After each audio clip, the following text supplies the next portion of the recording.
ಮಾಸ್ತಿಯವರ ನೆನಪನ್ನು ಮುಂದಿನ ಪೀಳಿಗೆಗಳಿಗೋಸ್ಕರ ಜೀವಂತವಾಗಿ ಉಳಿಸುವ ದೃಷ್ಟಿಯಿಂದ ಹಲವಾರು ಸಾಹಿತ್ಯ ಪ್ರಸಾರ ಕಾರ್ಯಕ್ರಮಗಳನ್ನು ಮಾಸ್ತಿ ವೆಂಕಟೇಶ ಅಯ್ಯಂಗಾರ್ ಜೀವನ ಕಾರ್ಯಾಲಯ ಟ್ರಸ್ಟ್ ಮಾಡ್ತಾ ಬಂದಿದೆ. ಅದೇ ಸರಣಿಯಲ್ಲಿ ಇವತ್ತಿನ ಸ್ಮರಣ ಕಾರ್ಯಕ್ರಮ ನಡೀತಾ ಇದೆ. ಈ ಕಾರ್ಯಕ್ರಮವನ್ನು ನಡೆಸ್ಕೊಡೋದಕ್ಕೆ ನಮ್ಮ ವೇದಿಕೆಗೆ ಸುಪರಿಚಿತರೇ ಆದ ಪ್ರೊಫೆಸರ್ ಜಿ ಅಶ್ವತ್ಥನಾರಾಯಣ ಅವರು ಬಂದಿದ್ದಾರೆ. ಅವರಿಗೆ ಸ್ವಾಗತ ಕೋರ್ತಾ ಇದ್ದೇನೆ. ಕನ್ನಡ ಇಂಜಿನಿಯರಿಂಗ್ ಎರಡರಲ್ಲೂ ಪದವಿ ಪಡೆದವರು, ವಿವಿಧ ಕಾಲೇಜುಗಳಲ್ಲಿ 30 ವರ್ಷ ಬೋಧಕರಾಗಿ, ಪ್ರಾಧ್ಯಾಪಕರಾಗಿ, ಪ್ರಾಂಶುಪಾಲರಾಗಿ ಸೇವೆ ಸಲ್ಲಿಸಿದ್ದಾರೆ. ಕೆಲವು ವರ್ಷ ಕನ್ನಡ ಸಾಹಿತ್ಯ ಪರಿಷತ್ತಿನ ಗೌರವ ಕಾರ್ಯದರ್ಶಿಗಳು ಆಗಿದ್ದರು.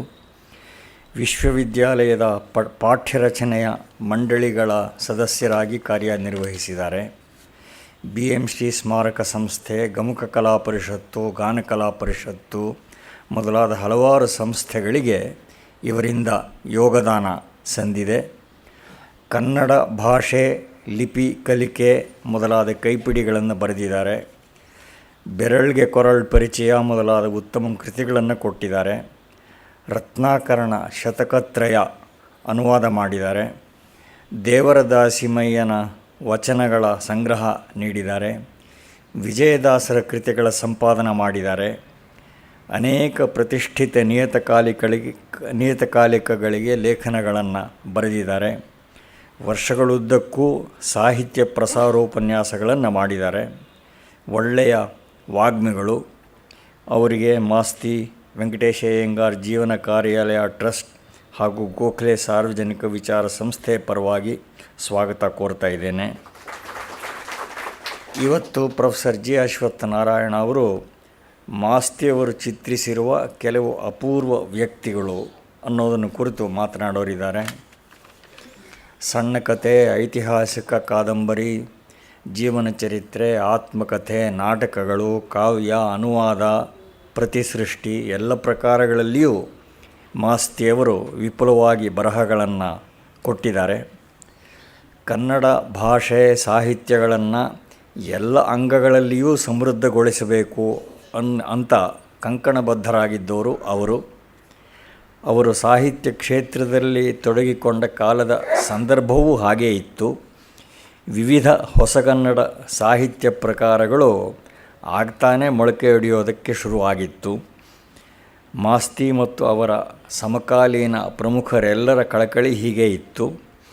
ಎಲ್ಲ ಸಾಹಿತ್ಯ ಕೃತಿಗಳು ಒಂದಲ್ಲ ಒಂದು ಜೀವನ ಮೌಲ್ಯಗಳ ಪ್ರತಿಪಾದಕಗಳೇ ಆಗಬೇಕು ಅನ್ನೋದು ಮಾಸ್ತಿಯವರ ಆಧಾರ ಸಮ್ಮತಿಯೇ ಆಗಿತ್ತು. ಸಣ್ಣ ಕಥೆಯ ಮಾಧ್ಯಮವನ್ನಂತೂ ಮಾಸ್ತಿಯವರಷ್ಟು ಶ್ರೀಮಂತಗೊಳಿಸಿದವರು ಬೇರೆ ಇಲ್ಲ. ಯಾವುದೋ ಸಾಮಾನ್ಯ ಅಥವಾ ಅಸಾಮಾನ್ಯ ಘಟನೆಗೋ ವ್ಯಕ್ತಿಗಳಿಗೋ ಕಥೆಯ ಆವರಣ ಕಲ್ಪಿಸಿ ಅದನ್ನು ಒಂದು ಕಲಾಕೃತಿಯಾಗಿ ಮಾಡೋದು ಅವರ ಕ್ರಮ. ಮಾಸ್ತಿಯವರ ಪ್ರಪಂಚದಲ್ಲಿ ಹೊಕ್ಕು ಹೋಗಿರುವ ಅನೇಕ ವ್ಯಕ್ತಿಗಳು ಕಳೆದ 2 ಪೀಳಿಗೆಗಳ ಓದುಗರ ಮನಸ್ಸಿನಲ್ಲಿ ಅಚ್ಚಳಿಯದೆ ಉಳಿದಿದ್ದಾರೆ. ರಂಗಪ್ಪ, ವೆಂಕಟಸ್ವಾಮಿ, ಗೌಡರ ಮಲ್ಲಿ ಮೊದಲಾದ 4-6 ಪಾತ್ರಗಳು ನಮ್ಮ ಜನಮಾನಸದ ಅಭಿನ್ನ ಭಾಗಗಳೇ ಆಗಿವೆ. ಅವರ ಐತಿಹಾಸಿಕ ಕಾದಂಬರಿಗಳ ಮುಖ್ಯ ಹಾಗೂ ಗೌಣ ಪಾತ್ರಗಳು ಕೂಡ ಹಾಗೆ ಬಗೆ ಬಗೆಯ ಮಾನವ ಸ್ವಭಾವ ಮೂರ್ತೀಕರಣಗಳಾಗಿ ನೆನಪಿನಲ್ಲಿ ಉಳಿದಿವೆ. ಹೀಗೆ ಮಾಸ್ತಿಯವರು ಚಿತ್ರಿಸಿರುವ ನಿಜ ಜೀವನ ವ್ಯಕ್ತಿಗಳು, ಕಥಾಪಾತ್ರಗಳು ಎಲ್ಲವೂ ಸಾಹಿತ್ಯಾಸಕ್ತರ ಮಾನಸಿಕ ಆವರಣವನ್ನು ತುಂಬಿವೆ. ಆ ಪೋರ್ಟ್ರೇಟ್ ಗ್ಯಾಲರಿಯಲ್ಲಿನ ಕೆಲವು ವ್ಯಕ್ತಿಗಳ ಬಗ್ಗೆ ಇವತ್ತು ಮೆಲುಕು ಹಾಕಬಹುದು. ಉಳಿದ ವ್ಯಕ್ತಿ ಚಿತ್ರಗಳನ್ನು ಮುಂದೆ ಅವಕಾಶವಾದಾಗ ನೋಡೋಣಂತೆ. ಪ್ರೊಫೆಸರ್ ಅಶ್ವತ್ಥನಾರಾಯಣ. ಮಾಸ್ತಿ ಕುಟುಂಬದವರೇ, ಮಾಸ್ತಿ ಅಭಿಮಾನಿಗಳೇ, ಮಾಸ್ತಿಯನ್ನು ಕಂಡವರೇ, ಮಾತಾಡಿಸಿದವರೇ, ಒಡನಾಡಿದವರೇ, ಅದೇನೂ ಅಲ್ಲದವರೇ, ಇಲ್ಲಿ ಈ ಹೊತ್ತಿನ ವಿಷಯ ತಮಗೀಗಾಗಲೇ ರಾಮಸ್ವಾಮಿಗಳು ತಿಳಿಸಿದ್ದಾರೆ. ಅದರ ಬಗ್ಗೆ ಮಾತಾಡೋ ಮುಂಚೆ ರಾಜರತ್ನಂನವರ ಒಂದು ಮಾತನ್ನು ನಾನು ಇಲ್ಲಿ ಜ್ಞಾಪಿಸ್ಕೊಳ್ಬೇಕಾಗಿದೆ. ಮರಿಯಪ್ಪ ಹಾಸ್ಟೆಲಲ್ಲಿ ಈಗ ಒಂದು 40 ವರ್ಷದ ಕೆಳಗೆ ಅವರು ಸಂಸರನ್ನು ಕುರಿತು ಮಾತಾಡ್ತಾಯಿದ್ರು. ವಿಗಡ ವಿಕ್ರಮರಾಯನ ಬಗ್ಗೆ ಅದು ಪಠ್ಯಪುಸ್ತಕವಾಗಿತ್ತು. ಅವರು ಪಾಠ ಮಾಡ್ತಿದ್ದರು ಸೆಂಟ್ರಲ್ ಕಾಲೇಜಲ್ಲಿ. ಅದರ ಬಗ್ಗೆನೇ ಅಲ್ಲಿ ಸಂಸರ ದಿನಾಚರಣೆಗೋಸ್ಕರ ಮಾತಾಡ್ತಾಯಿದ್ರು. ಹಾಗೆ ಮಾತಾಡುವಾಗ ಅವರ ವಿದ್ಯಾರ್ಥಿಗಳೇ ಮರಿಯಪ್ಪ ಹಾಸ್ಟೆಲಲ್ಲೂ ಇದ್ದರು, 10 ಜನ. ಅವರು ಭಾಷಣದಲ್ಲಿ ಕೇಳಕ್ಕೆ ಕೂತಿದ್ದರು. ಅಲ್ಲಿ ಹೇಳಿದ್ದನ್ನೇ ಇಲ್ಲಿ ಹೇಳಬೇಕಾದ ಪ್ರಸಂಗ ಇದ್ದಿದ್ದರಿಂದ ವಿಗಡ ವಿಕ್ರಮ ನಾಟಕದ ಬಗ್ಗೆ ಅವರು ಪ್ರಾರಂಭದಲ್ಲಿ ಒಂದು ಮಾತು ಹೇಳಿದ್ರು. ನಾನೀಗ ಇಲ್ಲಿ ಮಾತಾಡ್ತಾ ಇರೋ ವಿಗಡ ವಿಕ್ರಮರಾಯ ನಾಟಕದ ಬಗ್ಗೆ ಆಗಲಿ ಸಂಸರ ಬಗ್ಗೆ ಆಗಲಿ ನಾನು ಮಾತಾಡ್ತಿರೋ ವಿಷಯ ನನ್ನ ಸೆಂಟ್ರಲ್ ಕಾಲೇಜಲ್ಲಿ ನನ್ನ ಕ್ಲಾಸಲ್ಲಿ ಪಾಠ ಕೇಳಿದವರಿಗೆ ಅಲ್ಲ, ಉಳಿದವರಿಗೆ ಅಂತ. ಹಾಗೆ ಈ ಹೊತ್ತು ಮಾಸ್ತಿಯವರ ಕೃತಿಗಳ ಬಗ್ಗೆ, ಅವರ ಜೀವನದ ಬಗ್ಗೆ, ಅವರ ಬಗ್ಗೆ ಸಾಕಷ್ಟು ಆಳವಾಗಿ, ಗಾಢವಾಗಿ, ಆಪ್ತವಾಗಿ, ಆತ್ಮೀಯವಾಗಿ, ನಿರಂತರವಾಗಿ, ಸತತವಾಗಿ ತಿಳಿದಂಥವರು ಯಾರಿದ್ದಾರೆ ಅವರಿಗಲ್ಲ ನಾನು ಮಾತಾಡ್ತಿರೋದು ಅನ್ನೋದನ್ನು ಇಲ್ಲಿ ಮೊದಲು ನಿಮ್ಮಲ್ಲಿ ನಿವೇದಿಸ್ತಾ ಇದ್ದೀನಿ. ಯಾರೋ ನಮ್ಮ ಮಿತ್ರರು ಕೆಲವರು, ವಿದ್ಯಾರ್ಥಿಗಳು ಕೆಲವರು ಕೇಳೋಕ್ಕೆ ಬಂದಿದ್ದಾರೆ ಅನ್ನೋ ಒಂದು ಬಂಡ ಧೈರ್ಯದ ಮೇಲೆ ಒಂದೆರಡು ಮಾತನ್ನೆಲ್ಲ ಹೇಳ್ತಾ ಇದ್ದೀನಿ ಅನ್ನೋದು ತಾವೆಲ್ಲ ನೆನಪಿಟ್ಕೊಳ್ಬೇಕು. ಹಾಗಾದರೆ ನಾವೆಲ್ಲ ಕೇಳಬಾರ್ದೆ ಅಂತ ಏನಲ್ಲ, ಕೇಳಬಹುದು, ಅದರಿಂದ ಹೆಚ್ಚಿನ ವಿಷಯನೂ ನಿರೀಕ್ಷಿಸಬಾರ್ದು ಅಷ್ಟೇ ಅಂತ. ಆದರೆ ಮಾಸ್ತಿಯವರ ಬಗ್ಗೆ ಯಾವುದೇ ವಿಷಯವಾಗಿ ಎಷ್ಟೇ ಮಾತಾಡಿದ್ರೂ ಕೂಡ ಅದು ಮತ್ತೆ ಮತ್ತೆ ಕೇಳಬೇಕು ಅನಿಸುತ್ತೆ. ಯಾತಕ್ಕೆ ಅಂದರೆ ಅವರ ಬರಹ ಆಗಲಿ, ಭಾಷಣ ಆಗಲಿ, ಅವರ ವ್ಯಕ್ತಿತ್ವದ ಸಂಗತಿಗಳಾಗಲಿ ಅವೆಲ್ಲ ಕಲ್ಲು ಸಕ್ಕರೆ ಇದ್ದ ಹಾಗೆ. ಅದರಿಂದ ಅದನ್ನು ಪುಡಿ ಮಾಡಿಕೊಂಡು ರುಚಿ ನೋಡಿದ್ರು, ಹಾಗೇ ಚಪ್ಪರಿಸಿದ್ರು, ಯಾವುದೇ ಭಾಗ ಚಪ್ಪರಿಸಿದ್ರು ಅದು ಸಿಹಿನೇ. ಅದರಿಂದ ಅವರ ಜೀವನದ ಯಾವುದೇ ಸಂಗತಿಗಳಾದರೂ ಕೂಡ ಅದು ಪುಸ್ತಕದಲ್ಲಿರಲಿ, ಬಾಯಿ ಮಾತಿನಲ್ಲಿರಲಿ, ಇನ್ನೊಬ್ಬರಿಂದ ಕೇಳಿದ್ದಿರಲಿ, ಪ್ರತಿಯೊಂದು ಸಹ ರಸಾನಂದವಾಗಿ ಪರಿಣಮಿಸುವಂಥ ಸಂಗತಿಗಳಾಗಿದೆ. ಯಾಕೆಂದರೆ ಅವರ ಬಾಳ್ವೆನೇ ಒಂದು ಅಮೃತ ಬಾಳ್ವೆ. ನಡೆ, ನುಡಿ, ಆಚಾರ, ವಿಚಾರ, ಸಂಪ್ರದಾಯ, ಪರಂಪರೆ ಪ್ರತಿಯೊಂದು ಕೂಡ ಎಷ್ಟೋ ಸಲ ಅವರು ಒಲ್ಲದ ಸಲ್ಲದ ರೀತಿಯಲ್ಲಿ ಅವರ ದೃಷ್ಟಿಯಿಂದ ನಡ್ಕೊಂಡಿರೋದು ಉಳಿದವರ ಪಾಲಿಗೆ ಬಲ್ಲಂಥ ಸಲ್ಲುವಂಥ ಸಂಗತಿಗಳಾಗಿಬಿಟ್ಟಿದೆ. ಅದು ಅವರ ಬದುಕಿನ ಒಂದು ವೈಶಿಷ್ಟ್ಯಗಳಲ್ಲಿ ಒಂದು. ಇಲ್ಲಪ್ಪ ಅದೇನೋ ನನಗೆ ಹಿಡಿಸೋಲ್ಲ ಅಂದರೆ ಏನೋ ಸೌಜನ್ಯಕ್ಕಾಗಿ ಹೇಳ್ತಿದ್ದಾರೆ, ಇದು ಅದ್ಭುತವಾದ ಸಂಗತಿ ಅಂತ ಉಳಿದವರು ಭಾವಿಸಿರೋದುಂಟು. ಹಾಗಾಗಿ ಮಾಸ್ತಿಯವರ ಬಗ್ಗೆ ಏನೇ ಹೇಳಿದ್ರೂ ಅದು ನಮಗೆಲ್ಲ ಮತ್ತೆ ಮತ್ತೆ ಕೇಳುವಂಥ ಆಸಕ್ತಿ ಉಳ್ಳಂಥ ಆಕರ್ಷಕ ವಿಷಯವಾಗಿದೆ ಅನ್ನೋದು ಕಾರಣದಿಂದ ಇವತ್ತು ನೀವೆಲ್ಲ ಬಂದಿದ್ದೀರಾ ಅಂತ ನಾನು ಭಾವಿಸಿದ್ದೀನಿ. ಅದು ಮಾಸ್ತಿ ಮಹಿಮೆ, ನನ್ನ ಮಾತಿನ ಕಾರಣ ಅಲ್ಲ. ಮಾಸ್ತಿ ಚಿತ್ರಿಸಿದ ಕೆಲವರು ಅಪೂರ್ವ ಪುರುಷರು ಅನ್ನೋದು ಇವತ್ತಿನ ಉಪನ್ಯಾಸದ ವಿಷಯ. ಅದರ ಬಗ್ಗೆ ಮಾತನಾಡೋ ಮುಂಚೆ ಮೊದಲೊಂದು ಮಾತು ಹೇಳಬೇಕಾಗಿದೆ. ಮಾಸ್ತಿಯವರು ಚಿತ್ರಿಸಿದ ಅಪೂರ್ವ ಪುರುಷರ ವಿಷಯ ಹೇಳೋದಿರಲಿ, ಮಾಸ್ತಿಯವರೇ ಒಬ್ಬ ಅಪೂರ್ವ ಪುರುಷರಾಗಿದ್ದಾರೆ ಅನ್ನೋದನ್ನು ನಾವು ಮೊದಲು ಗಮನಿಸಬೇಕಾದಂಥ ಸಂಗತಿಯಾಗಿದೆ. ಅದರಿಂದ ಈ ಅಪೂರ್ವ ಪುರುಷ ಇನ್ನೊಬ್ಬ ಅಪೂರ್ವ ಪುರುಷರನ್ನು ಚಿತ್ರಿಸ್ತಾರೆ ಅಂದರೆ ಅವರು ಚಿತ್ರಿಸಿರೋ ಪುರುಷರೆಲ್ಲ ನಿಜವಾಗಿ ಬರೀ ಅಪೂರ್ವ ಪುರುಷರಲ್ಲ, ಅತ್ಯಪೂರ್ವ ಪುರುಷರಾಗಿರಬೇಕು ಅಂತ ನಾವು ತಿಳಿಯಬೇಕಾಗಿದೆ. ಯಾಕೆಂದರೆ ಅವರು ಸಾಮಾನ್ಯರನ್ನು ಅಸಾಮಾನ್ಯರಾಗಿ ಕಂಡಿದ್ದಾರೆ, ಅಸಾಮಾನ್ಯರನ್ನು ಸರ್ವಮಾನ್ಯರನ್ನಾಗಿ ಕಂಡಿದ್ದಾರೆ. ಅವರ ದೃಷ್ಟಿಯೊಳಗೆ ವಿಶಿಷ್ಟವಾದ ದೃಷ್ಟಿಕೋನವನ್ನು, ಕೋಣದೃಷ್ಟಿ ಅಲ್ಲ, ದೃಷ್ಟಿಕೋನವನ್ನು ನಾವು ಗಮನಿಸಬಹುದು. ಮಾಸ್ತಿಯವರ ಕುರಿತು ಅವರ ಸಾಹಿತ್ಯದಲ್ಲಿ ಅವರು ಚಿತ್ರಿಸಿದ, ಬರಹದಲ್ಲಿ ಚಿತ್ರಿಸಿದಂಥ ಸಂಗತಿಗಳನ್ನ ನಾನಿಲ್ಲಿ ಹೇಳ್ತಾ ಇಲ್ಲ. ಯಾಕೆಂದರೆ ಕಥೆಗಳಲ್ಲಿ, ವಿಮರ್ಶೆಗಳಲ್ಲಿ, ಪ್ರಬಂಧಗಳಲ್ಲಿ, ನಾಟಕಗಳಲ್ಲಿ ಅನೇಕ ಕಡೆ ಅವರು ವ್ಯಕ್ತಿಗಳನ್ನು ಚಿತ್ರಿಸಿರೋದ್ರೊಳಗೆ ಅಪೂರ್ವ ವ್ಯಕ್ತಿಗಳಿದ್ದರೂ ಕೂಡ, ಶ್ರೇಷ್ಠ ಚೇತನಗಳಿದ್ದರೂ ಕೂಡ ಅದನ್ನು ನಮ್ಮ ನಾಡಿನ ವಿಮರ್ಶಕರು ಅನೇಕ ಕೃತಿಗಳಲ್ಲಿ ಪ್ರಸ್ತಾಪಿಸಿರೋದರಿಂದ ಅದರಿಂದ ಮಾಸ್ತಿಯವರು ಚಿತ್ರಿಸಿದ ಅಂದರೆ ಬರಹದಲ್ಲಿ ಚಿತ್ರಿಸಿದ ಅನ್ನೋದಕ್ಕಿಂತ ಹೆಚ್ಚಾಗಿ ಅವರು ಕಂಡು ಚಿತ್ರಿಸಿದ ಕಲ್ಪನೆಯಿಂದ, ಅಧ್ಯಯನದಿಂದ, ಅಭ್ಯಾಸದಿಂದ, ಅಥವಾ ಉಳಿದವರು ಹೇಳಿದ್ದನ್ನು ಕೇಳಿದ್ದರಿಂದ, ಸುಬ್ಬಣ್ಣನ ಕಥೆ ಇರ್ಬೋದು, ಅಥವಾ ನವರತ್ನ ರಾಮರಾಯರು ಹೇಳಿದ ಸಂಗತಿಗಳಿರ್ಬೋದು, ಇನ್ನೊಬ್ಬರು ಹೇಳಿದ್ದನ್ನು ಕೇಳಿದ್ದರಿಂದ ಅವ್ರನ್ನೇನು ನೋಡಿಲ್ಲ, ಅವರು ಕೇಳಿದ್ದಾರೆ. ಅವುಗಳ ಕುರಿತು ಅವ್ರು ಬೇಕಾದಷ್ಟು ವಿಪುಲ ಸಾಹಿತ್ಯ, ಲೇಖನ, ಪ್ರಬಂಧಗಳೆಲ್ಲ ಬರೆದಿದ್ದಾರೆ. ಅದರ ಬಗ್ಗೆ ನಾನೆಲ್ಲಿ ಮಾತಾಡ್ತಾ ಇಲ್ಲ.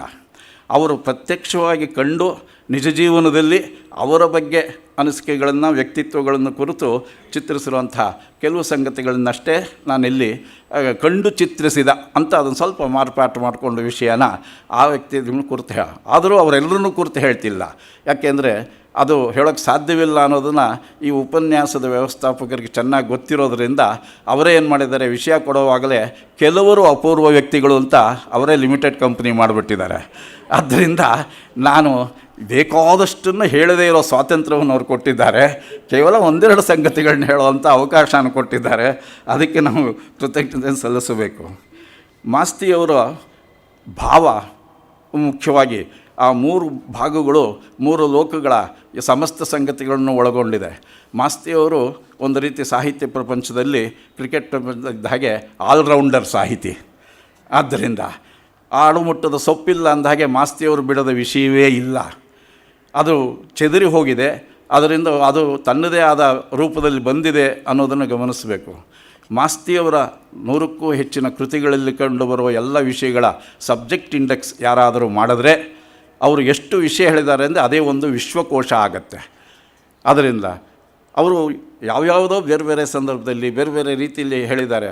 ಒಂದು ಕಡೆ ಕ್ರೋಢೀಕರಿಸಿದ್ರೆ ಎಷ್ಟೋ ಕಡೆ ಪಾರ್ಶ್ವಚಿತ್ರಗಳು, ಖಂಡ ಚಿತ್ರಗಳು ಅಖಂಡ ಚಿತ್ರಗಳಾಗಿ ಸಮಗ್ರ ಚಿತ್ರಗಳಾಗಿ ಕಾಣುತ್ತವೆ. ಉದಾಹರಣೆಗೆ ರವೀಂದ್ರನಾಥ್ ಠಾಕೂರರನ್ನು ಕುರಿತು ಅವರು ಪುಸ್ತಕವನ್ನು ಬರೆದಿದ್ದಾರೆ. ಆದರೆ ರವೀಂದ್ರನಾಥ್ ಠಾಕೂರರ ಬಗ್ಗೆ, ಅವರ ಸಾಹಿತ್ಯದ ಬಗ್ಗೆ ಲೇಖನಗಳನ್ನೂ ಬರೆದಿದ್ದಾರೆ.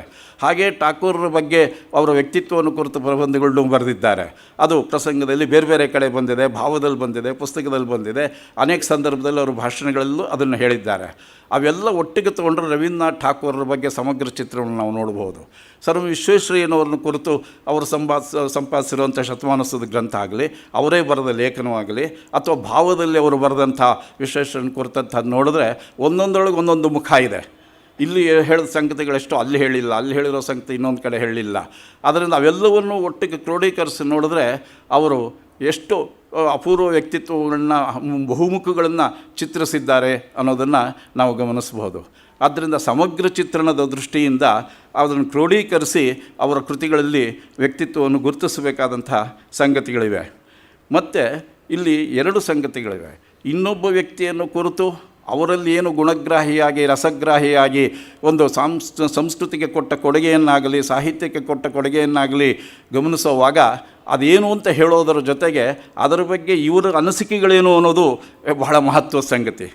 ಅದರಿಂದ ಉದಾಹರಣೆಗೆ ರವೀಂದ್ರನಾಥ್ ಠಾಕೂರನ ಶಾಂತಿನಿಕೇತನದಲ್ಲಿ VC ಅವರ ಜೊತೆಯಲ್ಲಿ ನೋಡಿದಾಗ ಅವರು ಮೊದಲನೇ ಸಲ ನೋಡಿದ ಹಾಗೆ ಏನನ್ನಿಸ್ತು, ಬೆಂಗಳೂರಲ್ಲಿ ಅವರು ಬಂದಾಗ ಅಮೆಚೂರ್ ಡ್ರಾಮೆಟಿಕ್ ಅಸೋಸಿಯೇಷನ್ ಅವರ ಕಾರ್ಯಕ್ರಮದಲ್ಲಿ ಭಾಗವಹಿಸಿದಾಗ ನೋಡಿದಾಗ ಏನನ್ನಿಸ್ತು, ಆಮೇಲೆ ಅವರನ್ನು ಸಂದರ್ಶನ ಮಾಡಿ ಹಿಂದಕ್ಕೆ ಬರುವಂಥ ಸಂದರ್ಭದಲ್ಲಿ VC ಅವರ ಜೊತೆಯಲ್ಲಿ ಅವರು ಕೂತಿದ್ದಾಗ ಹೇಗನ್ನಿಸ್ತು ಅಂತ ಅವರು ಬರೆದ ಪ್ರತಿಕ್ರಿಯೆಗಳನ್ನು ನಾವು ಗಮನಿಸಿದ್ರೆ ಮಾಸ್ತಿ ಕಂಡ ರವೀಂದ್ರನಾಥ್ ಠಾಕೂರ್ ಏನು ಅನ್ನೋದು ಗೊತ್ತಾಗುತ್ತೆ. ಮಾಸ್ತಿಯವ್ರನ್ನ ರವೀಂದ್ರನಾಥ್ ಠಾಕೂರ್ನ ಕುರಿತು ಬರೆದದ್ದೇನು ಅನ್ನೋದು ಒಂದು ಮುಖ, ಆದರೆ ಅದರ ಬಗ್ಗೆ ಅವರ ಅನಿಸಿಕೆಗಳೇನು ಅಂತ ಅನ್ನೋದು ಇನ್ನೊಂದು ಮುಖ. ಅದರಿಂದ ನಿಜವಾಗಿ ಈ ಅಪೂರ್ವ ವ್ಯಕ್ತಿತ್ವವನ್ನು ಅವ್ರು ಗುರುತಿಸಿರೋದು 2 ರೀತಿ. ಆ ವ್ಯಕ್ತಿಯಲ್ಲಿರ್ತಕ್ಕಂಥ ಪ್ರತಿಭೆಗಳನ್ನು ಜೊತೆಗೆ ತಮಗೆ ಅನಿಸಿದ್ದನ್ನು ಅದ್ಭುತವಾಗಿ ಚಿತ್ರಿಸಿದ್ದಾರೆ. ಅದರ ಒಂದು ರೀತಿ ಅವರು ಪದೇ ಪದೇ ಕನ್ನಡಿಯೊಳಗೆ ತಮ್ಮನ್ನು ತಾವು ನೋಡಿಕೊಂಡಿದ್ದಾರೆ. ಅದು ಸಾಹಿತ್ಯದ ಕನ್ನಡಿಯೊಳಗೆ, ವಿಮರ್ಶೆಯ ಕನ್ನಡಿಯೊಳಗೆ, ಸಂಸ್ಕೃತಿಯ ಕನ್ನಡಿಯೊಳಗೆ, ನಮ್ಮ ನಾಡಿನ ಇತಿಹಾಸದ ಹಿನ್ನೆಲೆಯ ಕನ್ನಡಿಯೊಳಗೆ, ತಮ್ಮ ಬದುಕಿನ ಸಚ್ಚಾರಿತ್ರ್ಯದ ನಡೆನುಡಿಗಳ ಹಿನ್ನೆಲೆಯೊಳಗೆ ತಮ್ಮನ್ನು ತಾವೇ ನೋಡಿಕೊಂಡಿದ್ದಾರೆ. ಆದ್ದರಿಂದ ನನಗೆ ಹೀಗೆ ಅನ್ನಿಸ್ತು, ನಾನು ಹೀಗೆ ಭಾವಿಸ್ತೀನಿ ಅನ್ನೋಂಥ ಮಾತುಗಳನ್ನ ಅನೇಕ ಕಡೆ ಅವರು ಹೇಳ್ತಾರೆ.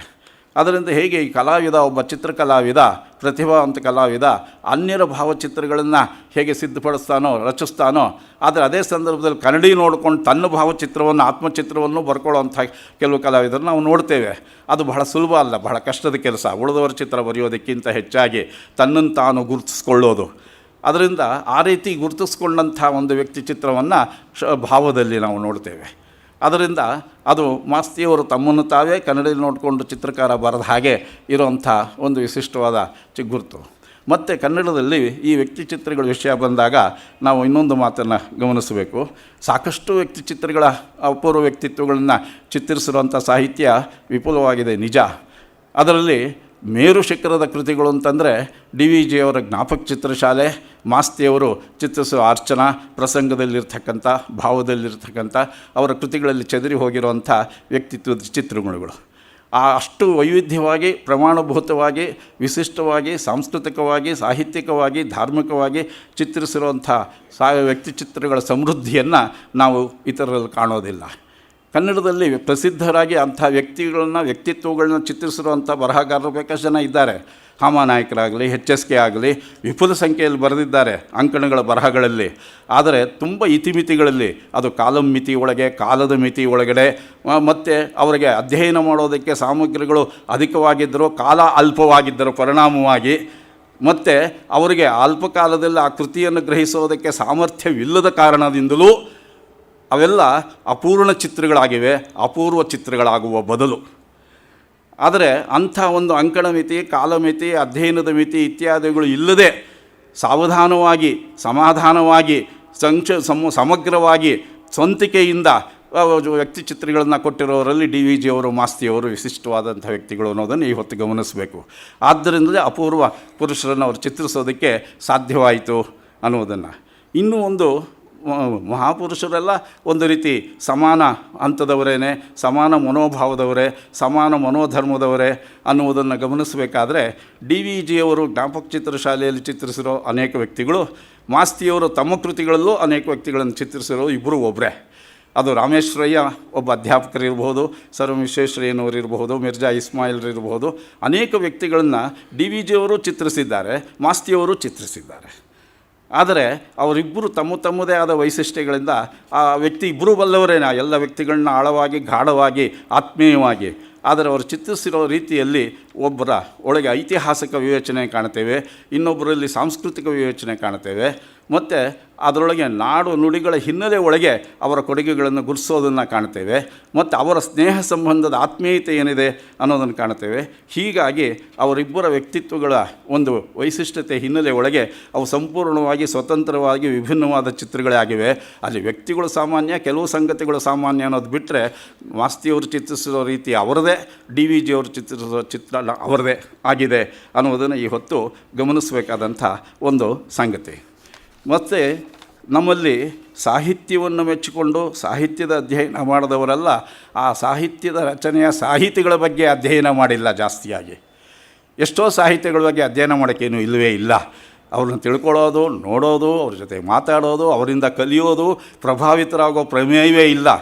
ಅವ್ರು ನೋಡದೇ ಇದ್ದರೆ ಎಷ್ಟೋ ವಾಸಿ, ಜೀವನದಲ್ಲಿ ನಾವು ಬಚಾವಾಗ್ತೀವಿ ಅನ್ನುವಂಥ ಸಾಹಿತಿಗಳ ಪರಂಪರೆಯೇ ಜಾಸ್ತಿ ಇರೋ ಈ ಕಾಲದಲ್ಲಿ ಅವರ ಪುಸ್ತಕಗಳಿಂದ ಓದಿ ಕಲಿಯೋದು, ತಿಳಿಯೋದಕ್ಕಿಂತ ಹೆಚ್ಚಾಗಿ ಅವರನ್ನು ನೋಡಿ ಕಲಿಯೋದು, ತಿಳಿಯೋದು ಜಾಸ್ತಿ ಇದೆ ಅನ್ನುವಂಥ ವ್ಯಕ್ತಿತ್ವದ ಹೊಂದದಂಥವ್ರು ಮಾಸ್ತಿಯವರು, DVG ಅವರು. ಅವರನ್ನು ನೋಡಿ ಕಲಿಯುವಂಥ, ಅವ್ರ ಜೊತೆ ಆಡಿ ಕಲಿಯುವಂಥ, ಅವರ ಜೊತೆ ಇದ್ದು ಕಲಿಯುವಂಥ ಸಂಗತಿಗಳು ಬಹಳ ಮುಖ್ಯ. DVG ಅವರು ಆಗಾಗ ಒಮ್ಮೊಮ್ಮೆ ಒಂದು ಮಾತನ್ನು ಅವರ ಕೃತಿಗಳಲ್ಲಿ ಮತ್ತು ಮಾತುಗಳಲ್ಲಿ ಹೇಳಿದ ಮಾತುಂಟು, ಸತ್ಪುರುಷರಲ್ಲಿಗೆ ಯಾವಾಗಲೂ ಹೋಗುತ್ತಿರಬೇಕು. ಅವರು ಉಪದೇಶವೆಂದು ಹೇಳಿ ಉಪದೇಶ ಮಾಡದೇ ಇದ್ದರೂ ಪರವಾಗಿಲ್ಲ, ಅವರು ತಮ್ಮ ಮನಸ್ಸಿಗೆ ಬಂದಂತೆ ಏನು ಮಾತುಕತೆ ನಡೆಸಿದರೂ ಅದೇ ನಮಗೆ ಉಪದೇಶವಾಗುತ್ತದೆ ಅಂತ. ರಾಳ್ಳಪಳ್ಳಿ ಅನಂತಕೃಷ್ಣನವರ ಬಗ್ಗೆ ಹೇಳಿದ ಮಾತು, ಬೇರೆ ಸಂದರ್ಭದಲ್ಲಿ ಹೇಳಿದ ಮಾತು ಅವರಿಗೆ ಅನ್ವಯಿಸುತ್ತೆ, ಮಾಸ್ತಿಯವರಿಗೆ ಅನ್ವಯಿಸುತ್ತೆ ಅನ್ನೋದು ಬಹಳ ಮುಖ್ಯವಾದ ಸಂಗತಿ. ಅದು ಎಲ್ಲರ ಅನುಭವಕ್ಕೆ ಬಂದ ಸಂಗತಿ, ನಾನೇನು ವಿಶೇಷವಾಗಿ ಹೇಳಬೇಕಾದಿಲ್ಲ. ಯಾಕೆಂದ್ರೆ ನನ್ನ ಅನುಭವಕ್ಕೆ ಬಂದ ಒಂದು ಸಂಗತಿ ನಿಮಗೆ ಹೇಳಬೇಕಾದ್ರೆ, ಮಾಸ್ತಿ ಕೃತಿಗಳಿಗಿಂತ ಪ್ರಭಾವಿತರಾದಷ್ಟೇ ಅಥವಾ ಅದಕ್ಕಿಂತ ಸ್ವಲ್ಪ ಹೆಚ್ಚಾಗಿ ಮಾಸ್ತಿಯವ್ರನ್ನ ಕಂಡು ಮಾತಾಡಿದವರೆಲ್ಲ ಪ್ರಭಾವಿತರಾಗಿದ್ದಾರೆ ಅನ್ನೋದು ಬಹಳ ಮುಖ್ಯವಾದಂಥ ಸಂಗತಿ. ಅದು ಅವರ ವ್ಯಕ್ತಿತ್ವವನ್ನು ತೋರಿಸುತ್ತೆ, ಪಾಂಡಿತ್ಯವನ್ನಲ್ಲ ಅವರು. ಯಾಕೆಂದರೆ ಪಾಂಡಿತ್ಯ ಪ್ರದರ್ಶನ ಮಾಡೋ ಪ್ರಶ್ನೆ ಇಲ್ಲಿ ಬರೋಲ್ಲ. ಮಹಾರಾಣೀಸ್ ಕಾಲೇಜಲ್ಲಿ ನಾನು ಅಧ್ಯಾಪಕನಾದ ಸಂದರ್ಭದಲ್ಲಿ ಒಂದು ಕಾರ್ಯಕ್ರಮಕ್ಕೆ ನಮ್ಮ ವಿದ್ಯಾರ್ಥಿನಿಯರನ್ನ ಕಳಿಸ್ಕೊಟ್ಟೆ, ಅವ್ರನ್ನ ಕರೀರಿ ಅಂತ. ಅವ್ರು 4-5 ಜನ ಹೋದವರು ಮಧ್ಯಾಹ್ನ 2 ಗಂಟೆ 3 ಗಂಟೆ ಇರಬೇಕು. ಅವರು ಹೋದಾಗ, ಯಾಕೆಂದರೆ ಅವ್ರು 12 ಗಂಟೆಗೆ ನಾವು ಮಧ್ಯಾಹ್ನ ಮಾಸ್ತಿಯನ್ನು ನೋಡಬೇಕು ಅಂತ ಕ್ಲಾಸ್ ಬಿಟ್ಟು ಹೊಟ್ಟೋಗಿದ್ದರಿಂದ ಎಷ್ಟೊತ್ತು ನೋಡಿದ್ರು ಗೊತ್ತಿಲ್ಲ. ನೋಡಿದಾಗ ಅದೇ ಸಂದರ್ಭದಲ್ಲಿ ಅವ್ರು ನೋಡಿದಾಗ ಮಧ್ಯಾಹ್ನ ಸರಿ ಕರೆದ್ರು ಕಾರ್ಯಕ್ರಮಕ್ಕೆ. ಇಲ್ಲ, ನನಗೆ ಬರೋಕ್ಕಾಗೋಲ್ಲ, ಬಹಳ ಆಯಾಸವಾಗಿದೆ, ಮತ್ತು ನಾನು ಬಿಡುವಿಲ್ಲ ಹಾಗೆ ಅಂತ ಏನೋ ಹೇಳಿದ್ರು. ಅಂತ ಇವರು, ಇಲ್ಲ 1 ನಿಮಿಷ ಬಂದು ನೀವು ದೀಪ ಜ್ಯೋತಿ ಹಚ್ಬಿಟ್ಟು ಹೋಗಿ, ನೀವೇನು ಇರಬೇಕಾದ್ದಿಲ್ಲ, ಕಾರ್ ಮಾಡಿದ್ದೀವಿ, ವೇಳೆನೂ ಕೂಡ ಏನು ಜಾಸ್ತಿ ಆಗೋಲ್ಲ ಅಂತ ಹೀಗೆಲ್ಲ ವಿದ್ಯಾರ್ಥಿನಿಯರು ಹೇಳಿದರು. ಅವ್ರಿಗೆ ಹೇಳಿ ಕಳಿಸಿದ್ದೆ, ಅವ್ರನ್ನ ಕರ್ಕೊಂಡು ಬಿಡ್ತೀವಿ ಅಂತ ಹೇಳಿ, ನೀವು ಬನ್ನಿ ಅಂತ ಕರೆಯೋದಲ್ಲ, ಕರ್ಕೊಂಡು ಹೋಗ್ತೀವಿ ಅಂತ ಹೇಳಿ ಅಂತ ಅವರೆಲ್ಲ ಗಿಣಿಪಾಠ ಒಪ್ಪಿಸಿ ಕೇಳಿ ಇದೆಲ್ಲ ಮಾಡಿದಾಗ, ಇಲ್ಲ ನಾನು ವಿಶ್ರಾಂತಿ ತೊಗೊಳ್ತಿದ್ದೀನಿ, ಬರೋಕ್ಕಾಗಲ್ಲ ಅಂತ ಆ ಮಾತು ಹೇಳಿದ್ರು. ಕೊನೆಗೆ ಇನ್ನೊಂದು ಸಲ ಬರ್ತೀನಿ ಅಂತ ಬಂದರು. ಆದರೆ ಅದು ಮುಖ್ಯವಾದ ವಿಷಯ ಅಲ್ಲ. ಅದು ಬಂದಾಗ ಅವ್ರನ್ನ ಕರೆದು ಕೂಡಿಸಿ ಮಾತಾಡ್ಸಿರಿ. ನೀನು ಯಾರು, ನಿಮ್ಮ ತಂದೆ ಯಾರು, ನಿನ್ನ ಊರು ಯಾವುದೋ, ಕುಲಗೋತ್ರಗಳನ್ನ ವಿಚಾರಿಸೋದ್ರೊಳಗೆ ಮಾಸ್ತಿ ಬಹಳ ನಿಪುಣರು. ಅದನ್ನು ಅವರು ಭಿಕುಶ್ಲೋಪರಿ ಅದೊಂದು ವಿಶಿಷ್ಟವಾದ ಕಲೆ, ಅದು ಎಲ್ರಿಗೂ ಬರಲ್ಲ. ನಾವು ಒಳ್ಳೆ ಪೊಲೀಸ್ ತನಿಖೆ ಹಾಗೆ ಯಾರ ಮಗ ನೀನು, ಯಾಕೆ ಬಂದೆ, ಏನು ಮಾಡೋದು ಕೆಲಸ, ನಾವು ವಿಚಾರಿಸೋ ರೀತಿ ಬೇರೆ, ಮಾಸ್ತಿ ವಿಚಾರಿಸೋ ರೀತಿ ಬೇರೆ. ಅವ್ರನ್ನ ಬಹಳ ಪ್ರೀತಿ ಆತ್ಮೀಯತೆಯಿಂದ ವಿಶ್ವಾಸದಿಂದ ಅವರು ಮಾತಾಡಿಸಿದ ರೀತಿ, ಅವ್ರನ್ನ ವಿಚಾರಿಸಿದ ರೀತಿ ಅದೆಲ್ಲ ಹೇಗೆ ಪರಿಣಾಮ ಬೀರಿತ್ತು ಅಂತಂದರೆ, ಆ ವಿದ್ಯಾರ್ಥಿಗಳು ಬಂದಾಗ ನನ್ನ ಹತ್ರ ಒಬ್ಬ ವಿದ್ಯಾರ್ಥಿನಿ ಹೇಳಿದ್ರು, ಸಾರ್ ನಮ್ಮ ತಾತ ತೀರ್ಕೊಂಡು ಎಷ್ಟೋ ವರ್ಷ ಆಯಿತು, ನಮ್ಮ ತಾತ ಎಷ್ಟು ಪ್ರೀತಿಯಿಂದ ನಾನು ನೋಡ್ತಿದ್ರು ಅನ್ನೋದು ಮಾಸ್ತಿಯವ್ರು ನೋಡಿದಾಗ ಅವ್ರು ಮಾತಾಡಿಸಿದಾಗ ಗೊತ್ತಾಯಿತು ಸಾರ್ ಅಂತ ಒಬ್ಬಳಂದು.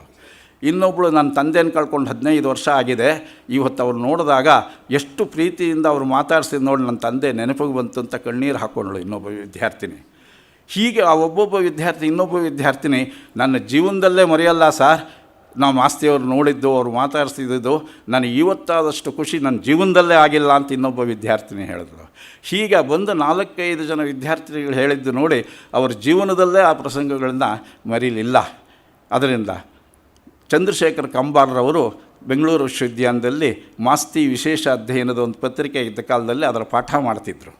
ಮಾಡುವಾಗ 1ನೇ ಕ್ಲಾಸಲ್ಲಿ ಕೇಳಿದ್ರು ಅವರು, ಯಾರಾದರೂ ನೀವು ಮಾಸ್ತಿ ನೋಡಿದ್ದೀರೋ, ಅವನು ಮಾತಾಡಿಸಿದ್ದೀರೋ, ಭಾಷಣ ಕೇಳಿದ್ದೀರೋ, ಪುಸ್ತಕ ಓದಿದ್ದೀರೋ ಅಂತ ಹೀಗೆ ಕೇಳಿದ್ರು.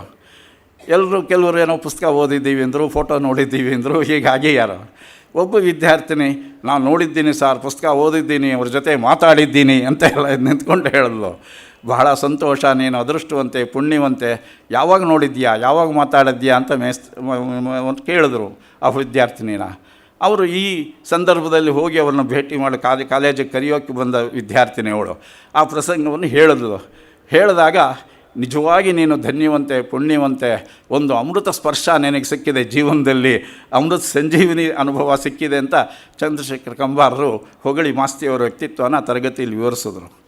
ಅವರು ಅದು ವಿದ್ಯಾರ್ಥಿನಿ ಒಳಗೆ ಎಲ್ಲ ಕ್ಲಾಸಿನೊಳಗೆ, ಹೌದಾ ನೀನು ಮಾಸ್ತಿ ನೋಡಿದ್ಯಾ, ಮಾತಾಡ್ಸಿದ್ಯಾ, ಅವ್ರು ನೀನು ಅಷ್ಟೊತ್ತು ಮಾತಾಡಿಸೋದಂತ ಹೀಗೆಲ್ಲ ಈಚೆ ಬಂದು ಕೇಳಿದ್ದು ನೋಡಿ ಅವಳು ಅವತ್ತು ಕಾಲೇಜಲ್ಲಿ ಹೀರೋಯಿನ್ ಆಗಿಬಿಟ್ಟಿದ್ಳು. ಅದರಿಂದ ಮಾರನೇ ದಿನ ಬೆಳಗ್ಗೆಯೇ ನಮ್ಮ ಮನೆಗೆ ಬಂದು, ಸಾರ್ ಆವತ್ತು ನೀವು ಕಲಿಸಿದ್ದು ಎಂಥ ಅನುಭವ ಆಯ್ತು, ಇವತ್ತು ಕ್ಲಾಸಲ್ಲಿ ಹೀಗಾಯಿತು ಅಂತ ಬಂದು ಕಥೆಯನ್ನು ಹೇಳಿದ್ಲು. ಹೀಗೆ ವರ್ಷಗಟ್ಟಲೆ ಅದರ ಇಡೀ ಜೀವನದಲ್ಲಿ ಮರೆಯದೇ ಇರುವಂಥ ಅಪೂರ್ವ ಅನುಭವಗಳು ಕೊಡುವ ವ್ಯಕ್ತಿತ್ವ ಮಾಸ್ತಿಯವರದು. ಅದರಿಂದ ಮಾಸ್ತಿಯವರು ಅಪೂರ್ವ ಪುರುಷರು ಅಂತಂದರೆ ಬರವಣಿಗೆ ಒಳಗೆ ಅಷ್ಟೇ ಅಲ್ಲ, ಅಥವಾ ಅವರು ಬೇರೆಯವ್ರನ್ನ ಅಪೂರ್ವ ಪುರುಷನ ಚಿತ್ರಿಸಿರುವಂಥ ಅಪೂರ್ವ ಪುರುಷರಲ್ಲ. ಅವರು ಹೇಗೆ ಒಂದು ಅಮೃತ ಸ್ಪರ್ಶದ ಒಂದು ಮಣಿ ಇದ್ದ ಹಾಗೆ ಅನ್ನೋದು ಇಲ್ಲಿ ನಾವು ಸ್ಪರ್ಶಮಣಿ ಇದ್ದ ಹಾಗೆ ಅವರ ದರ್ಶನ, ಮಾತುಕತೆ, ಸಂದರ್ಶನ ಇತ್ಯಾದಿ. ಆದ್ದರಿಂದ ಅವರು ಅಪೂರ್ವ ಪುರುಷರಲ್ಲಿ ಒಬ್ಬರು ಅನ್ನುವುದಕ್ಕೆ ಇನ್ನೂ 10 ಉದಾಹರಣೆ ಕೊಡಬಹುದು.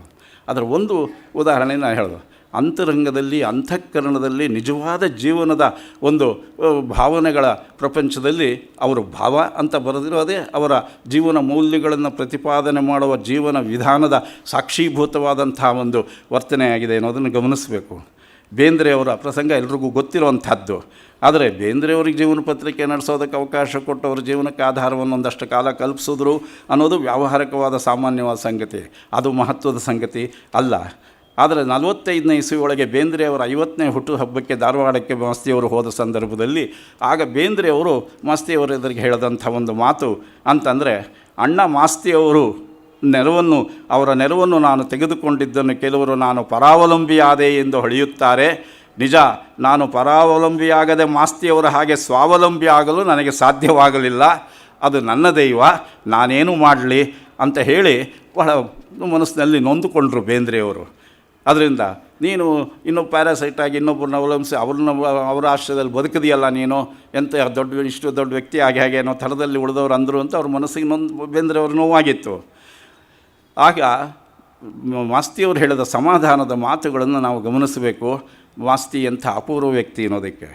ನನ್ನ ಸೋದರ ಬೇಂದ್ರೆಯವರು ಯಾವ ನನ್ನ ನೆರವು ತಾವು ಪರಾವಲಂಬಿಗಳಾಗಲು ಕಾರಣವಾಯಿತು ಎಂದು ನೊಂದುಕೊಂಡರೋ ಅದು ಸರಿಯಲ್ಲ. ಯಾಕೆ ಅಂದರೆ ನನ್ನ ದೃಷ್ಟಿಯಿಂದ ಕನ್ನಡ ಕಾವ್ಯದೇವಿಗೆ ಒಪ್ಪಿಸಿದ ಕಾಣಿಕೆ, ಶ್ರೇಷ್ಠ ಕವಿಚೇತನಕ್ಕೆ ನಾನು ಅರ್ಪಿಸಿದ ಸೇವಾ ಪುಷ್ಪ ಅಂತ ಅಂದರು. ಅಷ್ಟೇ ಅಲ್ಲದೆ ಪರಾವಲಂಬಿ ಎಂಬ ಬೇಂದ್ರೆ ಬಳಸಿದ ಶಬ್ದಕ್ಕೆ ಬೇಂದ್ರೆಯವರು ಹೇಳಿದ ಅರ್ಥ ಸರಿಯಲ್ಲ. ಪರಾವಲಂಬಿಗಳಿಗೆ ಹಲವಾರು ಅರ್ಥ ಇದೆ ಪದಕ್ಕೆ. ಅದರಲ್ಲಿ ಒಂದು ಅರ್ಥ ಒಂದು ಕಡಿಮೆ ಅನ್ನುವಂಥ ನೈಚ್ಛಾನುಸಂಧಾನದ ಭಾವ ಅಲ್ಲ, ಅದಕ್ಕಿಂತ ಒಳ್ಳೆಯದಾದ ಒಂದು ಅರ್ಥ ಇದೆ. ಆ ಅರ್ಥವನ್ನು ನಾವು ಗಮನಿಸಬೇಕು. ನಾವೆಲ್ಲ ಪರಾವಲಂಬಿಗಳೇ, ಬೇಂದ್ರೆಯವರಷ್ಟೇ ಅಲ್ಲ. ಯಾಕೆಂದ್ರೆ ಪರ ಅಂದರೆ ಶ್ರೇಷ್ಠವಾದ್ದು, ಸರ್ವಶ್ರೇಷ್ಠವಾದ್ದು ದೈವ, ಪರಮಾತ್ಮ. ಅದರಿಂದ ಆ ಪರ ನಮ್ಮನ್ನೆಲ್ಲ ನೋಡಿಕೊಳ್ಳುತ್ತೆ, ಅದನ್ನು ನಾವು ಅವಲಂಬಿಸಿದ್ದೇವೆ. ಆದ್ದರಿಂದ ನಾವೆಲ್ಲ ಪರಾವಲಂಬಿಗಳೇ. ಅದರಿಂದ ಭಕ್ತರು ನಾವೆಲ್ಲ ಪರಮಾತ್ಮ ಅನುಗ್ರಹದಿಂದ ಇರೋವಂಥವರು ಅಂತ ಹೇಳಿ ಅದಕ್ಕೆ ವ್ಯಾಖ್ಯಾನ ಕೊಟ್ಟರು. ಆದ್ದರಿಂದ ಮನುಷ್ಯ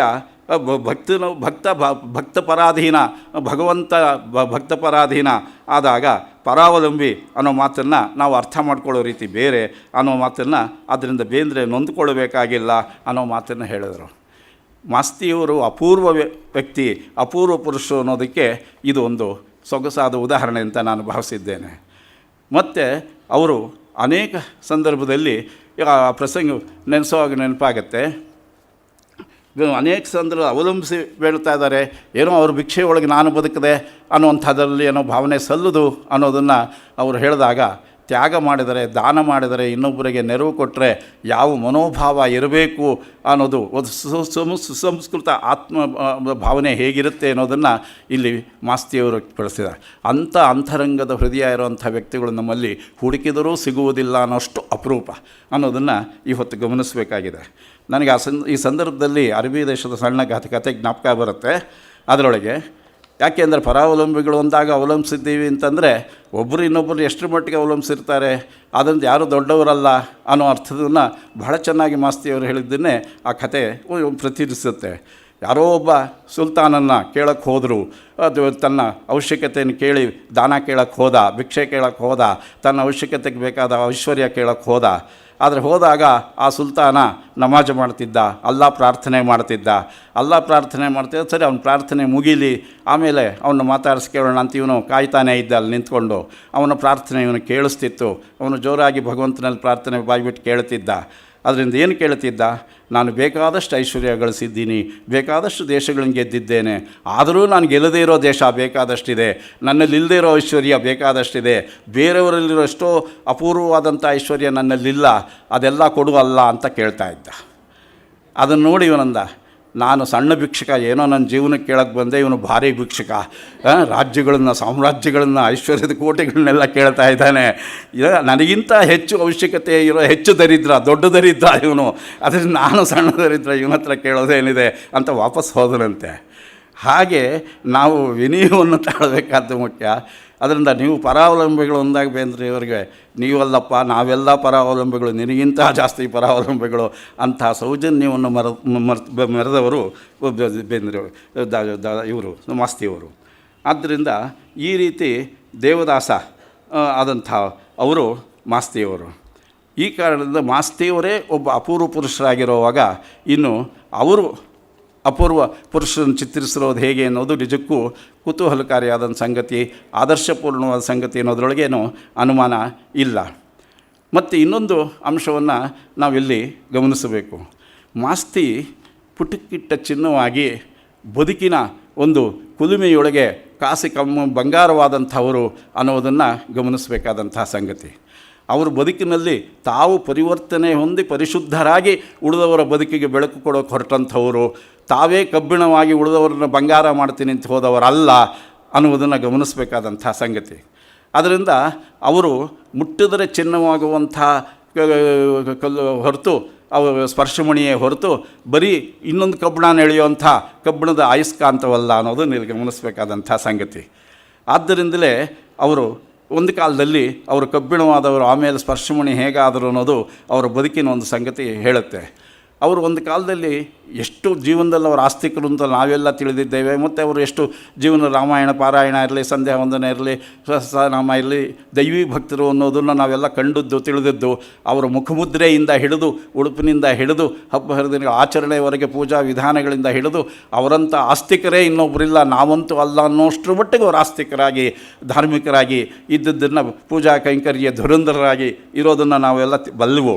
ಆದರೆ ಒಂದು ಕಾಲದಲ್ಲಿ ಅದಕ್ಕೆಲ್ಲ ತದ್ವಿರುದ್ಧವಾಗಿ ಚಾರ್ವಾಕ ಮತದ ಧೋರಣೆಯಿಂದ ಅವರು ನಾಸ್ತಿಕರಾಗಿದ್ದರು ಅನ್ನೋದು ಅವರ ಆತ್ಮಕಥೆಯಲ್ಲಿ ತಿಳಿಯುವಂಥ ಸಂಗತಿ.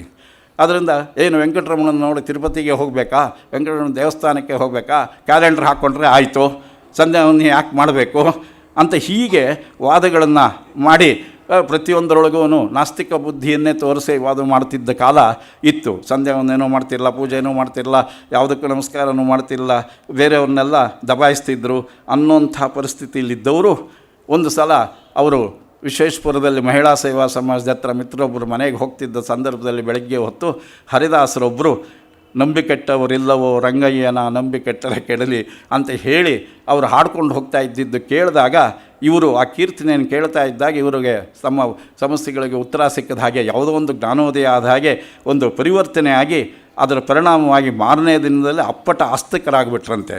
ಸಂಧ್ಯಾವಂದನೆ ಶುರು ಮಾಡಿದ್ರು, ದೇವಸ್ಥಾನಕ್ಕೆ ಹೋಗಿ ಶುರು ಮಾಡಿದ್ರು, ಅದರಿಂದ ವಾರ ವೆಂಕಟರಮಣ ಸ್ವಾಮಿ ದೇವಸ್ಥಾನಕ್ಕೆ ಹೋಗ್ತಿದ್ರು. ಹೀಗಾಗಿ ದಾಸಾನುಭವದಿಂದ ಅವರು ಪರಿವರ್ತಿತರಾಗಿದ್ದ ಘಟನೆ ಒಂದು ಬರುತ್ತೆ. ಅವರು ನಿಜವಾದ ಅಂತಃಕರಣ ಪ್ರಜ್ವಲಿಸುವ ಕೆಂಡದ ಮೇಲೆ ಬೂದಿ ಕೂತ್ಕೊಂಡ ಹಾಗೆ ಒಂದು ಕ್ಷಣಿಕವಾದ ಯಾವುದೋ ಒಂದು ಮಾಯೆ ಆವರಿಸದ ಹಾಗೆ ಅವರಿಗಿದ್ದಂಥ ನಾಸ್ತಿಕ ಭಾವ ಹೋಗಿ ಪ್ರಜ್ವಲಿಸ್ತು ಅವರ ಅಂತರಂಗದಲ್ಲಿದ್ದ ಭಕ್ತಿ ಭಾವ ಪರವಶತೆಗಳು ಅನ್ನೋದನ್ನು ನಾವು ಗಮನಿಸಬೇಕು. ಯಾಕೆ ಈ ಪ್ರಸಂಗನ ಹೇಳ್ತಿದ್ದೀನಿ ಅಂದರೆ, ಮೂಲತಃ ಜನ್ಮತಃ ಆನುವಂಶಿಕವಾಗಿ ಅವರು ನಿಜವಾಗಿಯೂ ದೈವಭಕ್ತರಾದವರು, ದೈವಾಂಶ ಸಂಭೂತರಾಗಿದ್ದರು, ಕನ್ನಡ ನಾಡಿನ ಸಂಸ್ಕೃತಿಯ ಪ್ರತಿನಿಧಿಯ ವ್ಯಕ್ತಿ ಶಕ್ತಿಯಾಗಿದ್ದರು. ಆದ್ದರಿಂದ ಯಾವುದೋ ಹೊರಗಿನ ಬಾಹ್ಯ ಪ್ರಭಾವಗಳಿಂದ ತಾತ್ಕಾಲಿಕವಾಗಿ ಅವರ ನಾಸ್ತಿಕ ಭಾವದ ವರ್ತನೆಗಳಲ್ಲಿದ್ದರು ಅನ್ನೋದನ್ನು ನಾವು ಗಮನಿಸಬೇಕು. ಆದ್ದರಿಂದಲೇ ಅವರು ಅಪೂರ್ವ ಪುರುಷರು, ಅಂತರಂಗ ಶುದ್ಧಿ ಬಹಿರಂಗ ಶುದ್ಧಿ ಎರಡೂ ಉಳ್ಳವರು ಆಗಿರೋದಕ್ಕೆ ಕಾರಣ. ಎಷ್ಟರ ಮಟ್ಟಿಗೆ ಅವರಿಗೆ ಈ ದೈವೀ ಭಾವನೆ ಒಳಗೆ ಹರಿಹರ ಭೇದವನ್ನು ಗಮನಿಸ್ತಿರೋ ಅಷ್ಟರ ಮಟ್ಟಿಗೆ ಸರ್ವದೇವ ನಮಸ್ಕಾರ ಸರ್ವಧರ್ಮ ಪುರಸ್ಕಾರದ ಸಂಸ್ಕಾರ ಅವರಿಗೆ ಹೇಗೆ ಬಂದಿತ್ತು ಅಂತಂದರೆ, ಅವರು ಡೆಪ್ಟಿ ಕಮಿಷನರಾಗಿ ಮೈಸೂರಲ್ಲಿದ್ದಾಗ ಸಂಪ್ರದಾಯಸ್ಥ ಶ್ರೀ ವೈಷ್ಣವರೊಬ್ಬರು ಅವ್ರಿಗೆ ಹೇಳಿದ್ರು, ನಂಜನಗೂಡಿಗೆ ಇನ್ಸ್ಪೆಕ್ಷನ್ಗೆ ಹೋದಾಗ ನಾನು ಶ್ರೀಕಂಠೇಶ್ವರ ದೇವಸ್ಥಾನ ನೋಡೋಕ್ಕೆ ಹೋಗಬೇಕು ಅನ್ನೋಂಥ ಸಂದರ್ಭದಲ್ಲಿ, ಅಯ್ಯೋ ನೀನು ಶ್ರೀ ವೈಷ್ಣವ ಅಪ್ಪಟ ಸಂಪ್ರದಾಯದ ಸಂಸ್ಕಾರದ ಪರಂಪರೆಯ ಪರ್ಯಾತ್ಮನದ ಮನೆತನದವನು, ಇಂಥವನು ಅಲ್ಲಿ ನಂಜನಗೂಡಿಗೆ ಹೋಗೋದು, ಅದು ಶ್ರೀಕಂಠೇಶ್ವರ ನೋಡೋದು, ಅದರಲ್ಲೂ ಪೂಜಾ ಕೈಂಕರ್ಯದಲ್ಲಿ ಭಾಗವಹಿಸೋದು, ರಾಮರಾಮ ಅಂತ ಲಬಲಬಂದು ಬಡ್ಕೊಳ್ಳೋದೊಂದು ಬಾಕಿ. ಆ ಧಾಟಿ ಒಳಗಡೆ ಅವರಿಗೆ ಹೇಳಿದ್ರು. ಆದರೆ ಅದನ್ನು ಕೇಳಿದಂಥ ಮಾಸ್ತಿಯವರು ಹೇಳಿದಂಥ ಉತ್ತರ ಬಹಳ ಮುಖ್ಯ. ಆದ್ದರಿಂದ ನಾನು ಅಲ್ಲಿ ಹೋಗೋದು ನಿಜ, ನೋಡೋದು ನಿಜ ಅಂತಂದಾಗ, ಅದು ಹೇಗೆ ನೀನು ನೋಡ್ತೀಯ? ಆತ್ಮವಂಚನೆ ಮಾಡಿಕೊಂಡು, ಧರ್ಮವಂಚನೆ ಮಾಡಿಕೊಂಡು, ಸ್ವಧರ್ಮವಂಚನೆ ಮಾಡಿಕೊಂಡು ಅಂತೆಲ್ಲ ಅವರು ವಾದ ಮಾಡಿದಾಗ ಅವರು ಒಂದೇ ಮಾತು ಹೇಳಿದ್ರು, ನಾನು ಶ್ರೀಕಂಠೇಶ್ವರನಲ್ಲೂ ಶ್ರೀಮನ್ನಾರಾಯಣನನ್ನೇ ನೋಡ್ತೀನಿ ಅಂತ. ಅದರಿಂದ ಶ್ರೀಮನ್ನಾರಾಯಣನೂ ನನಗೊಂದೇ, ಶ್ರೀಕಂಠೇಶ್ವರನೂ ಒಂದೇ ಅಂತ ಹೇಳಿ ಹರಿಹರ ಭೇದವನ್ನು ಮಾಡದಿರುವಂಥ ಆ ಒಂದು ಅವರು ಹೇಳಿದ ಮಾತು ಸಮನ್ವಯ ಮಾಸ್ತಿ ಎಂಥ ಅಪೂರ್ವ ಪುರುಷರು ಅಂತ ಗೊತ್ತಾಗುತ್ತೆ. ಹೀಗೆ ಬೇಕಾದಷ್ಟು ಉದಾಹರಣೆಗಳಿಗೊಷ್ಟು ಮಾಸ್ತಿಯವರೇ ಒಬ್ಬ ಅಪೂರ್ವ ಪುರುಷರು ಅಂತ ಇಡೀ ದಿನವೆಲ್ಲ ಉಪನ್ಯಾಸ ಮಾಡಬಹುದು, ಅಷ್ಟೊಂದು ಸಂಗತಿಗಳಿವೆ. ಆದರೆ ಅಂಥವರು ಚಿತ್ರಿಸಿದಂಥ ಕೆಲವು ಇತರ ಅಪೂರ್ವ ವ್ಯಕ್ತಿಗಳ ಬಗ್ಗೆ ಒಂದೆರಡು ಸಂಗತಿಗಳನ್ನ ಇಲ್ಲಿ ಹೇಳೋದು ನನ್ನ ಮುಖ್ಯವಾದ ಉದ್ದೇಶ. ಮಾಸ್ತಿಯವರನ್ನು ಈ ಅಪೂರ್ವ ಪುರುಷರು ಅನ್ನುವಾಗ ಈ ಅಪೂರ್ವ ಅನ್ನುವ ಪದವನ್ನು ಕುರಿತು ಒಂದೆರಡು ಸಂಗತಿಗಳನ್ನ ಹೇಳೋದು ಮುಖ್ಯ. ಯಾಕೆಂದರೆ ಅಪೂರ್ವ ಅನ್ನೋ ಪದಕ್ಕೆ ಬೇಕಾದಷ್ಟು ಅರ್ಥಗಳಿವೆ. ಅದರಿಂದ ಕನ್ನಡ ನಿಘಂಟಿನಲ್ಲಿ ಸಾಹಿತ್ಯ ಪರಿಷತ್ತಿನ 8 ಸಂಪುಟಗಳ ಪೈಕಿ ಕೊಟ್ಟಿರೋ ಅರ್ಥ, ಯಾಕೆಂದರೆ ಅತಿ ಹೆಚ್ಚಿನ ವಿವರಣೆಗಳು ಅಧಿಕೃತ ವಿವರಣೆಗಳು ನಮಗೆ ಸಿಕ್ಕೋದು ಕನ್ನಡ ಸಾಹಿತ್ಯ ಪರಿಷತ್ತಿನ ನಿಘಂಟೇನೆ, ಅದರಲ್ಲಿ ಎಷ್ಟೇ ಲೋಪದೋಷಗಳಿದ್ದರೂ ಕೂಡ. ಅದರಿಂದ ಬೇರೆ ಬರೀ ಕುತ್ತಿಗೆಗಿಂತ ಪ್ಲಾಸ್ಟಿಕ್ ಸರ ಮೇಲು ಅಂದ ಹಾಗೆ ಇವತ್ತು ಉಳಿದೆಲ್ಲ ನಿಘಂಟುಗಳಿಗಿಂತ ಆ ನಿಘಂಟೆ ಪ್ರಮಾಣಭೂತವಾಗಿದೆ, ಅನಿವಾರ್ಯವಾಗಿದೆ. ಅದರಿಂದ ಅದರಲ್ಲಿ ಇರ್ತಕ್ಕಂಥ ಅರ್ಥ ಒಂದು, ಹಿಂದೆಲ್ಲಿಯೂ ಎಂದೂ ಕಾಣದ ಹೊಸ ಬಗೆ ಅಪರೂಪವಾದ ಆಶ್ಚರ್ಯಕರವಾದ ಅಸಮಾನವಾದ ಮೊದಲಿಲ್ಲದ ಹಿಂದೆಲ್ಲಿಯೂ ಎಂದೂ ಕಾಣದೇ ಇರುವ ಆದರೆ ಕರ್ಮಜನ್ಯವಾದ ಅದೃಷ್ಟ ಫಲವಾದ ಸಂಸಾರಿ ಜೀವನ ಮೋಕ್ಷವನ್ನು ಹೊಂದಲು ಕ್ರಮವಾಗಿ ಏರಬೇಕಾದ 14 ಗುಣಸ್ಥಾನಗಳಲ್ಲಿ ಒಂದಾದ, ಹೀಗೆ 10 ಅರ್ಥಗಳನ್ನು ಅಲ್ಲಿ ಕೊಟ್ಟಿದ್ದಾರೆ. ಅಲ್ಲಿ ಕೊಟ್ಟ ಸಮಾಸ ಪದಗಳು ನೋಡಿದ್ರು ಅಷ್ಟೇ. ಅಪೂರ್ವಿಗ ಅಂದರೆ ಅಪರಿಚಿತನಾದ ಹೊಸದಾಗಿ ಬಂದ ವ್ಯಕ್ತಿ, ಅಪೂರ್ವ ಅರ್ಥಲಬ್ಧಿ ಅಂದರೆ ಅಪೂರ್ವವಾಗಿ ಅರ್ಥದ ಲಾಭವಾಗಿರುವಂಥದ್ದು, ಅಪೂರ್ವ ರೂಪ ಅದು ಹಿಂದೆ ನೋಡಿದ್ದರೂ ಕೂಡ ಈಗ ಅದು ಹೊಸದಾಗಿ ಕಂಡಿರುವಂಥದ್ದು, ಹೀಗೆ ಬೇರೆ ಬೇರೆ ಅರ್ಥಗಳನ್ನು ಒಳಗೊಂಡಿರೋದನ್ನು ಅಲ್ಲಿ ಇದೆ. ಆ ಅಪೂರ್ವ ಕೆಲವು ಸಂದರ್ಭದಲ್ಲಿ ನಮಗೆ ಅರ್ಥವಾಗದ ಅಪೂರ್ವಗಳಾಗಿರೋದು ಅಲ್ಲಿ ಉದಾಹರಣೆಗಳಲ್ಲಿ ಸಿಗುತ್ತೆ. ಉದಾಹರಣೆಗೆ ಶಾಸನಗಳಲ್ಲಿ ಅಪೂರ್ವ ಆಯ ಅಂತ ಒಂದು ತೆರಿಗೆ ಇದೆ. ಅದರಿಂದ ಅಪೂರ್ವ ಆಯ ಯಾವ ತೆರಿಗೆ ಅಂತ ನಮಗೆ ಗೊತ್ತಾಗಲ್ಲ, ಅದು ಅಪೂರ್ವವಾಗೇ ಉಳಿದಿದೆ. ಅಂಥದ್ದೇ ಇನ್ನೊಂದು ಮಾತು ಅಂದರೆ ಶಾಂತಿ ಪುರಾಣದಲ್ಲಿ ಪೊನ್ನ ಹೇಳುವಂಥ ಮಾತುಗಳು ಒಳಗೆ ಒಂದು ಕಾವ್ಯದಲ್ಲಿ ಬರೋ ಒಂದು ಪ್ರಯೋಗ ಅಂದರೆ ಅಪೂರ್ವ ಸಾಯಕ, ಅಪೂರ್ವ ಬಾಣ ಸಾಯಕ ಅನ್ನುವಂಥ ಬಾಣವನ್ನು ಅಲ್ಲಿ ಬಿಟ್ಟ ಅಂತ ಪ್ರಯೋಗವಿದೆ. ಅದು ಎಂಥ ಬಾಣ ನಮಗೆ ಗೊತ್ತಿಲ್ಲ, ಅದು ಅಪೂರ್ವವಾದ್ದೆ. ಅದರಿಂದ ಆಶ್ಚರ್ಯಜನಕವಾದಂಥ, ಹಿಂದೆಂದೂ ಕಾಣದಂಥ, ಹೊಸ ಬಗೆಯ ಅಪರೂಪವಾದಂಥ ನಿಘಂಟಿನ ಅರ್ಥಗಳಿಗೆ ಅದು ಹೊಂದ್ಕೊಳ್ಳುವಂಥದ್ದು. ಹೀಗೆ ಅಪೂರ್ವ ವ್ಯಕ್ತಿಗಳನ್ನು ಮಾಸ್ತಿಯವರು ಚಿತ್ರಿಸಿದಾಗ ಅವ್ರಿಗೆ ಅರ್ಥವಾಗಿದೆ, ಅವ್ರಿಗೆ ಗೊತ್ತಾಗಿದೆ, ನಮಗೆ ಅರ್ಥವಾಗ್ತಿಲ್ಲ. ಅದು ಅಪೂರ್ವ ವ್ಯಕ್ತಿ ಒಂದು ಲಕ್ಷಣ. ಇನ್ನೊಂದು ಬಹಳ ಮುಖ್ಯವಾದ್ದು ಅಂದರೆ ಅವರಿಗೆ ಅಪೂರ್ವವಾಗಿ ಕಾಣಿಸಿದ್ದು ನಮಗೆ ಅಪೂರ್ವವಾಗಿ ಕಾಣಿಸದೆ ಸಾಮಾನ್ಯವಾಗಿ ಕಾಣಿಸಿದೆ, ಅವರಿಗೆ ಅಸಾಮಾನ್ಯವಾಗಿ ಕಾಣಿಸಿದ್ದು ನಮಗೆ ಅಸಾಮಾನ್ಯವಾಗಿ ಕಾಣಿಸ್ತಿಲ್ಲ ಅನ್ನುವಂಥ ಸಂಗತಿಗಳನ್ನು ಇಲ್ಲಿ ನಾವು ಗಮನಿಸಬೇಕು. ಆದ್ದರಿಂದ ಮಾಸ್ತಿಯವರು ಚಿತ್ರಿಸಿದ ಅಪೂರ್ವ ವ್ಯಕ್ತಿಗಳನ್ನು ಕುರಿತು ಹೇಳಿದಾಗ ಕೆಲವರನ್ನ ಏನೋ ಸಾಮಾನ್ಯವಾದ ವ್ಯಕ್ತಿಗಳನ್ನೇ ಇವರು ಅಪೂರ್ವ ಅಂತ ಹೇಳ್ತಿದ್ದಾರಲ್ಲ ಅಂತ ಅಂದುಕೊಂಡ್ರೆ ಅದಕ್ಕೆ ಕಾರಣ ಬೇರೆ. ಯಾಕೆಂದರೆ ಅವರ ದೃಷ್ಟಿ ಅಪೂರ್ವ ದೃಷ್ಟಿಯಾಗಿದೆ, ನಮಗೆ ಆ ದೃಷ್ಟಿ ಇಲ್ಲ. ನಮ್ಮ ದೃಷ್ಟಿ ಮಾಸ್ತಿ ದೃಷ್ಟಿ ಹೇಗೆ ವ್ಯತ್ಯಾಸ ಅಂದರೆ ಬಸವಣ್ಣವರೊಂದು ಸಲ ಹೇಳಿದ್ರಂತೆ, ಅದರಿಂದ ನಿಜವಾದ ಭಕ್ತ ಕಲ್ಲಲ್ಲಿ ದೇವರನ್ನು ಕಾಣ್ತಾನೆ, ಸಾಮಾನ್ಯ ಭಕ್ತ ದೇವರನ್ನು ಕಲ್ಲಾಗಿ ಕಾಣ್ತಾನೆ ಅಂತ. ಅದು ಮಾಸ್ತಿಯವರ ದೃಷ್ಟಿಗೆ ನಮ್ಮ ದೃಷ್ಟಿ ಇರೋ ವ್ಯತ್ಯಾಸ ಅದೇ ರೀತಿ ಇದು. ಮತ್ತು ಅವರು ಸಾಧಾರಣವಾಗಿ ವಾಸ್ತವ ವ್ಯಕ್ತಿಗಳನ್ನೆಲ್ಲ ಸಾಹಿತ್ಯದ ಕೃತಿಗಳಲ್ಲಿ ಅದನ್ನು ಒಂದು ರೀತಿ ಕಲ್ಲಲ್ಲಿ ಮೂರ್ತಿಯನ್ನು ಕೆತ್ತಿದ ಹಾಗೆ ಅವರು ರೂಪಿಸಿರೋದ್ರಿಂದ ಒಂದು ರೀತಿ ಊಹೆ, ಕಲ್ಪನೆ, ವಾಸ್ತವತೆ ಎರಡರ ಒಂದು ಸಮ್ಮಿಶ್ರಣವನ್ನು ಅವರ ಅನೇಕ ಕೃತಿಗಳಲ್ಲಿ ಕಾಣಿಸ್ತೀವಿ. ಹಾಗಾಗಿ ಆ ವ್ಯಕ್ತಿಗಳನ್ನು ಗುರುತಿಸೋದು ಒಂದು ರೀತಿ ಸುಲಭ, ಇನ್ನೊಂದು ರೀತಿ ಕಷ್ಟ. ಅವರು ಒಂದು ಕಡೆ ಶೇಷಮ್ಮ ಕೃತಿಯಲ್ಲಿ ಒಂದು ಮಾತನ್ನು ಹೇಳ್ತಾರೆ. ಅದರಿಂದ ಈ ಕಥೆಯಲ್ಲಿ ಬರುವ ಜನರಲ್ಲಿ ನಲ್ಲಪ್ಪ ಮೇಸ್ತ್ರಿ, ಟೇಟ್ ಸಾಹೇಬರು, ವೆಂಕಟರಾಯರು, ಶೇಷಾದ್ರಿ ಅಯ್ಯರು, ಆರ್ಕಾಟ್ ಶ್ರೀನಿವಾಸಾಚಾರ್, ದೊರೆಸ್ವಾಮಿ ಅಯ್ಯರ್ ಮೊದಲಾದವರು ದಿಟವಾದ ಜೀವನದಲ್ಲಿದ್ದ ವ್ಯಕ್ತಿಗಳು, ಉಳಿದವರೆಲ್ಲ ಊಹೆಯ ನಿರ್ಮಾಣ ಅಂತ ಹೇಳಿದ್ದಾರೆ. ಹೀಗಾಗಿ ಅಲ್ಲಿ ದಿಟವಾದ ವ್ಯಕ್ತಿಗಳಿದ್ದರೂ ಕೂಡ ಊಹೆಯನ್ನು ಸೇರಿಕೊಂಡಿರೋದರಿಂದ ಇದನ್ನು ಅವರ ವ್ಯಕ್ತಿತ್ವ ಹೇಗೆ ನಿರ್ಧರಿಸಬೇಕು ಅನ್ನೋದು ಓದುಗರಿಗೆ ಸ್ವಲ್ಪ ಗೊಂದಲವಾಗೋದು ನಿಜವಾದ ಸಂಗತಿ. ಎಷ್ಟರ ಮಟ್ಟಿಗಿದು ವಾಸ್ತವ ಅದನ್ನು ಬಲ್ಲವರು ಗುರುತಿಸಬಹುದು, ಉಳಿದವರಿಗೆ ತಿಳಿಯೋದು ಕಷ್ಟ. ಅದರಿಂದ ಅಪೂರ್ವ ವ್ಯಕ್ತಿಗಳನ್ನು ಮಾಸ್ತಿ ಚಿತ್ರಿಸಿರೋದನ್ನು ನಾವು ಅರ್ಥ ಮಾಡಿಕೊಳ್ಳೋದು ಸ್ವಲ್ಪ ಕಷ್ಟ. ಮತ್ತು ಅವರು ಕುಸರಿ ಕೆಲಸವನ್ನು ಬೇಲೂರು ಶಿಲ್ಪದಲ್ಲಿದ್ದ ಹಾಗೆ ಮಾಡುವಂಥ ಹೊಯ್ಸಳ ಶಿಲ್ಪಕಲೆಯ ಲಕ್ಷಣವನ್ನು ಅವರ ಕಥೆಗಳಲ್ಲಿ, ಕೃತಿಗಳಲ್ಲಿ ಈ ವಾಸ್ತವಿಕ ವ್ಯಕ್ತಿಗಳನ್ನು ಚಿತ್ರಿಸುವಾಗ, ಅಪೂರ್ವ ವ್ಯಕ್ತಿಗಳನ್ನು ಚಿತ್ರಿಸುವಾಗ ಅಂಥ ಒಂದು ರೀತಿ ಕಡೆಯುವಂಥ ಕೌಶಲ್ಯವನ್ನು ನಾವು ನೋಡ್ತೇವೆ. ಸುಬ್ಬಣ್ಣನ ಕಾದಂಬರಿಯಲ್ಲಾಗಲಿ, ನವರತ್ನ ರಾಮರಾಯನ ಕುರಿತು ಬರೋ ಸಂಗತಿಗಳಲ್ಲಾಗಲಿ ಆ ಒಂದು ಇದನ್ನು ನಾವು ನೋಡಬಹುದು. ರಚನಾ ಕೌಶಲ್ಯವನ್ನು ನಾವು ಗಮನಿಸಬೇಕು. ಅದರಿಂದ ಇಲ್ಲಿ ಒಂದು ವಿಷಯ ನಾವು ಗಮನಿಸಬೇಕಾದ್ದು ಅಂದರೆ ನಮ್ಮ ಸಮಕಾಲೀನ ವ್ಯಕ್ತಿಗಳನ್ನು, ಸಾಮಾಜಿಕ ವ್ಯಕ್ತಿಗಳನ್ನು, ನಮ್ಮ ಸುತ್ತಮುತ್ತಲು ನಮ್ಮ ಬದುಕಿನಲ್ಲಿರುವ ವ್ಯಕ್ತಿಗಳನ್ನು ಚಿತ್ರಿಸೋದ್ರೊಳಗೆ ಮಾಸ್ತಿಯವರ ಕೌಶಲ್ಯ ಅಪೂರ್ವವಾದ್ದು. ಅದು ವಿಶಿಷ್ಟವಾದಂಥ ರೀತಿಯಲ್ಲಿ ಆರ್ ನರಸಿಂಹಾಚಾರ್ಯರು, DVG ಅವರು ಈ ಸಮಕಾಲೀನ ಸಾಮಾಜಿಕ ಪ್ರತ್ಯಕ್ಷವಾಗಿ ಅನೇಕರಿಗೆಲ್ಲ ಪರಿಚಯ ಇರುವಂಥ ವ್ಯಕ್ತಿಗಳ ಬಗ್ಗೆ ಹೆಚ್ಚಿಗೆ ಬರೆಯೋಕ್ಕೆ ಹೋಗಿಲ್ಲ. ಅದರಿಂದ ಅವರು ದಿವಂಗತರಾದವರ ಬಗ್ಗೆ ಬರೆದ ಹಾಗೆ ಸಜೀವ ವ್ಯಕ್ತಿಗಳ ಬಗ್ಗೆ ಅಷ್ಟೇ ವಿಶೇಷವಾಗಿ ಇದರಲ್ಲಿ ಬರೆದಿಲ್ಲ. ಆರ್ ನರಸಿಂಹಾಚಾರ್ಯ ಅಂತ ಕವಿಚರಿತ್ರೆ ಒಳಗೆ 19ನೇ ಶತಮಾನದ ನಂತರದಲ್ಲಿ ಅವರು ಬರೆಯುವಾಗ ಗಳಗನಾಥರಾಗಲಿ ಅಥವಾ ವೆಂಕಟಾಚಾರ ಆಗಲಿ ಉಳಿದ ಒಂದೊಂದೇ ಮಾತಿನಲ್ಲಿ ಅವರೊಂದು ಕೆಲವು ಕೃತಿಗಳು ಬರೆದಿದ್ದಾರೆ ಅಂತ ಎರಡೆರಡು ಸಾಲುಗಳಲ್ಲಿ ಬರೆದು ಮುಂದಕ್ಕೆ ಹೋಗಿಬಿಟ್ಟಿದ್ದಾರೆ. ಅವ್ರ ಬಗ್ಗೆ ಬರೆಯೋಕ್ಕೆ ಬೇಕಾದಷ್ಟು ಇದ್ದರೂ ಕೂಡ ಸಮಕಾಲೀನರ ಬಗ್ಗೆ ಹೋಗಿಲ್ಲ. ಅದಕ್ಕೆ ಕಾರಣ ಏನು ಅನ್ನೋದು ಐತಿಹಾಸಿಕವಾಗಿ ವಿಮರ್ಶೆ ಮಾಡಬೇಕಾದ ಸಂಗತಿ.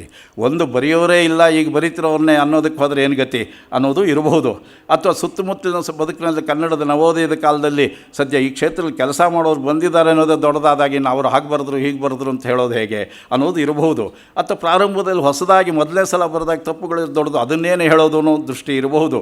ಹೀಗೆ ಹಲವಾರು ಕಾರಣಗಳಿವೆ. ಅದೇನೇ ಇರಲಿ, ಆದರೆ ಸಮಕಾಲೀನರ ಬಗ್ಗೆ ಅಂಥ ಸಂಗತಿಗಳನ್ನು ನೇರವಾಗಿ ವಿವರವಾಗಿ ಹೇಳೋದಕ್ಕೆ ಅವ್ರು ಹೊಟ್ಟಿಲ್ಲ. ಆದರೆ ಮಾಸ್ತಿಯವರು ಒಂದು ತಂತ್ರವನ್ನು ಅನುಸರಿಸಿದ್ರು. ಕೆಲವು ಸಂದರ್ಭದಲ್ಲಿ ನೇರವಾಗಿ ಅವ್ರನ್ನೇ ಕುರಿತು ಬರೆದ್ರು. ಆದರೆ ಇನ್ನು ಕೆಲವು ಸಲ ಅದನ್ನು ಸಾಹಿತ್ಯವನ್ನಾಗಿ, ಸಣ್ಣ ಕಥೆಯನ್ನಾಗಿ, ಪ್ರಬಂಧವನ್ನಾಗಿ, ಜೀವನ ಚಿತ್ರವನ್ನಾಗಿ ರೂಪಿಸಿ ಮಾರ್ಪಡಿಸಿ ಆ ಅಂಶಗಳನ್ನು ಬಿಡಲಿಲ್ಲ, ಆದರೆ ಅದನ್ನು ಹಾಗೇ ಹೇಳಲಿಲ್ಲ ಅನ್ನುವಂಥ ತಂತ್ರದ ವಿಧಾನದಲ್ಲಿ ಅವರ ಬರವಣಿಗೆಯಲ್ಲಿ ವ್ಯಕ್ತಿ ಚಿತ್ರಗಳನ್ನು ನಾವು ಕಾಣ್ತೇವೆ ಅನ್ನೋದು ಇಲ್ಲಿ ಗಮನಾರ್ಹವಾದಂಥ ಸಂಗತಿ. ನೇರವಾಗಿ ಜೀವನ ಚರಿತ್ರೆಗಳು ಬರೆದ ಹಾಗೆ ಬರೆದಿರುವಂಥ ಪ್ರಸಂಗಗಳು ಇವೆ.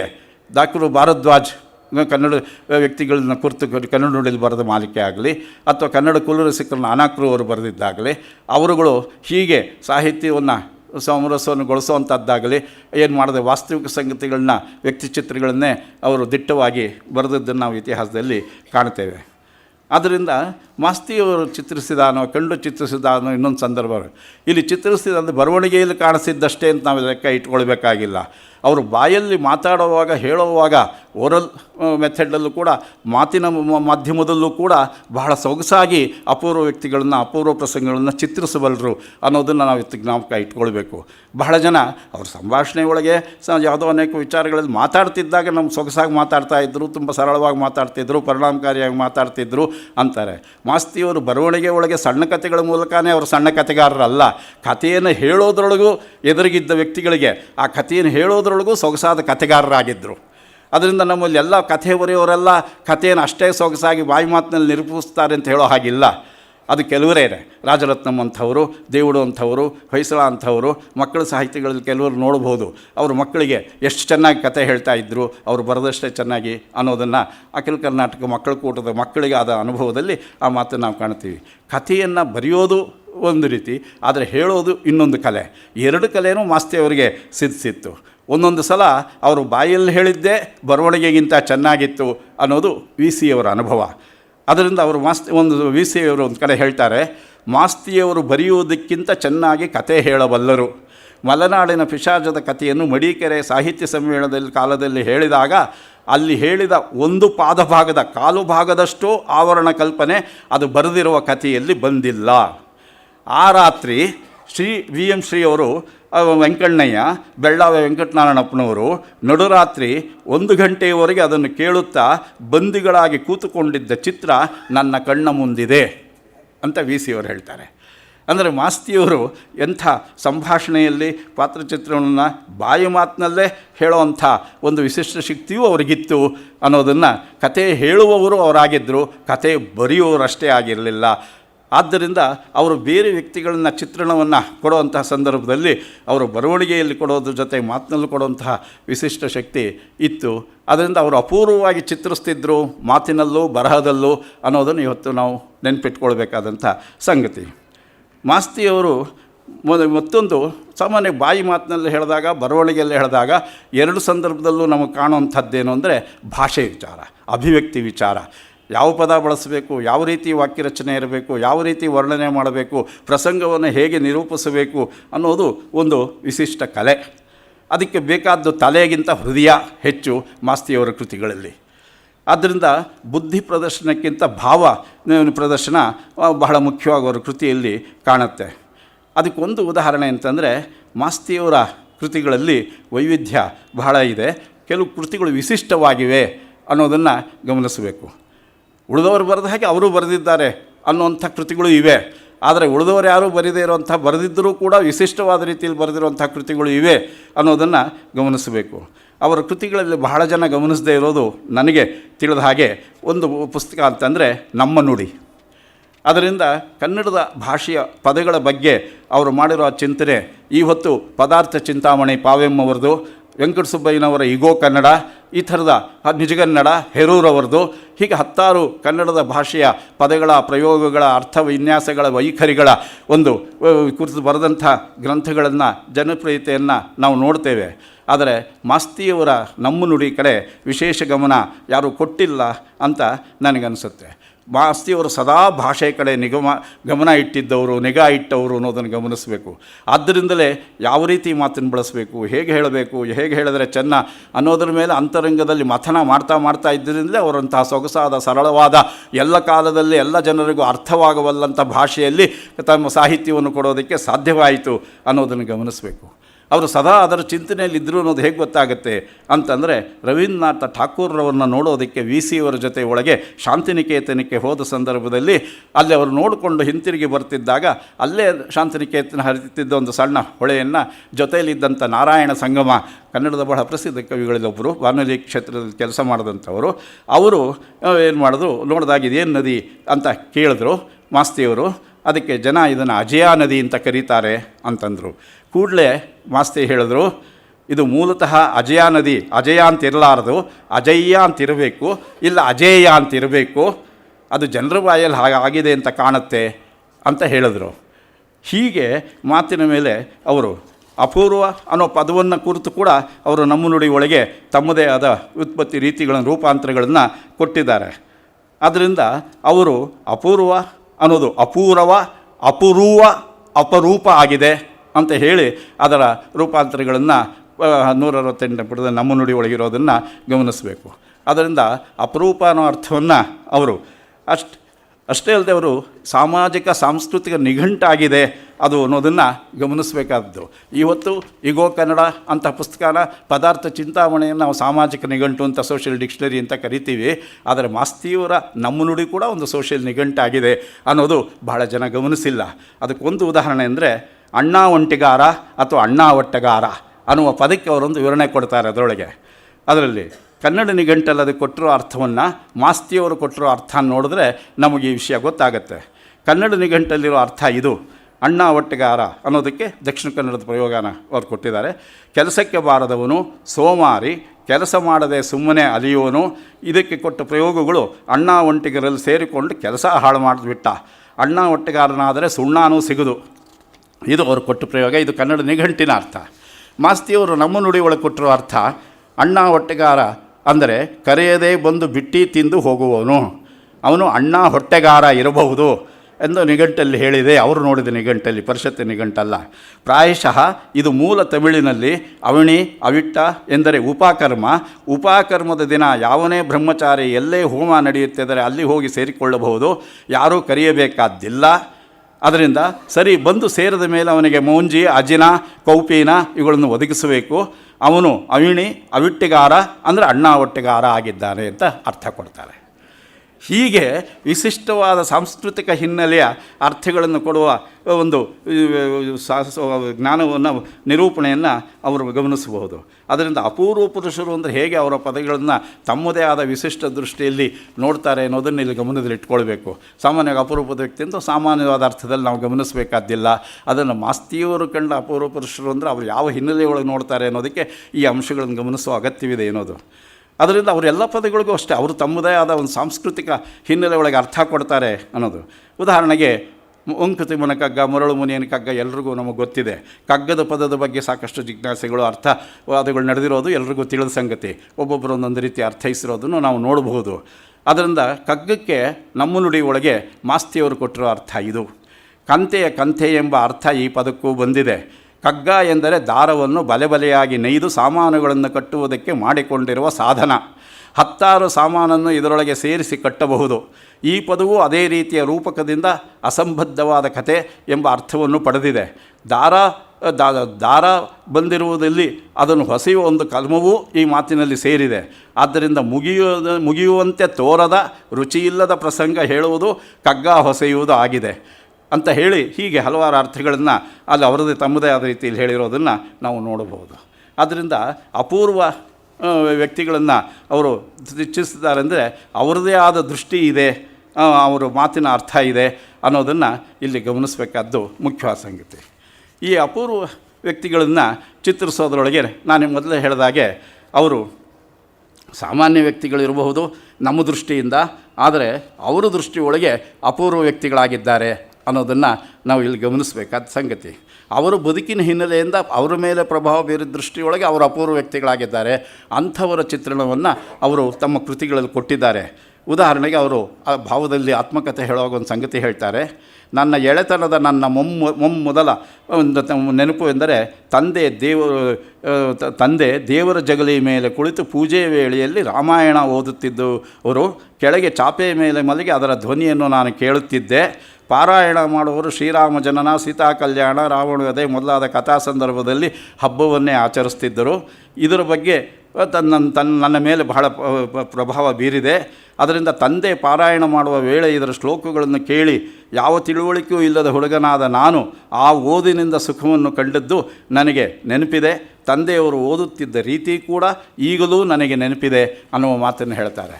ತಂದೆ ಮಕ್ಕಳಿಗೆ ಬಾಲ್ಯದಳು ಅಕ್ಕರೆಯ ವಿದ್ಯೆಗಳ ಅರಿಪದಿದ್ದಡೆ ಕೊಂದಂ ಲಕ್ಕದೇನೋ ಇರಲು ಕಡೆಗುಂ ಚೂಡಾರತ್ನ ಅನ್ನೋಂಥ ಮಾತು ನಮಗೆ ನೆನಪಾಗುತ್ತೆ.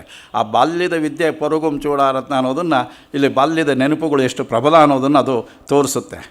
ಅಷ್ಟೇ ಇಲ್ಲದೆ ಅವರ ತಾಯಿ ಹಿಂದಿನ ಕಾಲದವರು ಮಧ್ಯಮ ವರ್ಗದ ಸಂಸಾರದಿಂದ ಬಂದ ಅವರು ಓದಿಗಿಂತ ಹೆಚ್ಚಾಗಿ ಸಂಸ್ಕೃತಿವಂತರಾದ್ದರಿಂದ ಹಾಡು ಹಸೆಗಳನ್ನು ಅವರು ಓದಿಸ್ತಾ ಇದ್ದರು. ಮಾಸ್ತಿಯವರು ಓದ್ತಾ ಇದ್ದರು. ಹಾಗೆ ಓದ್ತಿದ್ದದ್ದು ಪ್ರಭಾವ ಓದಿ ಇವರಿಗೆ ಪ್ರಭಾವ ಬೀರ್ತಿತ್ತು, ಅವ್ರಿಗೆ ಪ್ರಭಾವ ಆಗೋದಕ್ಕಿಂತ ಹೆಚ್ಚಾಗಿ ಅನ್ನೋದು. ಅದರೊಳಗೆ 2 ಕೃತಿಗಳನ್ನು ಅವರು ಉದಾಹರಿಸ್ತಾರೆ. ಒಂದು ಭಾಗಾನಗರದ ಹಾಡು, ಇನ್ನೊಂದು ಗೋವಿನ ಹಾಡು. ಗೋವಿನ ಹಾಡು ಎಲ್ರಿಗೂ ಗೊತ್ತಿದೆ.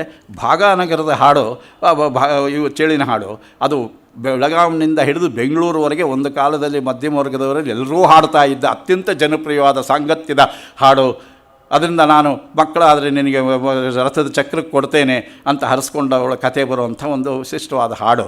ಇವತ್ತಿಗೂ ಹಳೆ ಸ್ವಾತಂತ್ರ್ಯ ಪೂರ್ವದ ತಾಯಂದರಿಗೆಲ್ಲ ಬಾಯಿಗೆ ಬರೋ ಹಾಡೋದು. ಅದರಲ್ಲಿ ಆ ಭಾಗ ನಗರ ಆ ಹಾಡನ್ನು ಇವರು ಹಾಡಿದ ಪ್ರಭಾವ ಇವರ ಜೀವನದಲ್ಲಿ ಹೆಚ್ಚು ಪ್ರಭಾವ ಬೀರಿದೆ. ಎಷ್ಟರ ಮಟ್ಟಿಗೆ ಆ ಹಾಡುಗಳನ್ನು ಸುಮ್ಮನೆ ಹಾಡ್ತಿರಲಿಲ್ಲ, ಅದನ್ನು ನುಡಿಗಳನ್ನು ಹಾಡುವಾಗ ಹಿರಿಯರು ದೇವರಿಗೆ ಮಂಗಳಾರತಿ ಮಾಡುತ್ತಿದ್ದರು ಅಂತ ಹೇಳ್ತಾರೆ. ಹಾಡಿನ ಮನೆಗಳು ಅಂತ ನಮ್ಮ ಒಂದು ಕಾಲದಲ್ಲಿ ಬೆಂಗಳೂರಲ್ಲಿ, ಮೈಸೂರು ಎಲ್ಲ ಕಡೆ ಇದ್ದವು. ಆ ಹಾಡಿನ ಮನೆಗಳಲ್ಲಿ ಮಧ್ಯಾಹ್ನದ ಹೊತ್ತು ಈ ಮನೆಗಳು ಹಸ ಮನೆಗಳು ಸೇರಿ ಹೆಂಗಸರು ಹಾಡ್ತಾ, ಗೃಹಿಣಿಯರು ಸೇರಿ ಹಾಡ್ತಾ ಇದ್ದಂಥ ಮನೆಗಳು ಇದ್ದವು. ಅಲ್ಲಿ ಎಷ್ಟು ಸುಧಾಮನ ಚರಿತ್ರೆ, ಧ್ರುವ ಚರಿತ್ರೆ, ನಮ್ಮ ಕನ್ನಡದ ಪೌರಾಣಿಕ ಧಾರ್ಮಿಕ ಸಾಹಿತ್ಯವೆಲ್ಲ, ಸಂಪ್ರದಾಯದ ಹಾಡುಗಳೆಲ್ಲ ಅಲ್ಲಿ ತಾಂಡವವಾಡ್ತಾ ಇದ್ದವು ಅನ್ನೋದನ್ನು ಗಮನಿಸಬೇಕು. ಜಾನಪದ ಸಾಹಿತ್ಯ ಮಧ್ಯಮ ವರ್ಗದವರಲ್ಲಿ ಸಂಪ್ರದಾಯ ಹಾಡುಗಳಾಗಿ ನಮ್ಮ ಜಾನಪದ ಸಂಸ್ಕೃತಿಯನ್ನು ಉಳಿಸ್ಕೊಂಡಿವೆ. ಅದರ ಪ್ರಭಾವಕ್ಕೆ ಮಾಸ್ತಿಯವರು ಬಾಲ್ಯದಲ್ಲಿ ಒಳಗಾಗಿದ್ದರು. ಅದಕ್ಕೆ ಅವರ ತಾಯಿ ಅವರು ಕಾರಣ. ಆದ್ದರಿಂದಲೇ ಈ ದೃಷ್ಟಿಯಿಂದ ಅವರ ತಾಯಿ ತಂದೆಯವರು ಅಪೂರ್ವ ಪುರುಷರು ಮಾಸ್ತಿಯವರ ಪಾಲಿಗೆ. ನಮಗೆ ಅವರು ಉಳಿದವ್ರ ತಾಯಿ ತಂದೆಗಳ ಹಾಗೆ ಮಕ್ಕಳ ಮೇಲೆ ಪ್ರೀತಿ ಇದೆ, ಮಕ್ಕಳಿಗೆ ತಾಯಿ ಮೇಲೆ ಪ್ರೀತಿ ಇದೆ, ಅವರು ಓದಿದ್ರು ಇವರು ಹೇಳಿದ್ರು ಅಂತ ಅನಿಸುತ್ತೆ. ಮತ್ತು ಗುರುಭಕ್ತಿ ಅನ್ನೋದು ಅಪೂರ್ವ, ಗುರುಗಳೆಲ್ಲ ಅವ್ರಿಗೆ ಅಪೂರ್ವ ಪುರುಷರಾಗಿ ಕಂಡಿದ್ದಾರೆ ಮಾಸ್ತಿಯವರಿಗೆ. ಸಾಮಾನ್ಯವಾದ ಸುಮ್ಮನೆ ಟೀಚರಾಗಿ ಏನೋ ಪ್ರೈಮರಿ ಸ್ಕೂಲ್, ಹೈಸ್ಕೂಲ್ ಪಾಠ ಹೇಳಿದವರು ಅನ್ನೋ ರೀತಿಯಲ್ಲಿ ಇಲ್ಲ ಅನ್ನೋದು ಅವರು ಗುರು ಸ್ವರೂಪದವರು, ಅವರಿಗೆ ಹರು ಸ್ವರೂಪದವರಾಗೇ ಕಾಣಿಸ್ತಾರೆ ಅನ್ನೋದನ್ನು ಗಮನಿಸಬೇಕು. ಹಳೆಯ ತಲೆಮಾರವರೆಗೆ ಹಾಗೆ.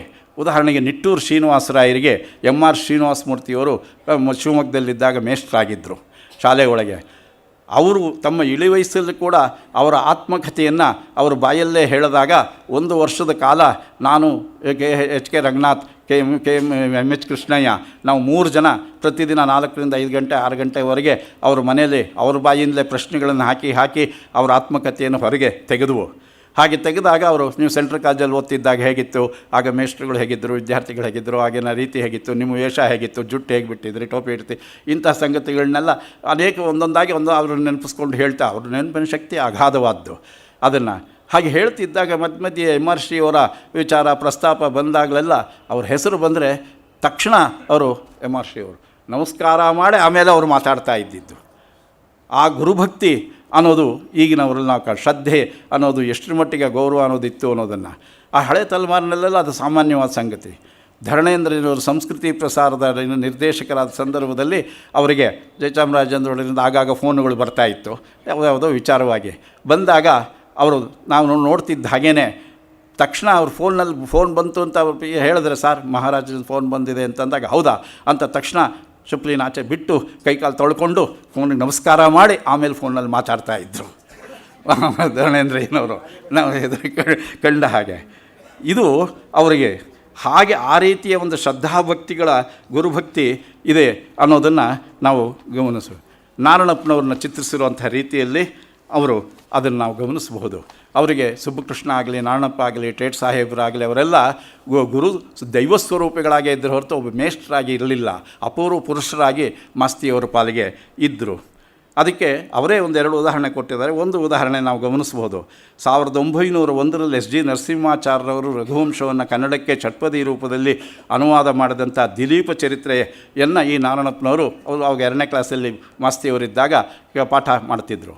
ಹಾಗೆ ಪಾಠ ಮಾಡ್ತಿದ್ದಾಗ ಏಕೋಪಾಧ್ಯಾಯ ಶಾಲೆ ಇದ್ದ ಹಾಗೆ ಏಕಕೊಠಡಿ ಶಾಲೆಗಳು ಆ ಕಾಲದಲ್ಲಿದ್ದವು. ಅದರಿಂದ ಒಂದೇ ಕೊಠಡಿ ಒಳಗೆ ಒಂದೇ ಹಾಲಲ್ಲಿ ಆ ಮೂಲೆ ಒಳಗೆ 2ನೇ ಕ್ಲಾಸು, ಈ ಮೂಲೆಯಲ್ಲಿ 3ನೇ ಕ್ಲಾಸು, ಈ ಮೂಲೆಯಲ್ಲಿ 4ನೇ ಕ್ಲಾಸ್ ಪಾಠ ನಡೀತಿತ್ತು. ಅವ್ರ ಪಾಡಿಗೆ ಅವ್ರು ಪಾಠ ಮಾಡಬೇಕು, ಇವ್ರ ಪಾಡಿಗೆ ಇವರು ಪಾಠ ಮಾಡಬೇಕು. ಅದು ಕೇಳಿಸ್ತಿತ್ತು, ಇದು ಕೇಳಿಸ್ತಿತ್ತು. ಅದರಿಂದ ಅವರಿಗೆ ಏಕಾಗ್ರತೆ ಅನ್ನೋದನ್ನು ಚೆನ್ನಾಗಿ ರೂಢಿ ಆಗ್ತಾ ಇತ್ತು ಅನ್ನೋದನ್ನು ಗಮನಿಸಬೇಕು. ಅಷ್ಟೇಕೆ ವಿದ್ಯುತ್ ಅಭಾವದ ಕಾಲದಲ್ಲಿ, ವಿದ್ಯುತ್ ಇನ್ನೂ ಅಷ್ಟು ಬಳಕೆಗೆ ಬರದೇ ಕಾಲದಲ್ಲಿ, ಮಹಾಯುದ್ಧದ ಕಾಲದಲ್ಲಿ ಸೀಮೆ ಎಣ್ಣೆ ದೀಪದಲ್ಲೇ ಅದು ಓದ್ತಾ ಇದ್ದಂಥವ್ರನ್ನ ನಾವು ಮನೆಗಳಲ್ಲಿ ಮಧ್ಯವರ್ಗದ ನೋಡ್ಬೋದು. ಗೋಡೆಗೊಂದು ಲ್ಯಾಂಪ್ ತೆಗೆದು ಹಾಕಿಬಿಟ್ರೆ ಅದರ ಸುತ್ತಲೂ 5-6 ಜನ ಕೂತ್ಕೊಂಡು ಒಬ್ಬೊಬ್ಬರು 2ನೇ ಕ್ಲಾಸ್ನವನು, ಹೈಸ್ಕೂಲ್ನವನು, ಕಾಲೇಜ್ನವನು ಎಲ್ಲ ಪಟ ಪಟ ಪಟ ಪಟ ಅಂತ ಓದ್ತಿದ್ದು ಸಂತೆ ನೋಡ್ಬೋದು. ಅಯ್ಯೋ ಅವ್ನು ಜೋರಾಗಿ ಓದ್ತಾ ಇದ್ದಾನೆ ಅಂತ, ಕತ್ತೆ ನಿನ್ನ ಪಾಡಿಗೆ ನೀನು ಓದ್ಕೊ, ಅವನು ಓದ್ಕೊಂಡ್ರೆ ಏನಂತೆ ಅಂತ ಅಂದಾಗ ಆ ಧ್ವನಿಗಳ ಸಂತೆಯ ಒಳಗೆ ನಾವು ನಮ್ಮ ಪಾಠದ ಮೇಲೆ ಏಕಾಗ್ರತೆಯನ್ನು ತಂದುಕೊಂಡು ಅಭ್ಯಾಸ ಮಾಡುವಂಥ ಒಂದು ವಿಶಿಷ್ಟ ಕಲೆ ನಮಗೆಲ್ಲ ರೂಢಿಸ್ಬೇಕು ಬಂದಿದ್ದುಂಟು. ಹಾಗೆ 1ನೇ 2ನೇ ಕ್ಲಾಸ್ ಪಾಠ ಆ ಮೂಲೆಯಲ್ಲಿ ಹೆಡ್ ಮಾಸ್ತಿಯವ್ರಿಗೆ ಕ್ಲಾಸನ್ನು ಈ ಮೂಲೆಯಲ್ಲಿ ತೊಗೊಳ್ತಾ ಇದ್ದರು, ನಾರಾಯಣಪ್ಪನವ್ರು ಆ ಮೂಲೆಯಲ್ಲಿ ತೊಗೊಳ್ತಾ ಇದ್ದರು. ಆ ಕಡೆ ದಿಲೀಪ್ ಚರಿತ್ರೆಯನ್ನು ಹೇಳ್ತಿದ್ದಾಗ ಅದನ್ನು ರಾಗವಾಗಿ ಹಾಡೋದ್ರ ಜೊತೆಗೆ ಸಂಸ್ಕೃತದ ರಘುವಂಶದ ಮೂಲ ಶ್ಲೋಕಗಳನ್ನೆಲ್ಲ ಅರ್ಥವತ್ತಾಗಿ ವಿವರಿಸಿ ವೈಶಿಷ್ಟ್ಯಗಳನ್ನ ಹೇಳ್ತಿದ್ದ ರೀತಿ ನೋಡಿ ಮಾಸ್ತಿಯವ್ರ ಕಣ್ಣು ಕಿವಿ ಎಲ್ಲ ಆ ಕಡೆ ಹೋಗಿ ಆ ಕಡೆಗೇ ತಿರುಕೊಂಡು ಅವ್ರ ಕ್ಲಾಸಿನ ವಿದ್ಯಾರ್ಥಿ ಹಾಗೆ ಈ ಕಡೆ ಕೂತ್ಕೊಂಡು ಪಾಠ ಕೇಳ್ತಿದ್ರು. ಹೆಡ್ ಮಾಸ್ಟ್ರು ನೋಡಿದ ತಕ್ಷಣ ಏನು ಮಾಡ್ತಿದ್ದಾನೆ ಇವನು ಆ ಕಡೆ ತಿರ್ಕೊಂಡು ಅಂತಂದಾಗ ಅವ್ರು ಪಾಠ ಮಾಡ್ತಿದ್ರ ಮೇಲೆ ಅವ್ರ ಗಮನ ಹೋಯಿತು. ಅವರು ಹೇಳ್ತಿದ್ದ ರೀತಿ ಅವ್ರು ಏನು ಹೇಳ್ತಿದ್ದಾರೆ ಏನು ಅಂತ ಕೇಳಿದಾಗ ಇವರೇ ಅದಕ್ಕೆ ಸಂಮೋಹಿನಿಗೆ ಒಳಗಾಗಿ ನಾರಾಯಣಪ್ಪನವರೇ ಭಾಳ ಚೆನ್ನಾಗಿ ಹೇಳ್ತಿದ್ದಾರೆ, ಈ ಹುಡುಗರನ್ನು ಸೇರಿಸ್ಕೊಳ್ಳಿ ಇಂಥ ಕ್ಲಾಸ್ ಬಿಟ್ಟು ಅವ್ರು ಹೆಡ್ ಮಾಸ್ಟರ್ ಆದರು. ಈ ಎಲ್ಲ ಹುಡುಗರನ್ನ ಆ ಕಡೆ ಕಳಿಸಿದ್ರು. ಆಗ ಮುಂದಿನ ಪಾಠ ನಡೆದಿದ್ದು ನಾರಾಯಣಪ್ಪನವ್ರದ್ದು ಹೆಡ್ ಮಾಸ್ಟರ್ ಕ್ಲಾಸ್ ಅಲ್ಲ. ಮತ್ತು 4ನೇ ಕ್ಲಾಸಿಗೆ ಬಂದಾಗ ದಿಲೀಪ್ ಚರಿತ್ರೆಯನ್ನು ಹೇಳಿದಂಥ ಇವರು ಅಜನರೂಪ ಚರಿತ್ರೆ ಅಂತ ಅದರ ಮುಂದಿನ ಭಾಗವನ್ನು ಅನುವಾದ ಮಾಡಿದಾಗ ಅದನ್ನು ಪಾಠ ಮಾಡಿದ್ರು ನಾರಾಯಣಪ್ಪನವರು. ಅದನ್ನು ಮೂಲವ ಸಮೇತ ಅದು ಮಾಸ್ತಿಯವರು ಕೇಳಿದ್ರು. ಹೀಗಾಗಿ ಅದು ನನ್ನ ಮನಸ್ಸಿಗೆ ಮತ್ತೊಂದು ಹಬ್ಬದ ದಿನವಾಗಿ ನನ್ನ ಮನಸ್ಸಿನಲ್ಲಿ ಉಳಿದಿದೆ, ಅಚ್ಚಳಿಯದ ನೆನಪಾಗಿದೆ ಅಂತ ಹೇಳಿ ನಾರಾಯಣಪ್ಪನವರು ಅದೆಷ್ಟು ಹೊತ್ತು ಶ್ಲೋಕ ಓದಿ ಅರ್ಥ ಹೇಳಿದ್ರು ನೆನಪಿಲ್ಲ, ಆದರೆ ಅದು ದೊಡ್ಡ ಹಬ್ಬದ ದಿನವಾಗಿ ನನಗೆ ಕಾಣಿಸ್ತು ಅನ್ನೋ ಮಾತನ್ನು ಹೇಳಿದ್ದಾರೆ. ಅದರಿಂದ ಅಪೂರ್ವ ಪುರುಷರಾಗಿ ಮೇಷ್ಟ್ರು ಪಾಠ ಹೇಳಿದ್ರು, ಅದು ನಮ್ಮ ಮೇಲೆ ಎಲ್ಲರೂ ವಿದ್ಯಾರ್ಥಿಗಳಿಗೂ ಅವರವ್ರ ಮೇಷ್ಟ್ರು ಹೇಳಿದ ಪಾಠದ ಮೇಲೆ ಪ್ರಭಾವಗಳಿರುತ್ತೆ ಅಂತ ಹೇಳಿ ನಮಗೆ ಸಾಮಾನ್ಯವಾದ ಸಂಗತಿ ಆಗ್ಬೋದು. ಅದರಿಂದ ಉಳಿದವರ ದೃಷ್ಟಿಯಲ್ಲಿ ಸಾಮಾನ್ಯ ಅನಿಸಿದ್ರೂ ಕೂಡ ಅವರ ದೃಷ್ಟಿಯಲ್ಲಿ ಅವರ ಬಾಳಿನಲ್ಲಿ ಪ್ರಭಾವ ಬೀರಿದ ಹಿನ್ನೆಲೆ ಒಳಗೆ ಅವರ ಬದುಕನ್ನು ರೂಪಿಸಿದ ಹಿನ್ನೆಲೆ ಒಳಗೆ ಇಂಥ ಅಪೂರ್ವ ವ್ಯಕ್ತಿಗಳನ್ನು ಅವರು ಅನೇಕ ಕಡೆ ಅನೇಕರನ್ನ ಚಿತ್ರಿಸಿದ್ದಾರೆ. ಅವರು ಚಿತ್ರಿಸಿದ ಇದರೊಳಗೆ ಜೀವನ ಮೌಲ್ಯಗಳಿಗೆ ಹೆಚ್ಚು ಗಮನವನ್ನು ಕೊಟ್ಟು ಚಿತ್ರಿಸಿರುವಂಥ ಸಂಗತಿಗಳನ್ನ ನಾವಿಲ್ಲಿ ಗಮನಿಸಬೇಕಾದ್ದು. ಬದುಕಿನಲ್ಲಿ ತಾಳ್ಮೆ, ಸಹನೆ ಅನ್ನೋದು, ಕೋಪ ಮಾಡಿಕೊಳ್ಬಾರ್ದು, ಇಂಥ ಮೌಲ್ಯಗಳನ್ನು ಪ್ರತಿಪಾದಿಸಿದ ಸಂಗತಿಗಳನ್ನು, ಜೀವನ ಮೌಲ್ಯಗಳನ್ನು ಪ್ರತಿಪಾದಿಸುವಂಥ ಸಂಗತಿಗಳ ಪ್ರಭಾವ ಬೀರಿದವರು ಅವರ ಪಾಲಿಗೆ ಅಪೂರ್ವ ಪುರುಷರಾಗಿದ್ದಾರೆ ಅನ್ನುವುದನ್ನು ಅನೇಕ ಪ್ರಸಂಗಗಳಲ್ಲಿ ನಾವು ನೋಡಬಹುದು. ಉದಾಹರಣೆಗೆ ರಾಮೇನಹಳ್ಳಿ ಹರಿದಾಸರ ಪ್ರಸಂಗ ಒಂದು ಬಹಳ ಮುಖ್ಯವಾದ ಸಂಗತಿ. ಮಾಸ್ತಿಯವರು ಚಿಕ್ಕಬಳ್ಳಾಪುರದಲ್ಲಿ ಹರಿದಾಸರೊಬ್ಬರು ಬಂದಾಗ ಮಾಸ್ತಿಯವರ ತಾಯಿಗೆ ಚಿಕ್ಕನ್ನಲ್ಲಿ ಅವರ ಪರಿಚಯ ಇದ್ದಿದ್ದು ನೋಡಿ ಅವ್ರ ಮನೆಗೆ ಹರಿದಾಸರು ಬಂದಾಗ ಭಿಕ್ಷೆಗೆ ಮದುಕರಿಗೆ ಬಹಳ ಸಂತೋಷ ಆಯಿತು. ಯಾಕೆಂದರೆ ಚಿಕ್ಕನ್ನಲ್ಲಿ ಬಹಳ ವರ್ಷದ ಹಿಂದೆ ನೋಡಿದಂಥ ವ್ಯಕ್ತಿ ಭೇಟಿಯಾಗಿದ್ದನ್ನು ನೋಡಿ ಅವರು ಭೇಟಿಯಾದಾಗ ಸರಿ ಅವ್ರನ್ನ ನೋಡಿ ಮಾತಾಡಿಸಿ ಹೇಗಿದ್ದೀರಾ, ಏನು ನಿಮ್ಮ ತಂದೆ ಎಲ್ಲಿ, ಅವ್ರ ತಂದೆ ಕಾಲದಲ್ಲಿ ನೋಡಿದ್ದು, ಇವ್ರು ಚಿಕ್ಕ ಹುಡುಗ ಆಗಿದ್ದು, ಈಗ ಅವರು ವೃತ್ತಿಯೊಳಗೆ ದೊಡ್ಡ ವ್ಯಕ್ತಿಯಾಗಿ ಹರಿದಾಸರು ಬಂದಿದ್ದರು ಅಂತ ಬಂದಾಗ ಅವರು ಮಾತಾಡ್ತಾ ನಮ್ಮ ತಂದೆಯಿಂದ ನಾನು ಈ ವಿದ್ಯೆಯನ್ನು ಕಲಿತೆ, ಹರಿದಾಸ ವೃತ್ತಿನ ಕಲಿತೆ, ಅದರಲ್ಲಿ ಎಷ್ಟೋ ವಿಷಯಗಳನ್ನು ಕಲಿಬೇಕಾಯಿತು, ಅದರಲ್ಲಿ ಕೆಲವು ವಿಷಯಗಳನ್ನು ಕೆಲವು ಗುಣಗಳನ್ನು ಕಲಿಬೇಕಾದ್ರೆ 10 ವರ್ಷವೇ ಹಿಡೀತು, ವರ್ಷಗಟ್ಟಲೆ ನಾನು ಅದನ್ನು ಕಲಿಬೇಕಾಯಿತು ಅಂದರು. ಏನು ಅಂದರೆ ಒಂದು ಕೋಪ ಮಾಡಿಕೊಳ್ಬಾರ್ದು ಯಾವ ಸಂದರ್ಭದಲ್ಲೂ ಅನ್ನೋದನ್ನು ಸುಮಾರು 10 ವರ್ಷ ನನ್ನ ಜೀವನದಲ್ಲಿ ನಮ್ಮ ತಂದೆಯವರಿಂದ ಕಲಿತ ಪಾಠ ಅದು ಅಂತಂದರು. 100 ವರ್ಷ ಆದರೂ ಆ ಬುದ್ಧಿ ಬರದೇ ಇರೋವಂಥ ನಮಗೆ ಅದು ಮಹತ್ವ ಸಂಗತಿ ಅಂತ ಅನಿಸೋದೇ ಇಲ್ಲ. ಅದರಿಂದ 100 ವರ್ಷ ನಾವು ಇಡೀ ಜೀವನದಲ್ಲೇ ಕೋಪ ಮಾಡ್ಕೊಳ್ಬಾರ್ದು ಅನ್ನೋ ಸಾಧ್ಯವೇ ಇಲ್ಲ, ಈ ಜನ್ಮದಲ್ಲಲ್ಲ ಮುಂದಿನ ಜನ್ಮದಲ್ಲೂ ಸಾಧ್ಯವಿಲ್ಲ ಅನ್ನೋಂಥ ನಮಗೆ ಅವರು 10 ವರ್ಷದಲ್ಲಿ ಕೋಪನ ಮಾಡ್ಕೊಳ್ಬಾರ್ದು ಅನ್ನೋದನ್ನು ಸಾಧನೆ ಮಾಡಿದ್ರು ಹರಿದಾಸರು ಅಂದರೆ ಅದು ಅದ್ಭುತವಾದ ಅಪೂರ್ವ ವ್ಯಕ್ತಿತ್ವದ ಸಂಗತಿ ಅನ್ನೋದು ಮಾಸ್ತಿಯವರಿಗೆ ಅರ್ಥವಾದ ಸಂಗತಿ, ನಮಗೆ ಅರ್ಥವಾಗುವಂಥ ಸಂಗತಿ ಅಲ್ಲ. ಅದಕ್ಕೆ ಅವ್ರು ಹೇಳಿದ ಉದಾಹರಣೆ ಭಾಳ ಚೆನ್ನಾಗಿದೆ, ದೃಷ್ಟಾಂತ. ಆ ಅನುಭವವನ್ನು ವಿವರಿಸಿದ ರೀತಿ ಹರಿದಾಸರು ಅವ್ರು ಹೇಳಿದ್ರು, ನೋಡಿ ಕೋಪ ಮಾಡಿಕೊಂಡ್ರೆ ಏನು ಅನಾಹುತ ಆಗುತ್ತೆ, ಕೋಪವೆಂಬುದು ಅನರ್ಥ ಸಾಧನ ಅಂತ ಕುಮಾರವ್ಯಾಸ ಅದನ್ನು ಸೊಗಸಾಗಿ ತನ್ನ ಕಾವ್ಯದಲ್ಲಿ ಹೇಳ್ತಾನೆ. ಎಲ್ಲರೂ ಹೇಳ್ತಾರೆ ತಲ್ಲಣಿಸದಿರೋ ಮನವೇ ಅನೇಕ ತಾಳ್ಮೆ ಇರಬೇಕು ಇದಿರಬೇಕು, ಅದು ಹೇಳದೇ ಇರೋರೇ ಇಲ್ಲ ಲೋಕದಲ್ಲಿ. ಇಡೀ ಮಾನವ ಜನಾಂಗಕ್ಕೆ ಬೇಕಾದ ಅತ್ಯಗತ್ಯವಾದ ಮೌಲ್ಯ ಅದು ಮಾನವೀಯ ಮೌಲ್ಯ. ಆ ಮೌಲ್ಯವನ್ನು ಕುರಿತು ಅವ್ರು ಹೇಳಿದ್ರು, ನಾನು ಕೋಪ ಮಾಡಿಕೊಂಡ್ರೆ ಏನಾಗುತ್ತೆ, ಒಂದೊಂದು ಮನೆ ಮುಂದೆ ಹೋದಾಗಲೂ ಭಿಕ್ಷೆ ಕೊಡಲಿಲ್ಲ, ಏನೆಯಾ ಇಷ್ಟೊತ್ತಲ್ಲಿ ಬಂದಿದೆಯಾ, ಏನೇನೋ ಅವ್ರ ಮನಸ್ಸಿಗೆ ಬಂದ ಹಾಗೆ ಕೋಪದಿಂದ ಮಾತಾಡಿದ್ರು ಅಂತ ಇಟ್ಕೊಳ್ಳೋಣ, ಇನ್ನೊಂದು ಸಲ ಬಂದರೆ ಕಾಲು ಮುರಿದು ಬಿಡ್ತೀನಿ ಅಂತಾನೋ ಹೀಗೆ ಬೇಕಾದ್ದು ಹೇಳ್ಬೋದು, ಅವ್ರು ಕೋಪ ಮಾಡ್ಕೊಳ್ಬೋದು, ಆದರೆ ನಾವು ಕೋಪ ಮಾಡ್ಕೊಳ್ಬಾರ್ದು. ಹಾಗೆ ಅವ್ರು ಅಂದ ತಕ್ಷಣ ನಮಗೂ ಕೋಪ ಬಂದುಬಿಟ್ಟು ಎಲ್ಲ ಇವನ ಹಾಕೋದಿಲ್ಲ ಭಿಕ್ಷೆ ಅಂತ ಹೇಳಿದ್ರೆ ಆಯಿತು, ಅದಕ್ಕೆ ಯಾಕೆ ಹೀಗೆ ಹೇಳಬೇಕು ಅಂತ ಹೇಳಿ ನೀವು ಮನೆ ಹಾಳಾಗ ಅಂತ ಹೇಳಿ ಬೈಕೊಂಡು ಹೋದರೆ ಏನಾಗುತ್ತೆ.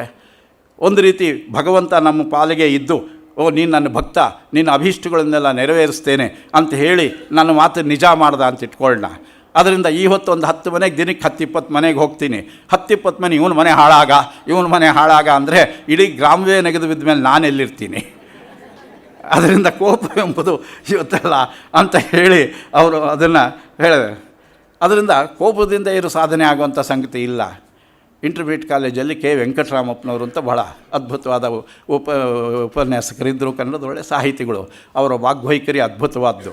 ಅವರ ತರಗತಿಗಳಿಗೆ ಬೇರೆ ಕಾಲೇಜಿನ ವಿದ್ಯಾರ್ಥಿಗಳು ಬರ್ತಿರೋದು ಅನ್ನೋದು ಸುಳ್ಳಲ್ಲ, ವಾಸ್ತವಿಕ ಸಂಗತಿ, ನಾನು ನೋಡಿದ ಸಂಗತಿ. ಅದರಿಂದ ಅವರ ಧ್ವನಿ, ಅವರ ಪಾಠದ ವೈಖರಿ ಅದ್ಭುತವಾದ ಸಂಗತಿ, ಯಾರೂ ಮರೆತಿಲ್ಲ. ಇಲ್ಲಿ ಕೆಲವರು ಅವರ ವಿದ್ಯಾರ್ಥಿಗಳಿದ್ದರೂ ಏನು ಆಶ್ಚರ್ಯವಿಲ್ಲ, ಅವರೆಲ್ಲ ಹೌದು ಅಂತ ಕೈ ಎತ್ತುತ್ತಾರೆ. ಅದರಿಂದ ಒಂದು ಸಲ ಒಬ್ಬ ವಿದ್ಯಾರ್ಥಿ ಏನು ಮಾಡ್ದ, ಕೋಪದಲ್ಲಿ ಯಾವುದೋ ಒಂದು ಕಾರಣಕ್ಕಾಗಿ ಒಂದು ವಿಚಾರವಾಗಿ ಸಿಕ್ಕಾಪಟ್ಟೆ, ನೀವು ಹಾಗೆಲ್ಲ ಹೇಳೋಕ್ಕಾಗಲ್ಲ, ನಾನು ಒಪ್ಪಲ್ಲ, ಬೇಕಾದ್ದಾಗಲಿ ನಿಮಗೆ ಅಂತ ಆಕಾಶವೇ ಬಿರಿಯೋ ಹಾಗೆ ಕೂಗಾಡ್ತಿದ್ದ ಕಾಲೇಜಲ್ಲಿ.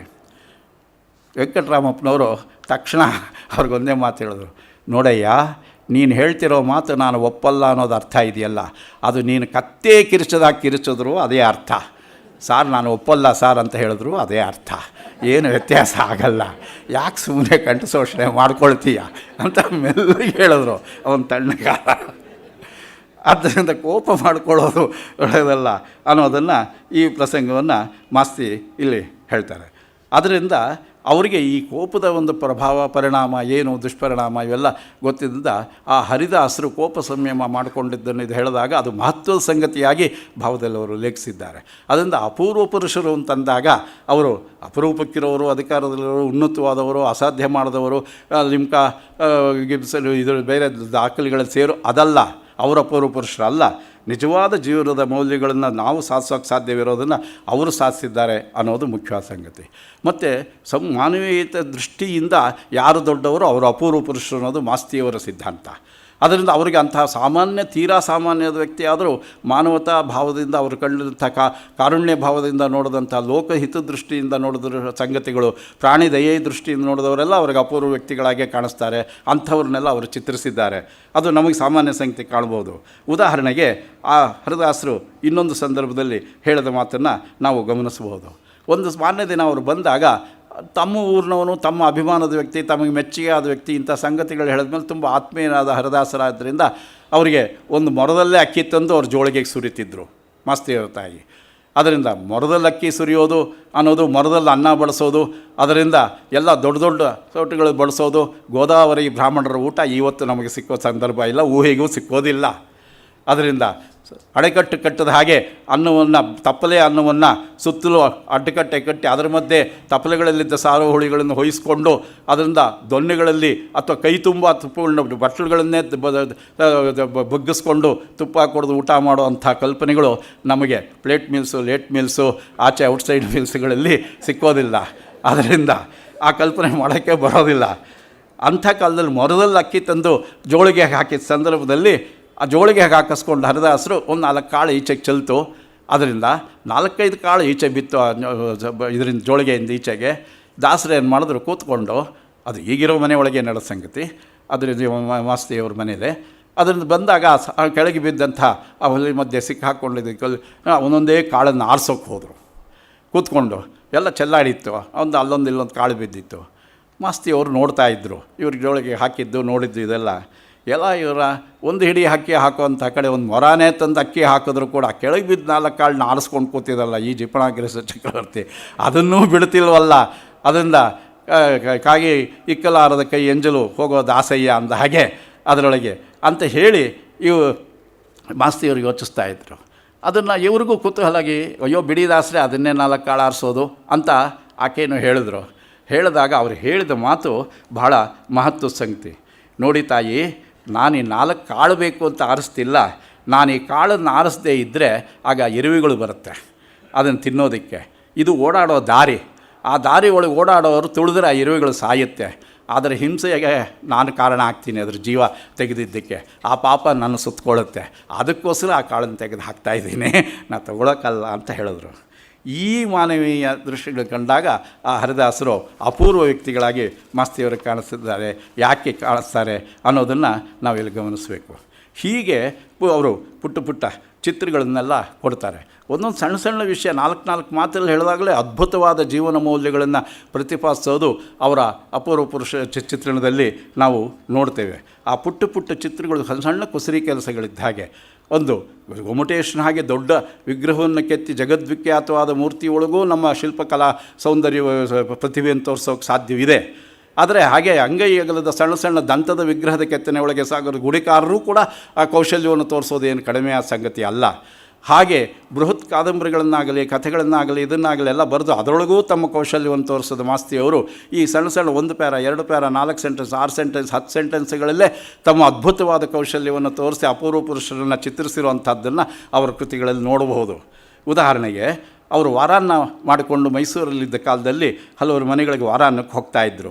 ಹಾಗೆ ಒಬ್ಬರು ಮನೆಗೆ ಹೋದ ಸಂದರ್ಭದಲ್ಲಿ ಆ ಊಟದ ವೇಳೆಯಲ್ಲಿ ರಾತ್ರಿ ಊಟಕ್ಕೆ ಹೋದಾಗ ಕೆಲವು ಸಲ ವಾರಾನ್ನಕ್ಕೆ ಹಗಲು ಕೆಲವು ಸಲ ರಾತ್ರಿ ಹೋಗ್ತಾಯಿದ್ರು. ಆಗ ವಾರಾನ್ನ ಹಾಕ್ತಿದ್ರು, ಭಿಕ್ಷಾನ್ನ ಹಾಕ್ತಿದ್ರು.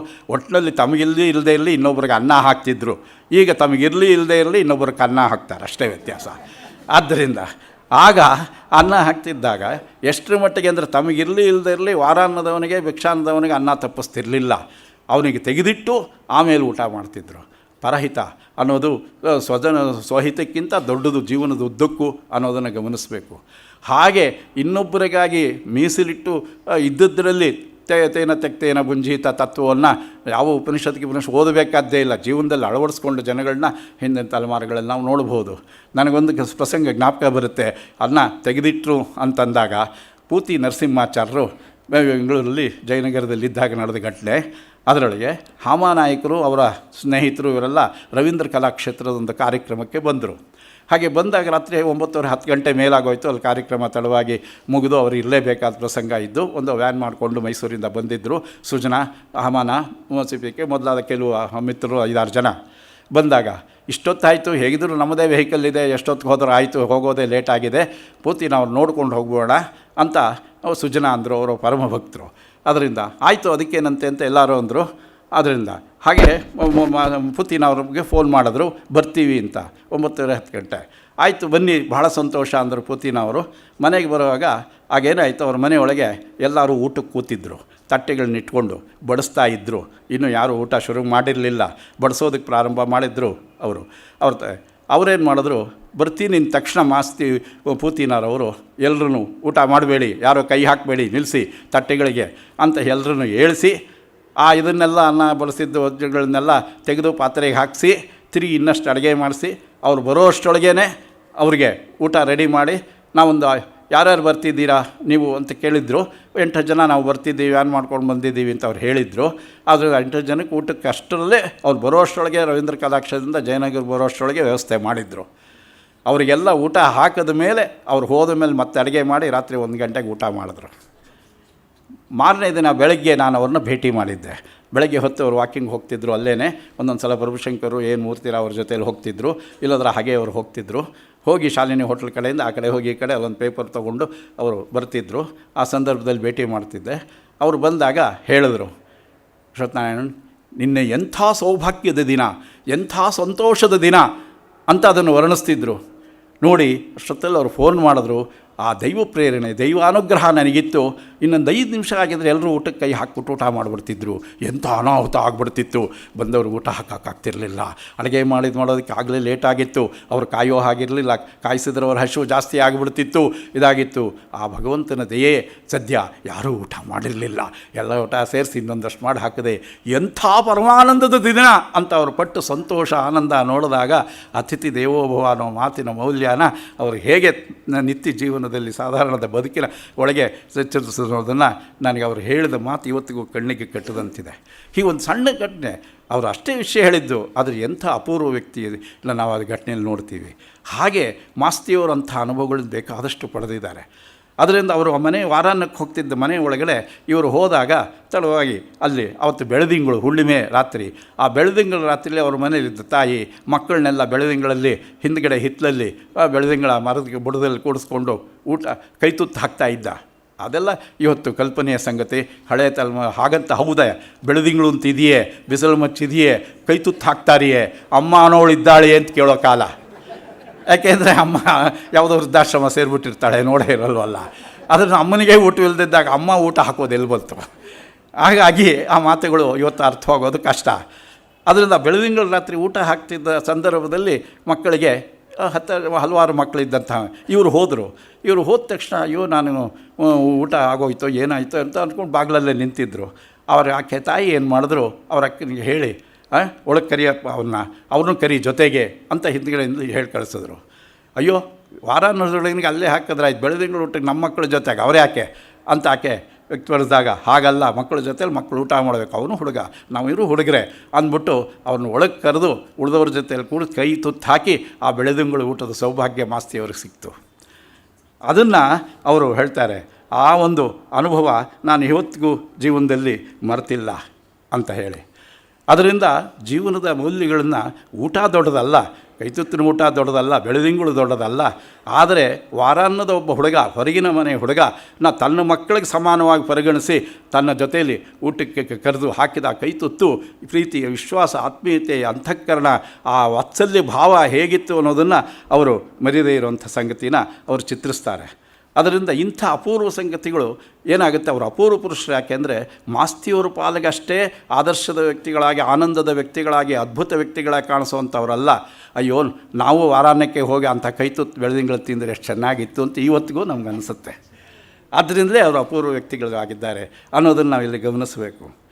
ಒಂದು ಸಣ್ಣ ಸಾಮಾನ್ಯವಾದ ಸಂಗತಿ ಹೊರಗಡೆಗೆ ಕಾಣಿಸೋ ಅದರೊಳಗೆ ಮಾಸ್ತಿಯವರು ಅಸಾಧ್ಯವಾದ ಸಂಗತಿಗಳನ್ನ ಗುರುತಿಸ್ತಾರೆ. ಅದರಿಂದ ಒಂದು ಸಣ್ಣ ಪ್ರಸಂಗಗಳು ನಾವು ನೋಟಿಸ್ ಮಾಡೋಕ್ಕೆ ಆಗೋಲ್ಲ, ಅಂಥ ಮಿಂಚಿನಂತೆ ಸಂಚರಿಸಿ ಹೋಗುವಂಥ ಸಂಗತಿಗಳನ್ನು ಕೂಡ ಅದರೊಳಗೆ ಅದ್ಭುತವಾದ ಮೌಲ್ಯಗಳನ್ನು ಕಂಡುಹಿಡಿತಾರೆ. ಅದರಿಂದ ಅವರಿಗೆ ತೀರಾ ಸಾಮಾನ್ಯವಾದ ಸಂಗತಿ, ಸಾಮಾನ್ಯವಾದ ವ್ಯಕ್ತಿ, ಸಾಮಾನ್ಯವಾದ ಪ್ರಸಂಗಗಳೆಲ್ಲ ಅಪೂರ್ವ ವ್ಯಕ್ತಿಗಳಾಗಿ, ಅಪೂರ್ವ ಸಂಗತಿಗಳಾಗಿ ಕಾಣಿಸೋದನ್ನು ಅವರ ಕೃತಿಗಳಲ್ಲಿ ಅವರು ಚಿತ್ರಿಸಿರೋದನ್ನು ನೋಡ್ಬೋದು. ಯಾಕೆಂದರೆ ಅದೆಲ್ಲ ಅವರಿಗೆ ಅನುಭವಕ್ಕೆ ಬಂದ ಸಂಗತಿಯೇ ಹೊರತು ಏನು ಸಣ್ಣ ಕಥೆ ರೂಪದಲ್ಲಿ, ಪ್ರಬಂಧ ರೂಪದಲ್ಲಿ ಇನ್ನೊಬ್ಬರಿಗೆ ಬರೀಬೇಕು ಅಂತಾಗಲಿ, ಮತ್ತೊಬ್ಬರಿಗೆ ದಾಖಲೆ ಇಡಬೇಕು ಅಂತಾಗಲಿ, ಅಥವಾ ನಾನೆಂಥ ಭಾಗ್ಯವಂತ, ಪುಣ್ಯವಂತ, ಧನ್ಯವಂತ ಅಂತ ತಿಳಿಸೋದಕ್ಕಾಗಲಿ ಅಲ್ಲ. ನಮ್ಮ ನಾಡಿನ ಸಂಸ್ಕೃತಿಯ ಜೀವಾಳವಾಗಿದ್ದಂಥ ಮಾನವೀಯ ಮೌಲ್ಯಗಳನ್ನು ತೋರಿಸಿದಂಥ ವ್ಯಕ್ತಿಗಳನ್ನು ಕಾಣುವಂಥ, ಅನುಭವಿಸುವಂಥ ಸೌಭಾಗ್ಯ ನನಗೆ ಸಿಕ್ಕಿದೆ ಅನ್ನೋ ಆನಂದವನ್ನು ವ್ಯಕ್ತಪಡಿಸೋದು ಅವರ ಬರಹಗಳಲ್ಲಿ ಕಾಣುವಂಥ ವ್ಯಕ್ತಿ ಚಿತ್ರಣ. ಅದಕ್ಕೆ ಇನ್ನೊಂದು ನಿದರ್ಶನ ಅವರು ಕೊಡ್ತಾರೆ. ವಾರಾನ್ನದ ಅನುಭವವನ್ನು ಹೇಳ್ತಾರೆ. ಕಂಠೀರವಾಚಾರ್ಯರು ಅಂತ ಅವ್ರ ಮನೆಗೆ ವಾರಾನ್ನಕ್ಕೆ ಹೋಗ್ತಿದ್ದ ಸಂದರ್ಭದಲ್ಲಿ ಒಂದೊಂದು ಸಲ ಲೇಟಾಗಿ ಹೋಗಬೇಕಾಗಿತ್ತು ಹಗಲಲ್ಲಿ. ಅದರಿಂದ ಯಾಕೆಂದರೆ ಬೆಳಗ್ಗೆ ವೆಸ್ಲೇನ್ ಸ್ಕೂಲಲ್ಲಿ ಬೆಳಗಿನ ಶಾಲೆ ಇದ್ದಿದ್ದರಿಂದ ಮುಗಿಸ್ಕೊಂಡು ಹೋಗೋಷ್ಟಕ್ಕೆ 11-12 ಗಂಟೆ ಆಗಿಬಿಡ್ತಿತ್ತು. ಯಾಕೆಂದರೆ ಶಾಲೆಯಿಂದ ಬಂದು ಸ್ನಾನ ಮಾಡಿಕೊಂಡು ಇವರು ಹೋಗಬೇಕಾಗಿತ್ತು. ಹೋಗೋವಂಥ ಸಂದರ್ಭ ಲೇಟ್ ಆದರೆ ಬೇರೆಯವರೆಲ್ಲ 10 ಗಂಟೆ 10:30 ಆಫೀಸ್ಗಳಿಗೆ ಅದಕ್ಕೆ ಹೋಗಬೇಕು, ಸ್ಕೂಲಿಗೆ ಹುಡುಗರು ಹೋಗಬೇಕು, ಎಲ್ಲರೂ ಊಟ ಮಾಡಿ ಹೊರಟೋಗ್ತಿದ್ರು. ಆದರೆ ಇವರಿಗಾಗಿ ಊಟನ ತೆಗೆದಿಡ್ತಿದ್ರು ಮನೆ ತಾಯಿ. ಇವರು ಬಂದಾಗ ಊಟ ಹಾಕ್ತಾಯಿದ್ರು. ಹಾಗೆ ಹೋದಾಗ ಉಳಿದವ್ರದ್ದೆಲ್ಲ ಊಟ ಆಗಿತ್ತು, ಇವ್ರನ್ನ ಕರೆದು ಊಟ ಹಾಕಿದ್ರು. ಊಟ ಹಾಕ್ತಿದ್ದಾಗ ಈ ತಿರುಮಲಾಚಾರ್ಯರು, ಕಂಠೀರವಾಚಾರ್ಯರು ಏನು ಮಾಡಿದ್ರು, ಆಫೀಸ್ಗೆ ಹೋದವರು ಆಗೆಲ್ಲ ಹತ್ತತ್ರದಲ್ಲೇ ಆಫೀಸಲ್ಲಿ ಕೆಲಸ, ಮನೆ ಹತ್ತಿರ ಮಧ್ಯಾಹ್ನಕ್ಕೆ ಊಟಕ್ಕೆ ಬರೋವಂಥವ್ರು ಇರ್ತಿದ್ರು. ಆ ಥರದ ಒಂದು ಮಧ್ಯಮ ವರ್ಗದ ಕುಟುಂಬ ಅದು. ಅವ್ರು ಏನೋ ಮರೆತು ಏನೋ ಬೇಕು ಅನ್ನೋದಕ್ಕಾಗಿ ಮನೆಗೆ ವಾಪಸ್ ಬಂದರು, ಯಾವುದೋ ಕಾಗದ ಪತ್ರ ತೊಗೊಳಕ್ಕೆ ಇದಕ್ಕೆ ಅಂತ ಆಫೀಸ್ಗೆ ಹೋದವರು. ಬಂದಾಗ ಈ ಹುಡುಗ ಊಟಕ್ಕೆ ಬಂದಿದ್ದ ಮಾಸ್ತಿ ಅವ್ರು ಕೂತಿದ್ರು, ನೋಡಿದ್ರು ಅವನು ಊಟ ಮಾಡ್ತಿದ್ದು. ನೋಡಿದ ತಕ್ಷಣ ಅವರಿಗೆ ನುಚ್ಚಿನುಂಡೆ ಭಾಳ ಪ್ರಿಯವಾದ್ದು, ತೊಗರಿ ನುಚ್ಚಿನುಂಡೆ. ಅದನ್ನು ಯಾವಾಗಂದ್ರೆ ಅವು ಮಾಡಿಸ್ತಾಯಿದ್ರು. ಮತ್ತು ಆಕೆ ಕೂಡ ಅದ್ಭುತವಾಗಿ ರುಚಿ ಶುಚಿ ಎಲ್ಲ ಇದ್ದು ಒಂದು ಸಲ ತಿಂದರೆ ಇನ್ನೇನು ಬೇರೆ ಬೇಡ ಅದನ್ನೇ ಉದ್ದಕ್ಕೂ ಬಡಿಸ್ತಾಯಿರು, ಸಾರಿಗೂ ಅದೇ, ಮೊಸರಿಗೂ ಅದೇ, ಎಲ್ಲದಕ್ಕೂ ಅದೇ ಅನ್ನೋಂಥ ಅಷ್ಟು ರುಚಿಯಾಗಿದ್ದದ್ದನ್ನು ಅವರು ಮಾಡ್ತಾಯಿದ್ರು. ಇವ್ರಿಗೂ ಅಷ್ಟೇ ಅದು ಅಭಿರುಚಿ ಇದ್ದಿದ್ದರಿಂದ ತಿಂತಾಯಿದ್ರು. ಹಾಗೆ ಮಾಡ್ತಿದ್ದ ಅವತ್ತು ನುಚ್ಚಿನುಂಡೆ ಮಾಡಿತ್ತು. ಅದನ್ನು ಇವರು ಹುಡುಗನ್ನ ನೋಡಿದಾಗ ಅವನನ್ನು ಸರ್ ತಿಂತಿದ್ದು ನೋಡಿ, ಏನು ಅವನಿಗೆ ನುಚ್ಚಿನುಂಡೆ ಹಾಕಿಲ್ವೇ ಅಂತ ತಕ್ಷಣ ಕೇಳಿದ್ರು. ಅದರಿಂದ ಅವರು ಪಾಪ ಮರ್ತಿದ್ರು, ಅಥವಾ ಆಮೇಲೆ ಹಾಕೋಣ ಅಂತಿದ್ರು ಏನೋ. ಅದರಿಂದ ಆದರೆ ಎಲೆಯಲ್ಲಿ ಇರಲಿಲ್ಲ. ಅವನು ಊಟ ಸಾಕಷ್ಟು ಮೊಸರನ್ನ ಹತ್ತಿರ ಬರೋ ಅಷ್ಟು ಆಗಿತ್ತು ಅನ್ನೋದು ಗೊತ್ತಾಯಿತು. ತಕ್ಷಣ ಅದನ್ನು ಕೇಳುತ್ತೆ, ಅಯ್ಯೋ ಮರ್ತೋದೆ, ಖಂಡಿತ ಹಾಕ್ತೀನಿ ಅಂತ ಹೇಳಿದ್ರು. ಅದು ಮಜ್ಜಿಗೆ ಹುಳಿ ಒಳಗೆ ನೆನೆಸಿದ್ದ ನುಚ್ಚಿನುಂಡೆ. ಕೇಳಬೇಕಾ ಆ ರುಚಿ, ಆ ಗಾತ್ರ, ಅದು ಜೀವನದಲ್ಲಿ ವಾರಾನ್ನ ಮಾಡೋವನಿಗೆ ಎಲ್ಲಿ ಸಿಗಬೇಕು? ಇಂಥ ಒಂದು ಅಪೂರ್ವ ಭಾಗ್ಯ, ಅದು ಹರ್ಷದ ವೇಳೆ ಒಳಗೆ ಲೇಟ್ ಆಗಿದ್ದ ಸಂದರ್ಭದಲ್ಲಿ. ಅದರಂಥ ಇಂಥ ಸಂದರ್ಭದಲ್ಲಿ ಅದನ್ನು ಹಾಕಿದಾಗ ಎಂಥ ಪರಮಾನಂದವಾಯಿತು ಮಾಸ್ತಿಯವರಿಗೆ ಅನ್ನೋದನ್ನೆಲ್ಲ ಅವ್ರು ಗುರ್ತಿಸೋದು. ನನಗೆ ಅಂಥ ರುಚಿಯಾದ್ದನ್ನು ನುಚ್ಚಿನುಂಡೆ ಯಾರೂ ಮಾಡಿಲ್ಲ, ಯಾರೂ ಕೊಟ್ಟಿಲ್ಲ, ತಿಂದು ಅದನ್ನೆಲ್ಲ ಅವ್ರು ಹೇಳೋದಿಲ್ಲ. ನುಚ್ಚಿನುಂಡೆ ಹೇಗಿತ್ತು ಅಂತಲ್ಲ ಅವ್ರು ಹೇಳೋದು. ಅವರು ಹೇಳ್ತಕ್ಕದ್ದು ಕಂಠೀರವ ಆಚಾರ್ಯರು ಆ ನುಚ್ಚಿನುಂಡೆಗೆ ತಮಗೆ ತಮಗೆ ಪ್ರಿಯವಾದಂಥ ನುಚ್ಚಿನುಂಡೆನ ಈ ವಾರಾಂತ್ಯದ ಹುಡುಗನಿಗೆ ಹಾಕಲಿಲ್ಲವಲ್ಲ ಅನ್ನೋ ಅಂತಃಕರಣದಿಂದ ಅವ್ರು ಬಂದ ತಕ್ಷಣ ತಮ್ಮ ಕೆಲಸದ ಗಡಿಬಿಡಿ ಒಳಗಿದ್ರೂ ಅವನಿಗೆ ನುಚ್ಚಿನುಂಡೆ ಹಾಕಲಿಲ್ವಲ್ಲ ಅಂತ ಹೇಳಿದ್ರಲ್ಲ, ಅದು ನನಗೆ ಈ ಹೊತ್ತಿಗೂ ಅಪೂರ್ವವಾದ ಅನುಭವವನ್ನು ಕೊಡುವಂಥ ಸಂಗತಿ ಅಂತ ಹೇಳ್ತಾರೆ. ಒಂದು ಸಣ್ಣ ವಿಷಯ, ಒಂದು ವಾಕ್ಯದ ವಿಷಯದಲ್ಲಿ ಅವನಿಗೆ ನುಚ್ಚಿನುಂಡೆ ಹಾಕಿಲ್ವ ಅನ್ನೋ ಒಂದು ವಾಕ್ಯದಲ್ಲಿ ಎಂಥ ಮಾನವೀಯ ಮೌಲ್ಯಗಳನ್ನು ಮಾಸ್ತಿಯವರು ಗುರುತಿಸಿ ಚಿತ್ರಿಸ್ತಾರೆ ಅನ್ನೋದು ನೋಡಬೇಕು. ಅದರಿಂದ ಮಾಸ್ತಿ ಚಿತ್ರಿಸಿದ ಅಪೂರ್ವ ಪುರುಷರು ಅಂತಂದರೆ ದೊಡ್ಡ ದೊಡ್ಡ ಮನುಷ್ಯರು, ದೊಡ್ಡ ದೊಡ್ಡ ಪ್ರಸಂಗಗಳು, ಅದ್ಭುತವಾದ ಸಾಧನೆಗಳು, ಯಾರಿಗೂ ಆಗಿರೋ ಶ್ರೀಮಂತ ವೈಭವಗಳ ಸಂಗತಿಗಳ ವ್ಯಕ್ತಿಗಳಲ್ಲ. ತೀರ ಸಾಧಾರಣವಾಗಿ ನಮ್ಮ ಸುತ್ತಮುತ್ತಲ ಬದುಕಿನಲ್ಲೇ ನಾವು ದಿನ ಬೆಳಗಾದರೆ ನೋಡುವಂಥ ಪ್ರಸಂಗಗಳು, ವ್ಯಕ್ತಿಗಳ ಬದುಕಿನಲ್ಲೇ ಇರೋದ್ರೊಳಗೆ ಅಪೂರ್ವ ವ್ಯಕ್ತಿಗಳನ್ನು ಅವರು ಗುರುತಿಸ್ತಾರೆ ಅನ್ನೋ ಮಾನವೀಯ ಮೌಲ್ಯಗಳ ಹಿನ್ನೆಲೆ ಒಳಗೆ ಅನ್ನೋದು ಇಲ್ಲಿ ಗಮನಿಸಬೇಕಾದಂಥ ಒಂದು ಸಂಗತಿ. ಮತ್ತು ಅವರು ಎಂಥ ಜೀವನದ ಮೌಲ್ಯಗಳನ್ನು ಸಮಾಜದ ಕೆಳವರ್ಗದ ಜನಗಳಲ್ಲಿ ಇರೋದನ್ನು ಗುರುತಿಸ್ತಾರೆ ಅನ್ನೋದು ಮಹತ್ವದ ಸಂಗತಿ. ಕೇವಲ ಮಧ್ಯಮ ವರ್ಗದವರಲ್ಲಿ, ಶ್ರೀಮಂತ ವರ್ಗದವರಲ್ಲಿ, ಅಧಿಕಾರಿ ವರ್ಗದವರಲ್ಲಿ ಅಲ್ಲ, ಸಮಾಜದ ಎಲ್ಲ ಸ್ತರಗಳಲ್ಲಿರೋವರಲ್ಲೂ ಕೂಡ ಒಂದು ಅಪೂರ್ವ ಪುರುಷರನ್ನು, ವ್ಯಕ್ತಿಗಳನ್ನು ಅವರು ನೋಡಿದ್ದಾರೆ ಅನ್ನೋದು ಮಹತ್ವದ ಸಂಗತಿ. ಅದರಿಂದ ಇವತ್ತು ನಮ್ಮಲ್ಲಿ ಅನೇಕರು ಸಾಹಿತ್ಯ ರಚನೆ ಮಾಡಿರೋದು ಒಂದು ವರ್ಗಕ್ಕೆ, ಒಂದು ಹಂತಕ್ಕೆ, ಒಂದು ಸಮುದಾಯಕ್ಕೆ ಸಂಬಂಧಿಸಿರೋದೇ ಜಾಸ್ತಿ ಇದೆ. ಎಲ್ಲ ಸಮುದಾಯದ, ಸಮಾಜದ ಎಲ್ಲ ವರ್ಗಗಳ ಹಂತಗಳ ಜೀವನಗಳನ್ನು ಚಿತ್ರಿಸಿದವರು ಬಹಳ ಕಡಿಮೆ ಜನ. ಮಾಸ್ತಿಯವರ ಕೃತಿಗಳಲ್ಲಿ ಕಾಣುವಂಥ ವ್ಯಕ್ತಿಗಳನ್ನೆಲ್ಲ ನೀವು ಪಟ್ಟಿ ಮಾಡಿದ್ರೆ ನಮ್ಮ ಹಾವನೂರು ವರದಿ ಹಾಗೆ ನೂರಾರು ಜಾತಿಗಳು, ನೂರಾರು ವರ್ಗಗಳು, ವ್ಯಕ್ತಿಗಳನ್ನು ನಾವು ಹೇಗೆ ಕಾಣಿಸ್ತೇವೆ, ನೂರಾರು ಸಂಖ್ಯೆ, 10 ಅಲ್ಲ ಕಾಣಿಸ್ತೇವೋ ಅಷ್ಟೂ ಥರದ ವೈವಿಧ್ಯಮಯವಾದ ವ್ಯಕ್ತಿಗಳನ್ನು, ವರ್ಣಾಶ್ರಮದ ವರ್ಗಗಳ, ಆರ್ಥಿಕ ವರ್ಗಗಳ, ಜೀವನದ ವೃತ್ತಿಗಳ ಅನೇಕ ಹಿನ್ನೆಲೆಗಳಲ್ಲಿ ಬಗೆ ಬಗೆಯ ಜನಗಳನ್ನು ಚಿತ್ರಿಸಿರೋದನ್ನು ನೋಡಬಹುದು. ಅದು ಮಾಸ್ತಿ ಸಾಹಿತ್ಯದ ವೈಶಿಷ್ಟ್ಯ. ಅದರಲ್ಲಿ ಎಲ್ಲದರೊಳಗೂ ಇವರು ಮೌಲ್ಯಗಳ ದೃಷ್ಟಿಯಿಂದಲೇ ಆ ಅಪೂರ್ವ ಪುರುಷರನ್ನು ಕಂಡು ಅಥವಾ ಅವ್ರನ್ನ ಅಪೂರ್ವ ಪುರುಷರನ್ನ ಕಂಡಿದ್ದಾರೆ, ಚಿತ್ರಿಸಿದ್ದಾರೆ ಅನ್ನೋದು ಇಲ್ಲಿ ಮಹತ್ವದ ಸಂಗತಿ. ಅದಕ್ಕೊಂದು ಉದಾಹರಣೆ ಅಂತಂದರೆ ಗಿರಿಯ. ಅದರಿಂದ ನಾಯಿಂದ ಕ್ಷೌರಿಕನಾದ ಗಿರಿಯನ ಪ್ರಸಂಗವನ್ನು ನೋಡಬಹುದು. ಅವರ ಆತ್ಮಕಥೆಯೊಳಗಿಲ್ಲ, ಅದು ಬೇರೆ ವಿಮರ್ಶೆ ಗ್ರಂಥದಲ್ಲಿ ಸೇರಿಕೊಂಡಿದೆ. ನಾನು ಹೇಳಿದ್ನಲ್ಲ, ಅವರು ತಮ್ಮ ವ್ಯಕ್ತಿ ಚಿತ್ರಗಳು 100ಕ್ಕೂ ಜಾಸ್ತಿ ಸಿಗೋದನ್ನು ಒಂದು ಪ್ರತ್ಯೇಕವಾದ ಗ್ರಂಥ ಮಾಡಿದ್ರೆ ಕನ್ನಡಕ್ಕೆ ಒಂದು ಸೊಗಸಾದ ಸಂಗ್ರಹ ಆಗುತ್ತೆ. ಅವರು ಇಡೀ ಕೃತಿಗಳಲ್ಲಿ ಎಲ್ಲೆಲ್ಲಿ ವ್ಯಕ್ತಿತ್ವಗಳನ್ನ ಚಿತ್ರಿಸುವಂಥ ಇಂಥ ಪ್ರಸಂಗಗಳನ್ನೇ ಪ್ರತ್ಯೇಕ ಅರ್ಚನಾ ಒಳಗೆ ಮಾತ್ರ ಅವರು ಸಂಪೂರ್ಣವಾಗಿ, ಆದರೆ ಬಹಳ ಚಿಕ್ಕ ಚಿಕ್ಕ ಅನೇಕ ಚಿತ್ರಗಳು ಅಲ್ಲಿಲ್ಲ. ಅರ್ಚನಾದಲ್ಲಿ ಬೇರೆ ಭಾವದಲ್ಲಿ, ಪ್ರಸಂಗದಲ್ಲಿ ಉಳಿದ ಕಡೆ ಬರುತ್ತೆ. ಅವುಗಳನ್ನೇ ಸಂಗ್ರಹ ಮಾಡಿದ್ರೆ ಈ ಅಪೂರ್ವ ಪುರುಷರ ಒಂದು ಮಾಲಿಕೆಯನ್ನೇ ಜ್ಞಾಪಕ ಚಿತ್ರಶಾಲೆ ಹಾಗೆ ನಾವು ಜನಕ್ಕೆ ಕೊಡಬಹುದು. ಈ ಗಿರಿಯ ಅವರ ಊರಿನಲ್ಲಿ ಬಾಲ್ಯದಲ್ಲಿ ಅವರು ಕಂಡಂಥ ಒಬ್ಬ ಕ್ಷೌರಿಕ ವೃತ್ತಿಯ ನಾಯಿಂದ. ಅದರಿಂದ ಅವನು ಆ ಊರಿನವನ್ನೆಲ್ಲ ಪಕ್ಕದ ಹಳ್ಳಿಯವನು. ಈ ಹಳ್ಳಿಗೆ ಬಂದು ಆ ವೃತ್ತಿಯನ್ನು ಮಾಡ್ತಿದ್ದಂಥವನು. ಅವನಿಗೆ ನಿರಾಸೆ ಏನಿರಲಿಲ್ಲ. ಹಿಂದಿನ ಕಾಲದಲ್ಲಿ 18 ವೃತ್ತಿಗಳು ಏನಿತ್ತು, ಬಡಗಿ, ಕುಂಬಾರ, ಪ್ರತಿಯೊಬ್ಬರಿಗೂ ಬಾರ್ಟರ್ ಸಿಸ್ಟಮ್, ವಿನಿಮಯ ಪದ್ಧತಿ ಒಳಗೆ ದವಸ ಧಾನ್ಯಗಳನ್ನು ಒಂದಷ್ಟು ಹಣನ ಇದನ್ನು ಕೊಡ್ತೋ ಪದ್ಧತಿ ಹೊರತು ಈಗಿನ ಹಾಗೆ ಕೂಲಿ ಸಂಬಳಗಳ ವ್ಯವಸ್ಥೆ ಇರಲಿಲ್ಲ. ಆದ್ದರಿಂದ ಮಿರಾಸೆ ಅಂತ ಕರೀತಾರೆ. ಅದರಿಂದ ಗೊತ್ತಾದಂಥ ಒಂದು ದವಸ ಧಾನ್ಯಗಳನ್ನ ಆದಾಯವನ್ನು ಕೊಡ್ತಾ ಇದ್ದಂಥ ಪದ್ಧತಿ ಒಳಗೆ ಆ ಊರಿನ ಗೊತ್ತಾದ ನಾಯಿಂದ ಇವನಲ್ಲ, ಆ ಊರಿನ ನಾಯಿಂದ ಅವನಲ್ಲ, ಪಕ್ಕದೂರಿನವನು ಬಂದು ಹೋಗ್ತಿದ್ದ. ಅವನು ಮಾಡಿದಾಗ ಏನೋ 3 ಕಾಸು 6 ಕಾಸು ದುಡ್ಡು ಕೊಡ್ತಿದ್ರು, ಏನೋ ಒಂದು ದವಸ ಇದು ಕೊಡ್ತಿದ್ರು, ಏನೋ ಒಂದು ಊಟ ಹಾಕ್ತಿದ್ರು, ರಾಗಿ ಮುದ್ದೆ ಹಾಕ್ತಿದ್ರು, ಹಿಟ್ಟು ಹಾಕ್ತಿದ್ರು, ತಿಂತಿದ್ದ. ಇಲ್ಲ ಕೆಲವು ಕೊಡ್ತಾನೆ ಇರಲಿಲ್ಲ, ಹಾಗೆ ಕಳಿಸ್ತಿದ್ರು. ಏನಾದರೂ ಸರಿ ಸಮಯ ಕೃತ್ವ ಸುಖೆ ದುಃಖೆ ಅಂದ್ಕೊಂಡು ಅವನು ಗೀತೆಯ ಸಮತ್ವ ತತ್ವವನ್ನು ಜೀವನದಲ್ಲಿ ಗೀತೆ ಗೊತ್ತಿಲ್ಲದೇನೆ ಅನುಷ್ಠಾನ ಮಾಡಿಕೊಂಡು ಇದ್ದ. ಅಂಥವನು ಅವನು ಮಾಡ್ತಿದ್ದ ಕೆಲಸ ಕೂಡ ಯಾವುದೇ ಖರ್ಚು ವೆಚ್ಚಗಳಿಲ್ಲದ ಕೆಲಸ ಅಂದರೆ ತಪ್ಪಲ್ಲ. ಹಡಪ ಒಂದೇ ಅವನ ಹತ್ರ ಇದ್ದಿದ್ದು, ಆಸ್ತಿ ಇನ್ನೇನು ಇರಲಿಲ್ಲ. ಊರು ಚಾವಡಿ ಎದುರಿಗೆ ಹೂವರಸೆ ಮರದ ನೆರಳಲ್ಲಿ ಅವನು ಕಾಯಕ ಮಾಡ್ತಿದ್ದ. ಪಕ್ಕದ ಗ್ರಾಮದಿಂದ ಬರ್ತಿದ್ದ. ಆದ್ದರಿಂದ ಅವನು ಹೇಗಿದ್ದ ಅಂದರೆ ಬತ್ತಿದ ಕೆನ್ನೆ, ಮುಖದ ಮೇಲೆ ಕಾಲುವೆಯಂತೆ ಇದ್ದ ಗೆರೆಗಳು ಅನ್ನೋದು ಅವನು ನೋಡಿದ್ರೆ ಅಯ್ಯೋ ಪಾಪ ಅನಿಸುತ್ತೆ ಅನ್ನೋದು ಅವನ ರೂಪಲಾವಣ್ಯ ಅಂತ ಹೇಳ್ತಾರೆ. ಅಂಥ ವ್ಯಕ್ತಿ ಇವರು ಗಮನಿಸಿದ್ರು. ಅವನ ಬಗ್ಗೆ ಕನಿಕರ ಅವರಿಗಿತ್ತು. ಅದರಿಂದ ಅವನೇನು ಮಾಡ್ದ, ಇವರು ಬೇರೆಯವರು ದವಸ ಧಾನ್ಯ ಕೊಟ್ಟವರು, ಹಿಟ್ಟು ಊಟ ಕೊಟ್ಟವ್ರ ಜೊತೆಗೆ ಕೆಲವರು 3 ಕಾಸು 6 ಕಾಸು ದುಡ್ಡು ಕೊಡ್ತಾಯಿದ್ರು. ಕೊಟ್ಟು ದುಡ್ಡನ್ನೆಲ್ಲ ಕೂಡಿಟ್ಕೊಂಡಿದ್ದ. ಕೂಡಿಟ್ಕೊಂಡು ಆ ಪುಡಿಕಾಸುಗಳನ್ನ ಇಟ್ಕೊಂಡಾಗ ಒಂದು ಸಲ ಆ ಊರಲ್ಲಿ ಕೆರೆ ಕೆಲಸಕ್ಕೆ ಒಡ್ರು ಬಂದಾಗ, ಕಲ್ಲೊಡೆಯೋರು, ಆ ಕೆರೆ ಕೆಲಸ ಮಾಡೋರು ಬಂದಾಗ ಅವ್ರನ್ನ ಕಾಡಿ ಬೇಡಿ ಇದು ಮಾಡಿ, ಅಪ್ಪ ಇಲ್ಲೊಂದು ಗೋಮಾಳದಲ್ಲಿ ಒಂದು ಹಳ್ಳ ತೆಗೀರಿ, ಆ ಕುಂಟೆ ತೆಗೀರಿ, ನೀರು ತುಂಬಿ. ಬೇಸಿಗೆಗಳಲ್ಲಿ ಆ ಕುಂಟೆಗಳಲ್ಲಿ ನೀರು ಇರ್ತಿತ್ತು, ದನಕರುಗಳಿಗೆ ಅದೇ ಜೀವಾಧಾರವಾಗ್ತಿತ್ತು. ಹಳ್ಳಿಗಳ ಕಡೆ ಅಂಥ ನೀರಿನ ದೊಣೆಗಳನ್ನು, ಕುಂಟೆಗಳನ್ನು ಇವತ್ತು ನಾವು ನೋಡಬಹುದು. ಅದರಿಂದ ಅಪರೂಪಕ್ಕೆ ಅಂಥ ನೀರಿನ ಹಳ್ಳ ಒಂದನ್ನು ತೆಗೆಸ್ದ.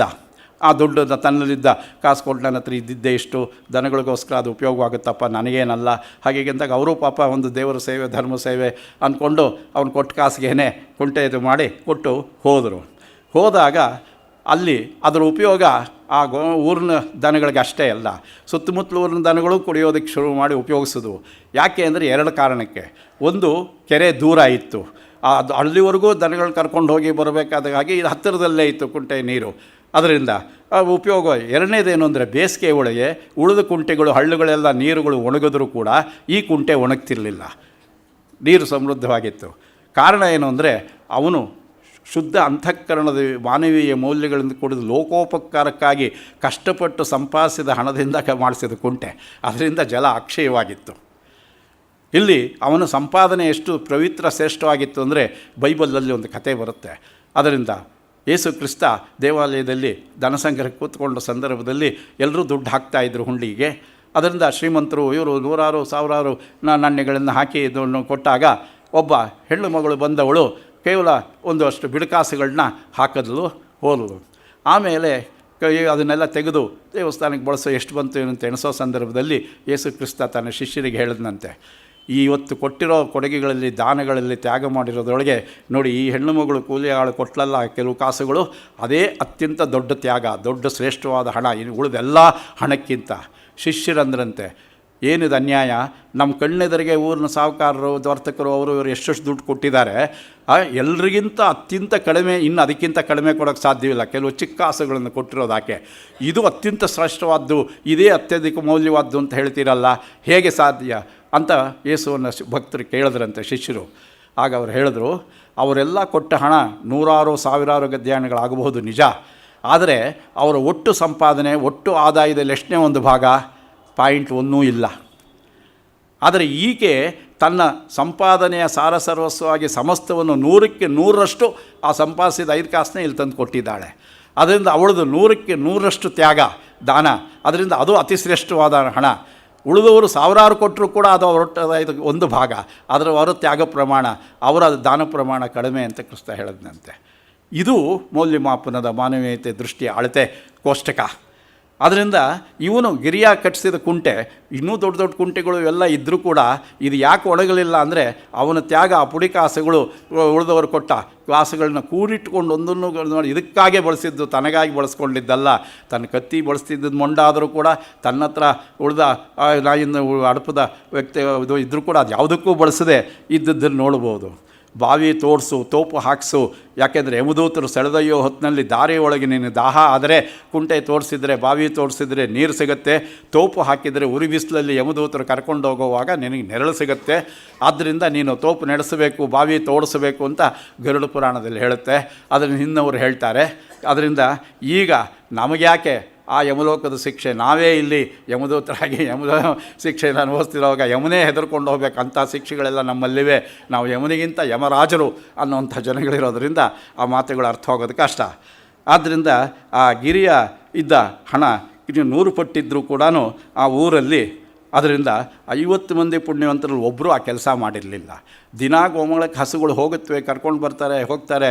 ಅದಕ್ಕೆ ದಾರಿಯಲ್ಲಿ ಬಿಸಿಲಲ್ಲಿ ನೀರು ಕುಡಿಯೋಕ್ಕೆ ಎಲ್ಲಿದೆ, 10 ಕಿಲೋಮೀಟ್ರ್ ದೂರದಲ್ಲಿ ಕೆರೆಗೆ ಕರ್ಕೊಂಡು ಹೋಗಬೇಕು, ಅಲ್ಲಿವರೆಗೂ ಬಾಯಾರೆ ಅನ್ನೋ ಯೋಚನೆ ಯಾರಿಗೂ ಬಂದಿರಲಿಲ್ಲ. ಒಂದು ನಿಮಿಷದಲ್ಲಿ ಮಾಡಿಸ್ಬೋದಾದ ಕೆಲಸಕ್ಕೆ ಅಷ್ಟೊಂದು ಹಣ ಇದ್ದವರು ಒಬ್ಬರೂ ಮಾಡಿಸಿರಲಿಲ್ಲ. ಆದರೆ ಅದನ್ನು ಈ ನಿಸ್ವಾರ್ಥ ಸತ್ಯವಂತ ಅಗಸಿ ಕುಂಟೆಯಲ್ಲಿ ಮಾಡ್ದ ಅನ್ನೋ ಮಾತನ್ನು ಅವನು ನಿಜವಾಗಿಯೂ ಜನರ ಮನಸ್ಸಿನಲ್ಲಿ, ಲೋಕದ ಮನಸ್ಸಿನಲ್ಲಿ ದೊಡ್ಡ ಮನುಷ್ಯ ಆಗಿದ್ದ ಅನ್ನೋ ಮಾತನ್ನು ಹೇಳ್ತಾರೆ. ಹೊಯ್ಸಳರು ಬರೆದಂಥ ರವೀಂದ್ರನಾಥ್ ಠಾಕೂರ್ರವರೊಂದು ಪದ್ಯ ನೆನಪಾಗುತ್ತೆ. ದುಡ್ಡು ಬಟ್ಟೆಯಿಂದ ದೊಡ್ಡವರಾದವರಿಲ್ಲ, ದೊಡ್ಡ ಗುಣದಿಂದ ದೊಡ್ಡವರಾದವರೆಲ್ಲ ಅಂತ. ಅವರು ಚಿತ್ರಿಸಿದ ಅಪೂರ್ವ ವ್ಯಕ್ತಿಗಳೆಲ್ಲ ಈ ವರ್ಗಕ್ಕೆ ಸೇರಿದಂಥವರು. ಅದರಿಂದ ಗಿರಿಯನ ಕಥೆ ನೋಡೋದಕ್ಕೊಂದು ಸಾಮಾನ್ಯ ಪ್ರಸಂಗವಾಗಿ ಕಂಡರೂ ಕೂಡ ಡಿ ವಿ ಜಿಯವರು ಅಂಥ ವ್ಯಕ್ತಿಗಳನ್ನ ಚಿತ್ರಿಸ್ತಾರೆ. ಅದರಿಂದ ಹೊರಗಂಬನ ಸಂತೆ ದಾರಿಯಲ್ಲಿ ಹೋಗುವಾಗ ಬುಟ್ಟಿಗಳನ್ನ ಇಳಿಸ್ಕೊಳ್ಳೋದಕ್ಕೆ ಇರೋವಂಥ ಕಲ್ಲು ಬೆಂಚುಗಳು, ನಾವೆಲ್ಲ ಹಿಂದಿನ ಕಾಲದಲ್ಲಿ ನೋಡಿದ್ರೆ ಇದೇನು ಕೂತ್ಕೊಳ್ಳೋ ಬೆಂಚುಗಳನ್ನ 1 ಅಡಿ 2 ಅಡಿ ಮಾಡಿದೆ 4 ಅಡಿ 5 ಅಡಿ ಎತ್ತರದಲ್ಲಿ ಹಾಕಿದ್ದಾರೆ ಕಲ್ಲು ಬೆಂಚು, ಏನು ಇವ್ರಿಗೆ ಬುದ್ಧಿ ಇದೆಯಾ ಅಂತ ಮಾತಾಡ್ಕೊಳ್ತಿದ್ದು. ನಮಗದು ಗೊತ್ತಿಲ್ಲ ಯಾಕೆ ಹಾಕಿದ್ದಾರೆ. ಸಂತೆ ದಾರಿ ಒಳಗೆ ತಲೆ ಮೇಲೆ ಹೊರೆಗಳನ್ನು ತೊಗೊಂಡು ಹೋದಾಗ ಆಯಾಸವಾದಾಗ ಅದನ್ನು ಸುಧಾರಿಸ್ಕೊಳ್ಳೋಕ್ಕೆ ಇಳಿಸ್ಕೊಳ್ಳೋಕ್ಕೆ ತಲೆ ಮಟ್ಟಕ್ಕೆ ಭುಜದ ಮಟ್ಟಕ್ಕೆ ಅದಿತ್ತು ಅನ್ನೋದನ್ನು, ಅದರಿಂದ ಆ ರೀತಿ ಒಂದು ಪರೋಪಕಾರದ ಕೆಲಸವನ್ನು ಮಾಡೋದಕ್ಕೆ ಮಾಡಿದಂಥ ಇಂಥ ಪ್ರಸಂಗಗಳನ್ನು ಅವರು ಅಪೂರ್ವ ಪುರುಷರನ್ನು ಕಂಡಿದ್ದಾರೆ.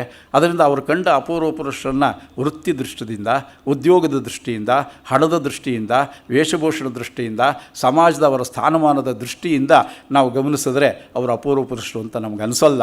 ಈ ಮಾನವೀಯ ಮೌಲ್ಯಗಳ ಈ ಹಿನ್ನೆಲೆ ಒಳಗೆ ಅವರ ಮನಸ್ಸಿನ ಮೇಲೆ ಉಂಟಾದ ಒಂದು ಆದರ್ಶಗಳ ಪರಿಣಾಮದ ಹಿನ್ನೆಲೆಯಲ್ಲಿ ನೋಡೋದು ಬಹಳ ಮುಖ್ಯವಾದಂಥ ಸಂಗತಿ. ಆದ್ದರಿಂದ ಅವ್ರಿಗೆ ಯಾವಾಗಲೂ ಅವರ ದೃಷ್ಟಿಯೆಲ್ಲ ಮಾಸ್ತಿಯವರದು ವಿಶಿಷ್ಟವಾದ್ದು.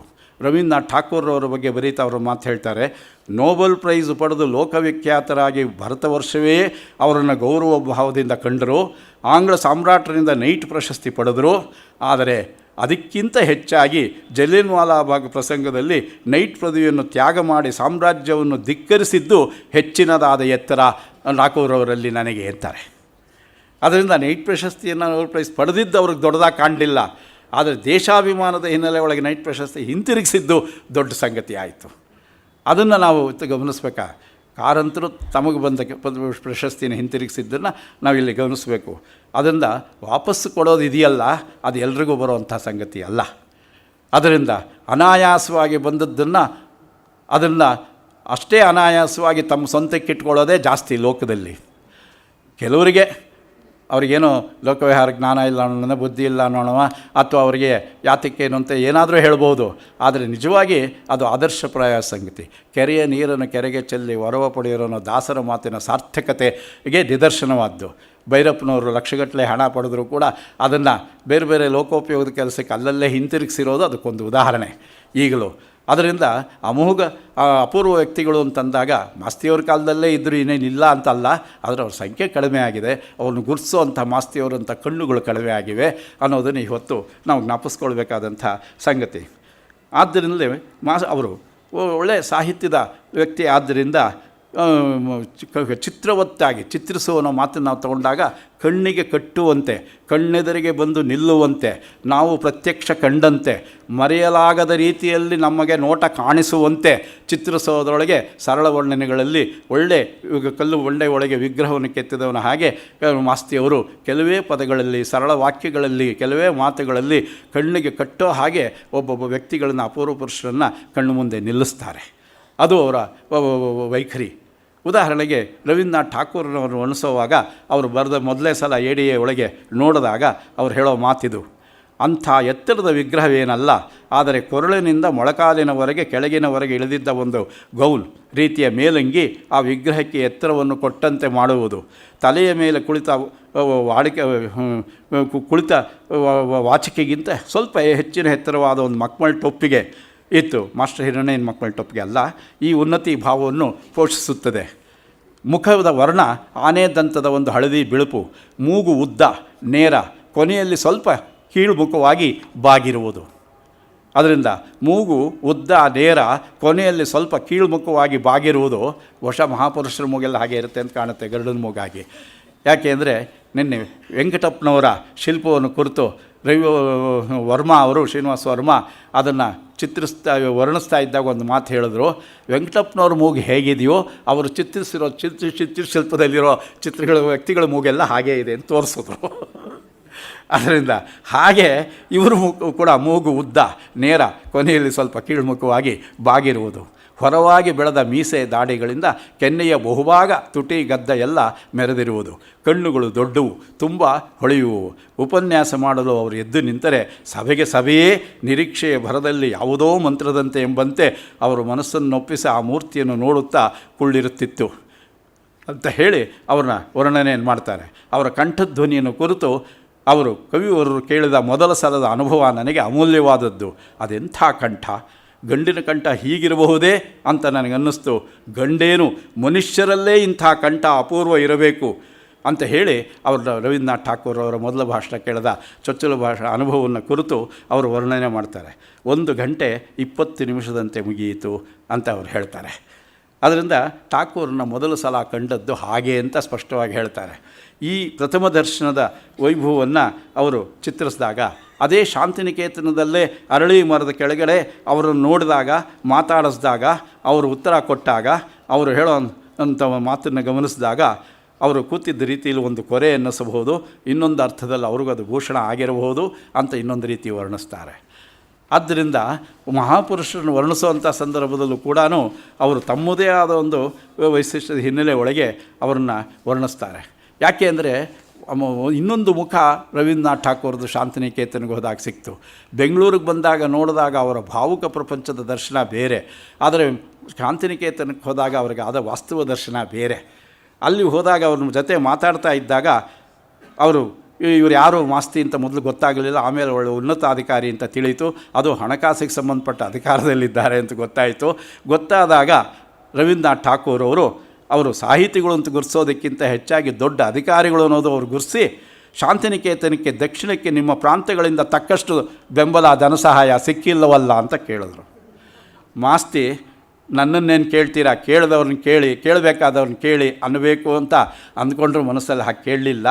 ಮೈಸೂರಿನಿಂದ ಬೆಂಬಲ ದೊರಕಿಸುವುದಕ್ಕೆ ಸುಬ್ಬರಾಯರು, ಎನ್ ಎಸ್ ಸುಬ್ಬರಾಯರವರು ಚೆನ್ನಾಗಿ ಪರಿಚಯ ಇದ್ದರು. ಇಲ್ಲಿ ಬಂದಾಗ ಅವರು ತಕ್ಕ ಸ್ಥಾನದಲ್ಲಿದ್ದಾರೆ ಅಂತ ಹೇಳಿದ್ರು. ಆದ್ದರಿಂದಲೇ ಅವರಿಗೆ ವಿ ಸಿ ಅವರು ಅವ್ರನ್ನ ಇನ್ನೊಂದು ದೃಷ್ಟಿಯಿಂದ ಪ್ರಶ್ನೆ ಕೇಳಿದ್ರು. ನಿಮ್ಮ ಸಾಹಿತ್ಯ ರಚನೆಯಲ್ಲಿ ನಿಮ್ಮ ನಂತರ ಉತ್ತರಾಧಿಕಾರಿ ಯಾರು ಅಂತ ಕೇಳಿದಾಗ ಸ್ವಲ್ಪ ಶರತ್ಚಂದ್ರ ಇರಬಹುದು ಅಂತಂದರು. ಆದರೆ ಅವರು ಬರೀ ಕಾದಂಬರಿ ಅಷ್ಟೇ ಬರೆದಿದ್ದಾರಲ್ಲ ಅಂದಾಗ ಅವರು ಉತ್ತರ ಏನು ಕೊಡಲಿಲ್ಲ. ಹೀಗೆ ಅವರನ್ನ ಮಾತುಕತೆ ರೀತಿ ನೀತಿಗಳಲ್ಲಿ ಅವರಿಗೆ ಇಲ್ಲಿ ಆದ ದರ್ಶನ ಅಮೋಘ ಪುರುಷತ್ವ ಕಂಡ ರೀತಿ ಬೇರೆ, ಅಲ್ಲಿ ಕಂಡ ದರ್ಶನ ಬೇರೆ. ಆ ಎರಡು ಮುಖಗಳನ್ನು ಅವರು ಚಿತ್ರಿಸಿದ್ದಾರೆ ಅನ್ನೋದು. ಆದ್ದರಿಂದ ಒಂದೊಂದು ಕಡೆ ಒಂದೊಂದು ಅಧಿಕಾರ ಬೇರೆ ಬೇರೆ ಮುಖಗಳನ್ನು, ವ್ಯಕ್ತಿಗಳನ್ನು ಚಿತ್ರಿಸುವಂಥ ಒಂದು ಸನ್ನಿವೇಶವನ್ನು ನಾವು ಇಲ್ಲಿ ಗಮನಿಸಬೇಕು. ಗುರು ಶಿಷ್ಯ ಬಾಂಧವ್ಯದಲ್ಲಿ ಅಮೋಘ ದೃಶ್ಯವನ್ನು ಅವರು ಚಿತ್ರಿಸ್ತಾರೆ. ಬಿ ಎಂ ಶ್ರೀ ಅವರನ್ನು ಚಿತ್ರಿಸೋದ್ರೊಳಗೆ ಅಥವಾ ಸ್ನೇಹಿತರಾಗಿರೋಂಥ ಕೈಲಾಸಮವನ್ನು ಚಿತ್ರಿಸುವಂಥದ್ರೊಳಗೆ ಪ್ರತಿಯೊಂದರೊಳಗೂ ವಿಶಿಷ್ಟತೆಯನ್ನು ನಾವು ಗಮನಿಸ್ತೇವೆ. ವಿಶ್ವೇಶ್ವರಯ್ಯನವ್ರನ್ನ ಅವರು ತಮ್ಮದೇ ಆದ ರೀತಿಯಲ್ಲಿ ಚಿತ್ರಿಸಿದ್ದಾರೆ. ಯಾಕೆಂದರೆ ಅವರ ಹತ್ರ ಅನುಭವ ಪಡೆದವರು, ಉಳಿದವ್ರನ್ನೆಲ್ಲ ದರ್ಶನ ಪಡೆದವರು, ಸಂಭಾಷಣೆ ಮಾಡಿದವರು, ಕೆಲವು ಕಾಲ ಸ್ನೇಹದಿಂದ ಇದ್ದವರು, ಕೆಲವು ಸಂದರ್ಭಗಳಲ್ಲಿ ಆತ್ಮೀಯವಾಗಿ ಕಂಡವರು. ಆದರೆ ಹಲವಾರು ವರ್ಷ ನಿಕಟವಾಗಿ ಬೆಳಗಿನಿಂದ ಸಂಜೆಯವರೆಗೆ ವಿಶ್ವೇಶ್ವರಯ್ಯನ ಹತ್ರನೇ ದುಡಿದವರು. ಅದರಿಂದ ಅವರ ನಿಕಟ ಬಾಂಧವ್ಯದ ಅನುಭವದಲ್ಲಿ ಅವರು ಕಂಡ ಅಮೋಘ ಪುರುಷ ವ್ಯಕ್ತಿಯಾಗಿ ಬೇರೆ, ಉಳಿದವರಿಗೆ ವಿಶ್ವೇಶ್ವರಯ್ಯನ ಕಂಡ ರೀತಿ ಬೇರೆ. ವಿಶ್ವೇಶ್ವರಯ್ಯನವರಂತೂ ಅವರು ಸ್ಪರ್ಶಮಣಿ ಇದ್ದ ಹಾಗೆ. ಅವ್ರ ಜೊತೆಯಲ್ಲಿ ಕೆಲವೇ ನಿಮಿಷ ಮಾತಾಡಿ, ಹಲವೇ ವರ್ಷ ಮಾತಾಡಿ, ಅವ್ರನ್ನ ಕಂಡು ಮಾತಾಡಿದಾಗ ಎಲ್ರಿಗೂ ಎಂಥ ಅನುಭವ ಆಗುತ್ತೆ ಅಂದರೆ ಒಂದೊಂದು ನಿಮಿಷದಲ್ಲೂ ಜೀವನ ಪಾಠ ಕಲಿತಾರೆ. ಅದರಿಂದ ಗಾಂಧೀಜಿನ ಕಂಡ ಅನುಭವ ಅಂತ ಹೇಳೋದು ತಪ್ಪಲ್ಲ. ಗಾಂಧೀಜಿ ಯಾರಿಗೂ ನಿನ್ನನ್ನು ಅನುಯಾಯಿ ಆಗು, ಸತ್ಯಾಗ್ರಹಕ್ಕೆ ಬಾ, ಶಿಷ್ಯನಾಗು, ನಮ್ಮ ಪಾರ್ಟಿ ಸೇರು ಈ ಥರ ಹೇಳಿದವರಲ್ಲ. ನಾನು ದೇಶಕ್ಕಾಗಿ ನನಗೇನು ತೋಚ್ತೋ ಆ ಮಾರ್ಗದಲ್ಲಿ ನಡೆದರು. ಆನೆ ನಡೆದದ್ದೇ ದಾರೆ, ಅದರ ಹಿಂದೆ ಆಡುಗಳೆಲ್ಲ ಹೋದವು, ಜನವೆಲ್ಲ ಅದನ್ನು ಅನುಸರಿಸಿದ್ರು. ಆದ್ದರಿಂದ ವಿಶ್ವೇಶ್ವರಯ್ಯನವರು ಅವರು ನಡೆದ ರೀತಿ, ಅವರ ಮಾತಿನ ರೀತಿಯಿಂದಲೇ ಲೋಕಕ್ಕೆ ಅವರು ಆದರ್ಶಪ್ರಾಯರಾದರು, ಉಳಿದವರು ಅವ್ರನ್ನ ಅನುಸರಿಸಿದ್ರು ಅನ್ನೋದನ್ನು ಗಮನಿಸಬೇಕು. ಯಾಕೆ ನನ್ನದೇ ಒಂದು ಸಣ್ಣ ಅನುಭವ ಹೇಳಿದ್ರೆ ತಪ್ಪಾಗಲ್ಲ. ವಿಶ್ವೇಶ್ವರಯ್ಯನ ಹಲವು ಬಾರಿ ನೋಡೋವಂಥ, ಮಾತಾಡುವಂಥ ಭಾಗ್ಯ ನಾನು ಚಾಮರಾಜೇಂದ್ರ ಪಾಲಿಟೆಕ್ನಿಕಲ್ಲಿ ವಿದ್ಯಾರ್ಥಿಯಾದಾಗ ಸಿಕ್ತು. ಅದಕ್ಕೆ ಕಾರಣ HCK ಭಟ್ರು, ಕಪನಿಪತಿ ಭಟ್ರು. ಅವರು ಪ್ರಿನ್ಸಿಪಾಲರಾಗಿದ್ದರು, ವಿಶ್ವೇಶ್ವರಯ್ಯನವರು ಬಹಳ ಆತ್ಮೀಯರಾಗಿದ್ದರು. ಒಂದು ಫೋನ್ ಮಾಡಿದ್ರೆ ವಿಶ್ವೇಶ್ವರಯ್ಯನವರು ಬರ್ತಿದ್ದರು ಪಾಲಿಟೆಕ್ನಿಕ್, ಅವ್ರದ್ದೇ ಸಂಸ್ಥೆ. ಅದರ ಮೇಲೆ ಅಭಿಮಾನ ಜಾಸ್ತಿ. ಯಾರೋ ಹುಡುಗ ಒಂದು ಸಣ್ಣ ಮಾಡಲ್ ಮಾಡ್ದ, ಏನೋ ಒಂದು ಮಾಡ್ದ ಅಂದರೆ ಆ ಖುಷಿಗೆ ಈ ಭಟ್ರು ಫೋನ್ ಮಾಡ್ತಿದ್ರು, ವಿಶ್ವೇಶ್ವರಯ್ಯನವರು ಬರ್ತಿದ್ದರು. ಅದರಿಂದ ಅವ್ರು ಬರ್ತಿದ್ದ ಸಂದರ್ಭದಲ್ಲಿ ಕರಾರು ವಾಕು ಅಂದರೆ ಕರಾರು ವಾಕು. ಆಗ SKSGT KR ಸರ್ಕಲ್ ಆ ಗಡಿಯಾರ ಚೆನ್ನಾಗಿ ನಡೀತಿತ್ತು, ಸರಿಯಾಗಿ ಟೈಮ್ ತೋರಿಸ್ತಿತ್ತು, ನಿಮಿಷ ವ್ಯತ್ಯಾಸವೂ ಇಲ್ಲದೆ. ಮತ್ತು ನಮ್ಮ ಯಾರಲ್ಲೂ ಗಡಿಯಾರ ಇರಲಿಲ್ಲ, ಸೈಕಲ್ಲೂ ಇರಲಿಲ್ಲ. ಯಾಕೆ ಅಂದರೆ ಸೈಕಲ್ಲು ಗಡಿಯಾರ ಎಲ್ಲ ವರದಕ್ಷಿಣೆಯ ದೊಡ್ಡ ಐಟಮ್ಗಳಾಗಿದ್ವು ಆ ಕಾಲದಲ್ಲಿ. ಆದ್ದರಿಂದ ಎಲ್ಲರಲ್ಲೂ ಇರ್ತಿರಲಿಲ್ಲ. ಹಾಗಿದ್ದು ಅವರು ಬಂದಾಗ ಪ್ರತಿ ಸಲ ಕರಾರವಾಕ್ಕಾಗಿ ವೇಳೆಗೆ ಬಂದಿದ್ದು ನೋಡಿ ನಮಗೆ ಆಶ್ಚರ್ಯವಾಗಿ, ಅದರಿಂದ 5:27 3:27ಕ್ಕೆ ಬರ್ತಾರೆ ಅಂದರೆ 3:27ಕ್ಕೆ ಅವ್ರು ಕಾರಿಂದ ಇಳಿತಿದ್ರು. 3:39 ಹೋಗ್ತಾರೆ ಅಂದರೆ 3:39 ಕಾರ್ ಹತ್ತುತ್ತಾ ಇದ್ದರು. ನಾವು ಗಡಿಯಾರನೇ ನೋಡ್ತಿದ್ದು. ಒಂದು ನಿಮಿಷ ಅತ್ತಿತ್ತ ವ್ಯತ್ಯಾಸ ಇರ್ತಿರಲಿಲ್ಲ. ಒಂದು ಸಲ ಕುತೂಹಲಕ್ಕೆ ನಾವು 3-4 ಜನ ಸ್ನೇಹಿತರು ಕೇಳಿದ್ವು, ಇಷ್ಟು ಕರಾರುವಾಕ್ಕಾಗಿ ಬರ್ತೀರಲ್ಲ ಯಾಕೆ, ಮತ್ತು ಹೇಗೆ ಬರೋಕ್ಕೆ ಸಾಧ್ಯ ಅನ್ನೋ ಪ್ರಶ್ನೆನ ಕೇಳೋದು. ನಾವು ಬರಬೇಕು ಅಂದ್ಕೊಳ್ತೀವಿ, ಆದರೆ ಅದು ಏನೇನೋ ಆಗಿಬಿಡುತ್ತೆ. ಬೆಕ್ಕಡ್ಡ ಬರುತ್ತೆ, ಸೈಕಲ್ ಪಂಚರ್ ಆಗುತ್ತೆ, ಎಳು ಬೀಳ್ತೀವಿ, ಹೊರಡೋದು ಲೇಟ್ ಆಗುತ್ತೆ, ಊಟ ಹಾಕೋಲ್ಲ ಮನೇಲಿ ಟೈಮಿಗೆ ಸರಿಯಾಗಿ, ಹೀಗೆ ನಾನಾ ಕಾರಣಗಳು. ಇದು ನಾವು ನೀವು ಹೇಗೆ ಬರ್ತೀರಾ ಅನ್ನೋ ಪ್ರಶ್ನೆಯನ್ನು ಮುಂದಿಟ್ಟಾಗ ಅವ್ರು ಜಾಸ್ತಿ ಮಾತಾಡ್ತಿರಲಿಲ್ಲ.